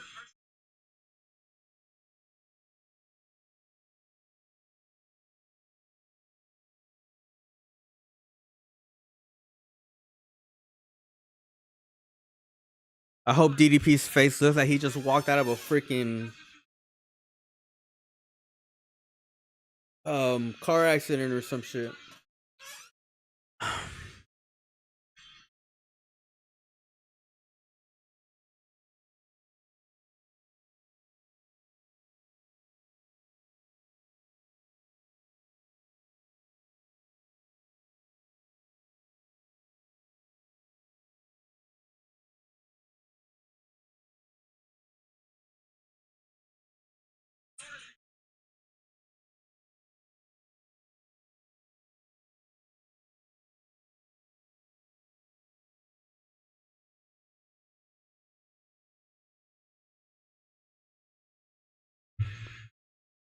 Holy shit, are they just gonna glaze fucking DDP for like the entire fight?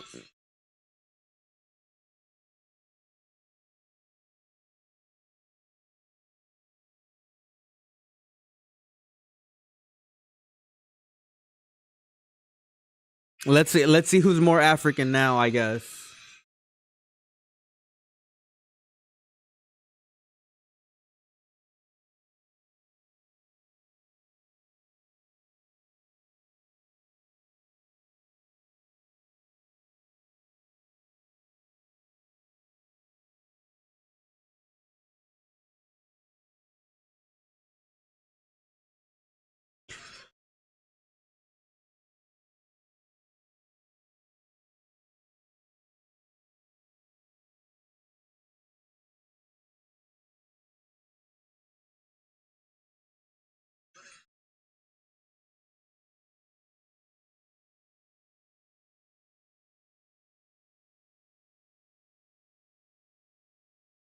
All right, ladies and gentlemen. Main event.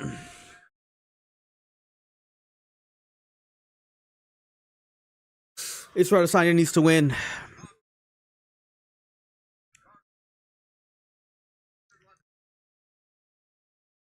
I don't have a shiesty, but this is the best I could do.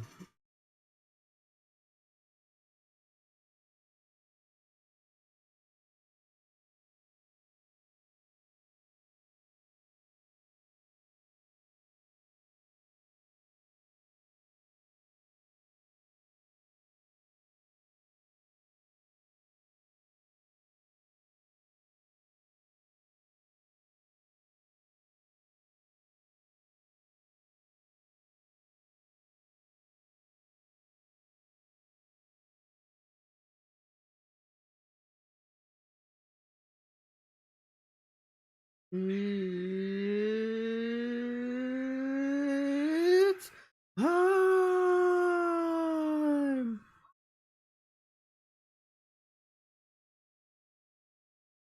Knock him the fuck out, Izzy.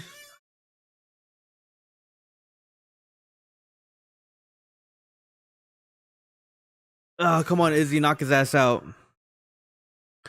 Izzy looks like a fucking lizard, bro. Cold-blooded. Let's fucking go.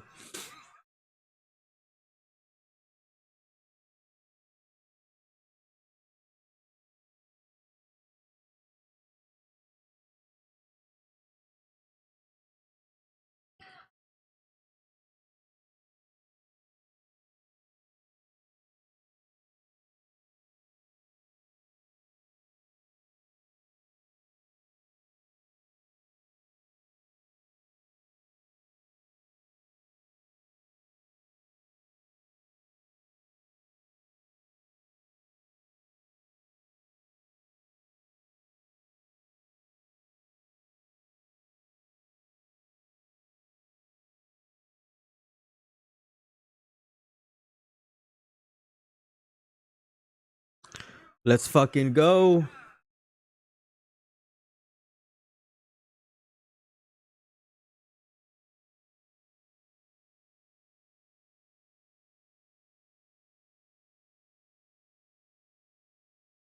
Reigning defending.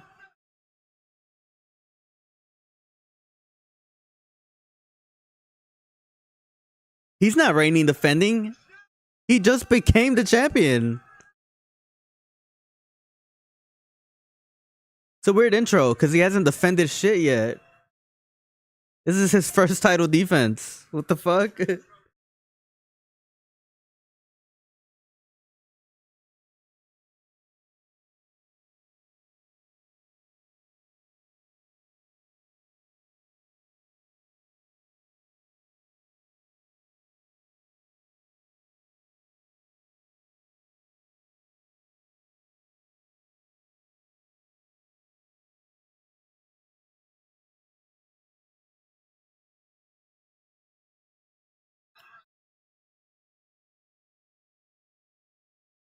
Come on, Israel Adesanya, bro. Your legacy is on the fucking line right now. Knock his ass out. He made you cry.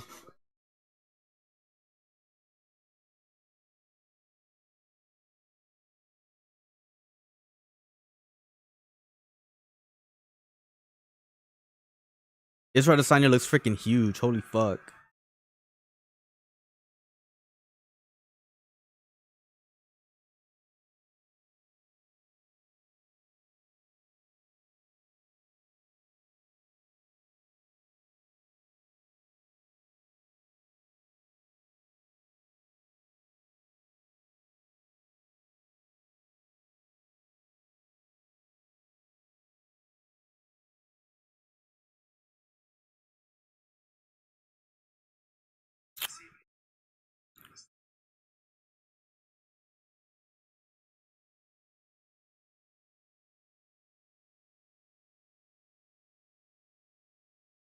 Good inside kick by Israel Adesanya. Dricus tries to blitz.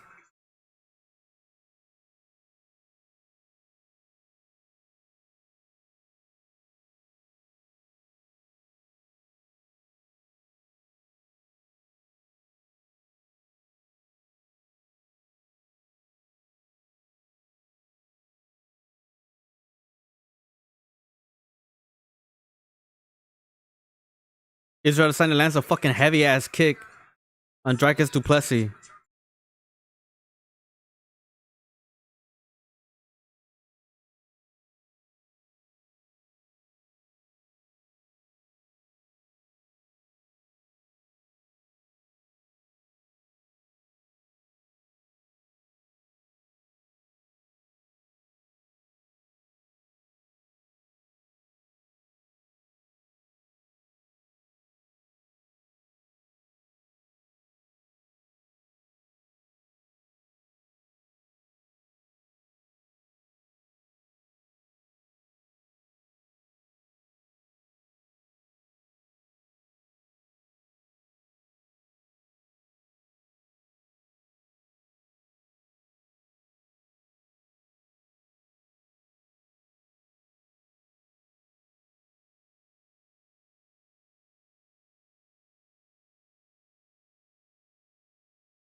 Dricus du Plessis goes for a takedown and Israel Adesanya is able to stuff it.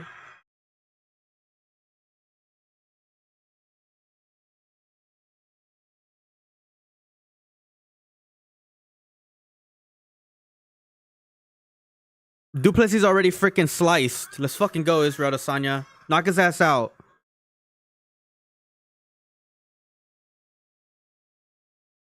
Nice fucking middle kick by Israel Adesanya and fucking Dricus du Plessis kicks air.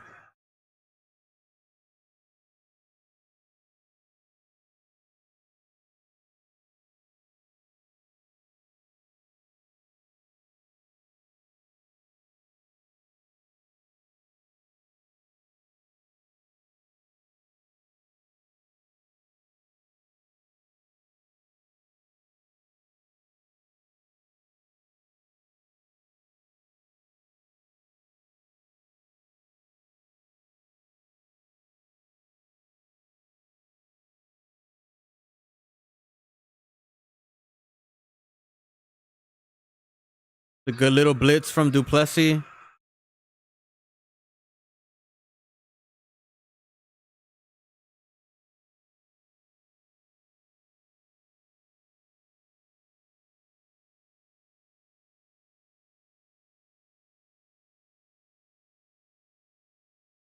Nice uppercut from Israel Adesanya. Nice middle kick from Israel Adesanya.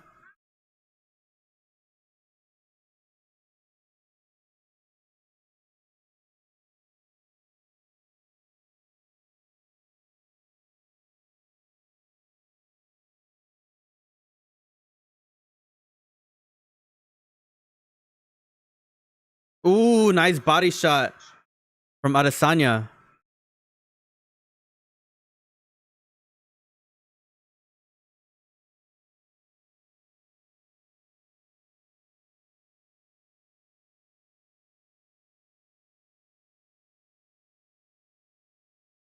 I don't know.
Good inside kick from Adesanya.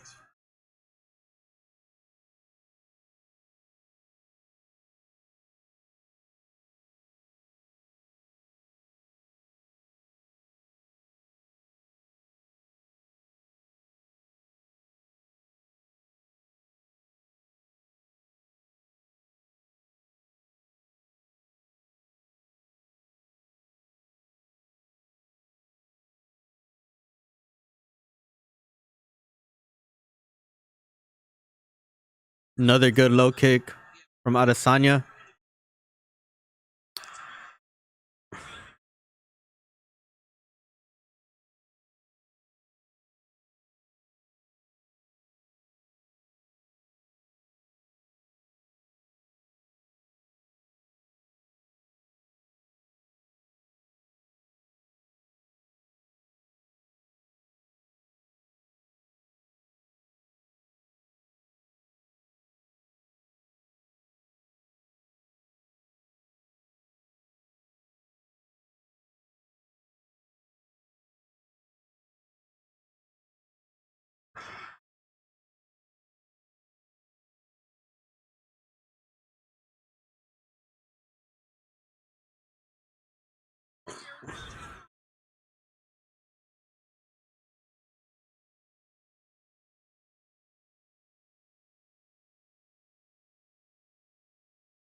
Ooh.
It could be 1-1. It could be 2-0 for Dricus.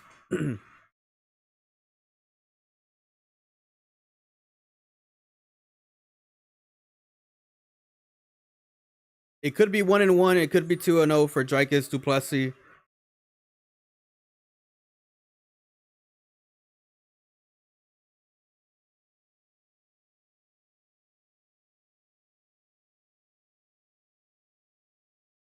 Three rounds to go.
Another good body shot by Israel Adesanya.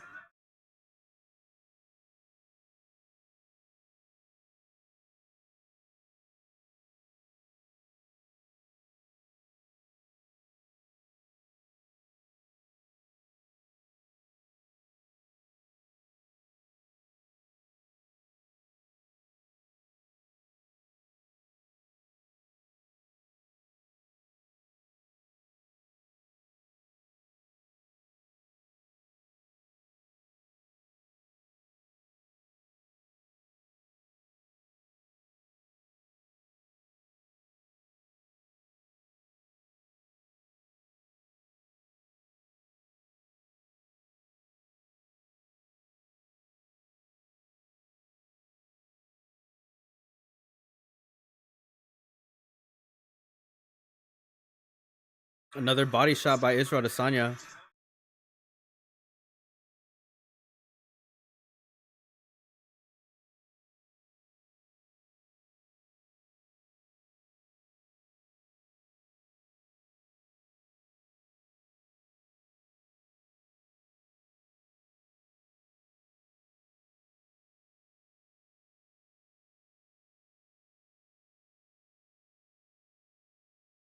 Oh my god.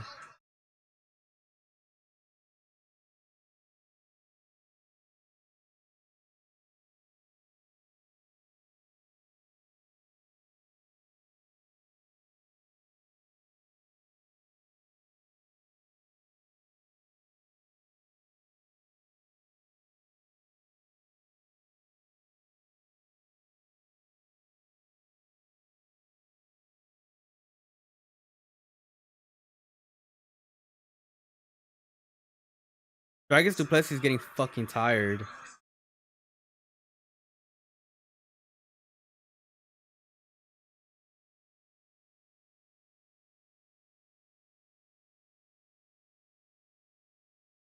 feel like this round, obviously for Israel Adesanya, third round. I think he tripped. That he did not fall.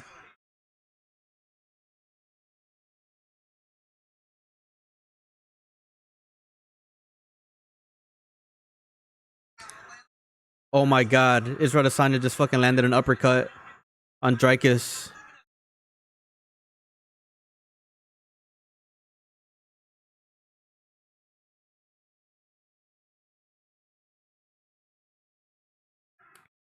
Oh my fucking god. I think this round's a little obvious for Israel Adesanya. Another uppercut by Israel Adesanya.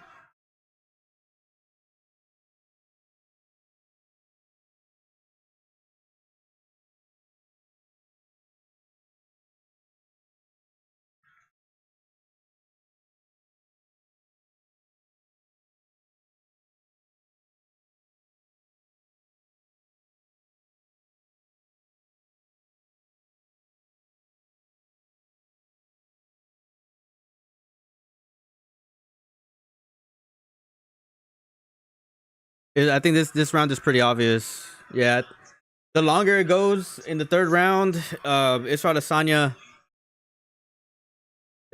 won this round. It might be 2-1 for Dricus, or it might be 2-1 for Israel Adesanya, depending on how people judge round one. Round two, I think it was pretty obvious for Dricus.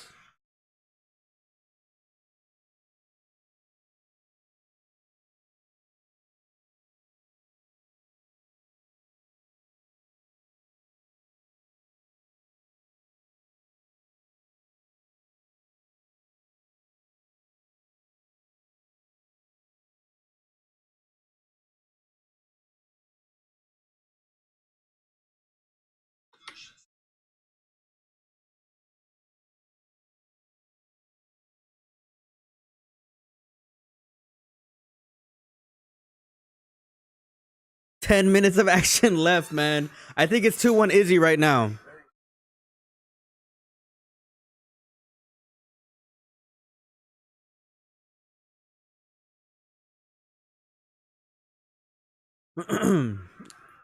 Might be 2-1 Izzy, actually. That's probably what it is. Anyways.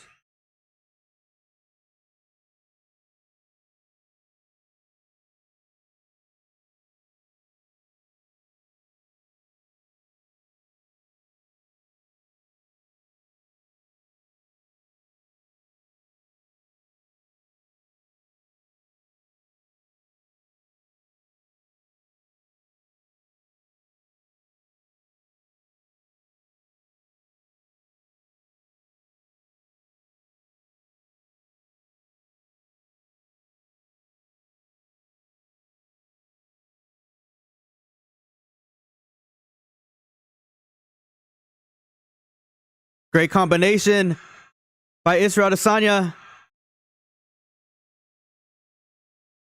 Stuffs a takedown.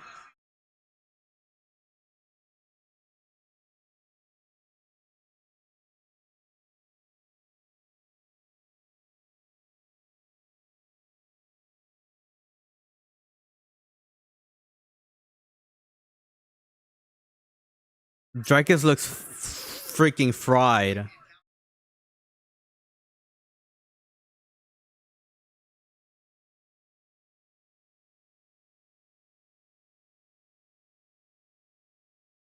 Oh my god. I think Israel Adesanya is gonna win this round, and if he keeps on backing up Dricus du Plessis. Dricus du Plessis needs to stop blitzing, bro. He needs to stop blitzing. He needs to fight smarter. If he's gonna try to entry against a taller opponent, he needs to attack the base and then go for. I think he's headhunting for some freaking reason. Dricus du Plessis is definitely freaking headhunting right now. I think that's fucking him up, and his blitzes aren't doing him any favors because he's looking sluggish as the fight keeps going forward.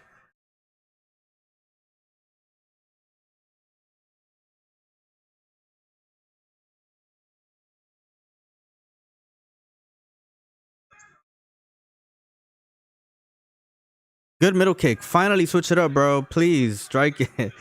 Dricus needs to fight a smarter fight, man. He just can't be headhunting the entire freaking time.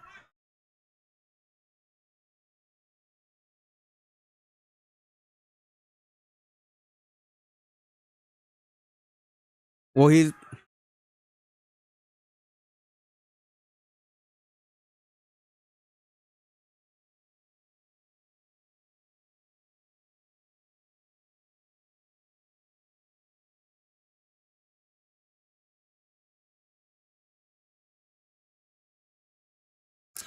Man, the body work from Adesanya, man. Yeah, right now, freaking Duplessis is headhunting like a motherfucker, and he's becoming really predictable. And Adesanya's attacking the body, and Duplessis is blitzing and wasting a whole lot of energy and punching air. It's not looking good right now for Dricus Duplessis. I think Adesanya might win this round. 2 minutes left to work.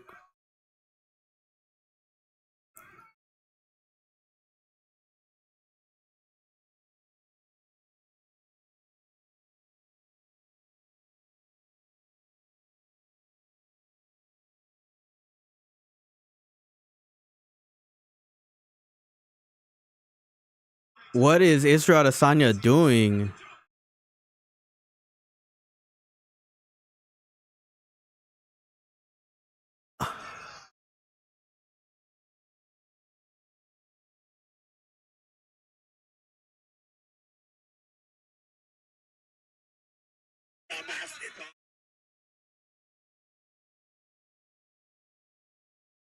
What the fuck is he? What the fuck were you doing, Israel Adesanya, bro?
What the fuck?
It's all up to Sean Strickland now, man.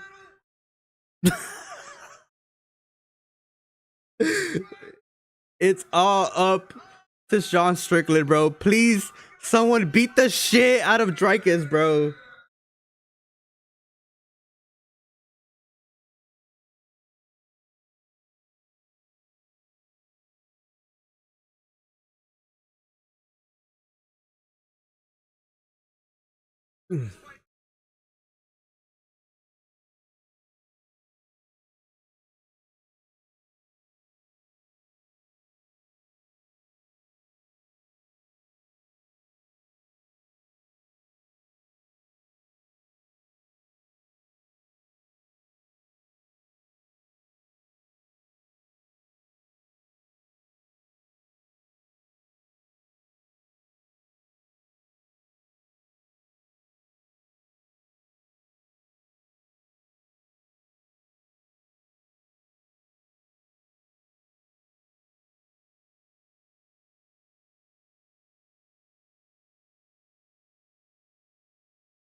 Well, ladies and gentlemen, it was a pleasure to host 305. Well, not host, but like cover it for like the past 6 hours. I really appreciate everyone who came by. I'm tired as hell. Making a whole lot of videos for the next couple of weeks. As always, it's a pleasure. Peace out and have a good one.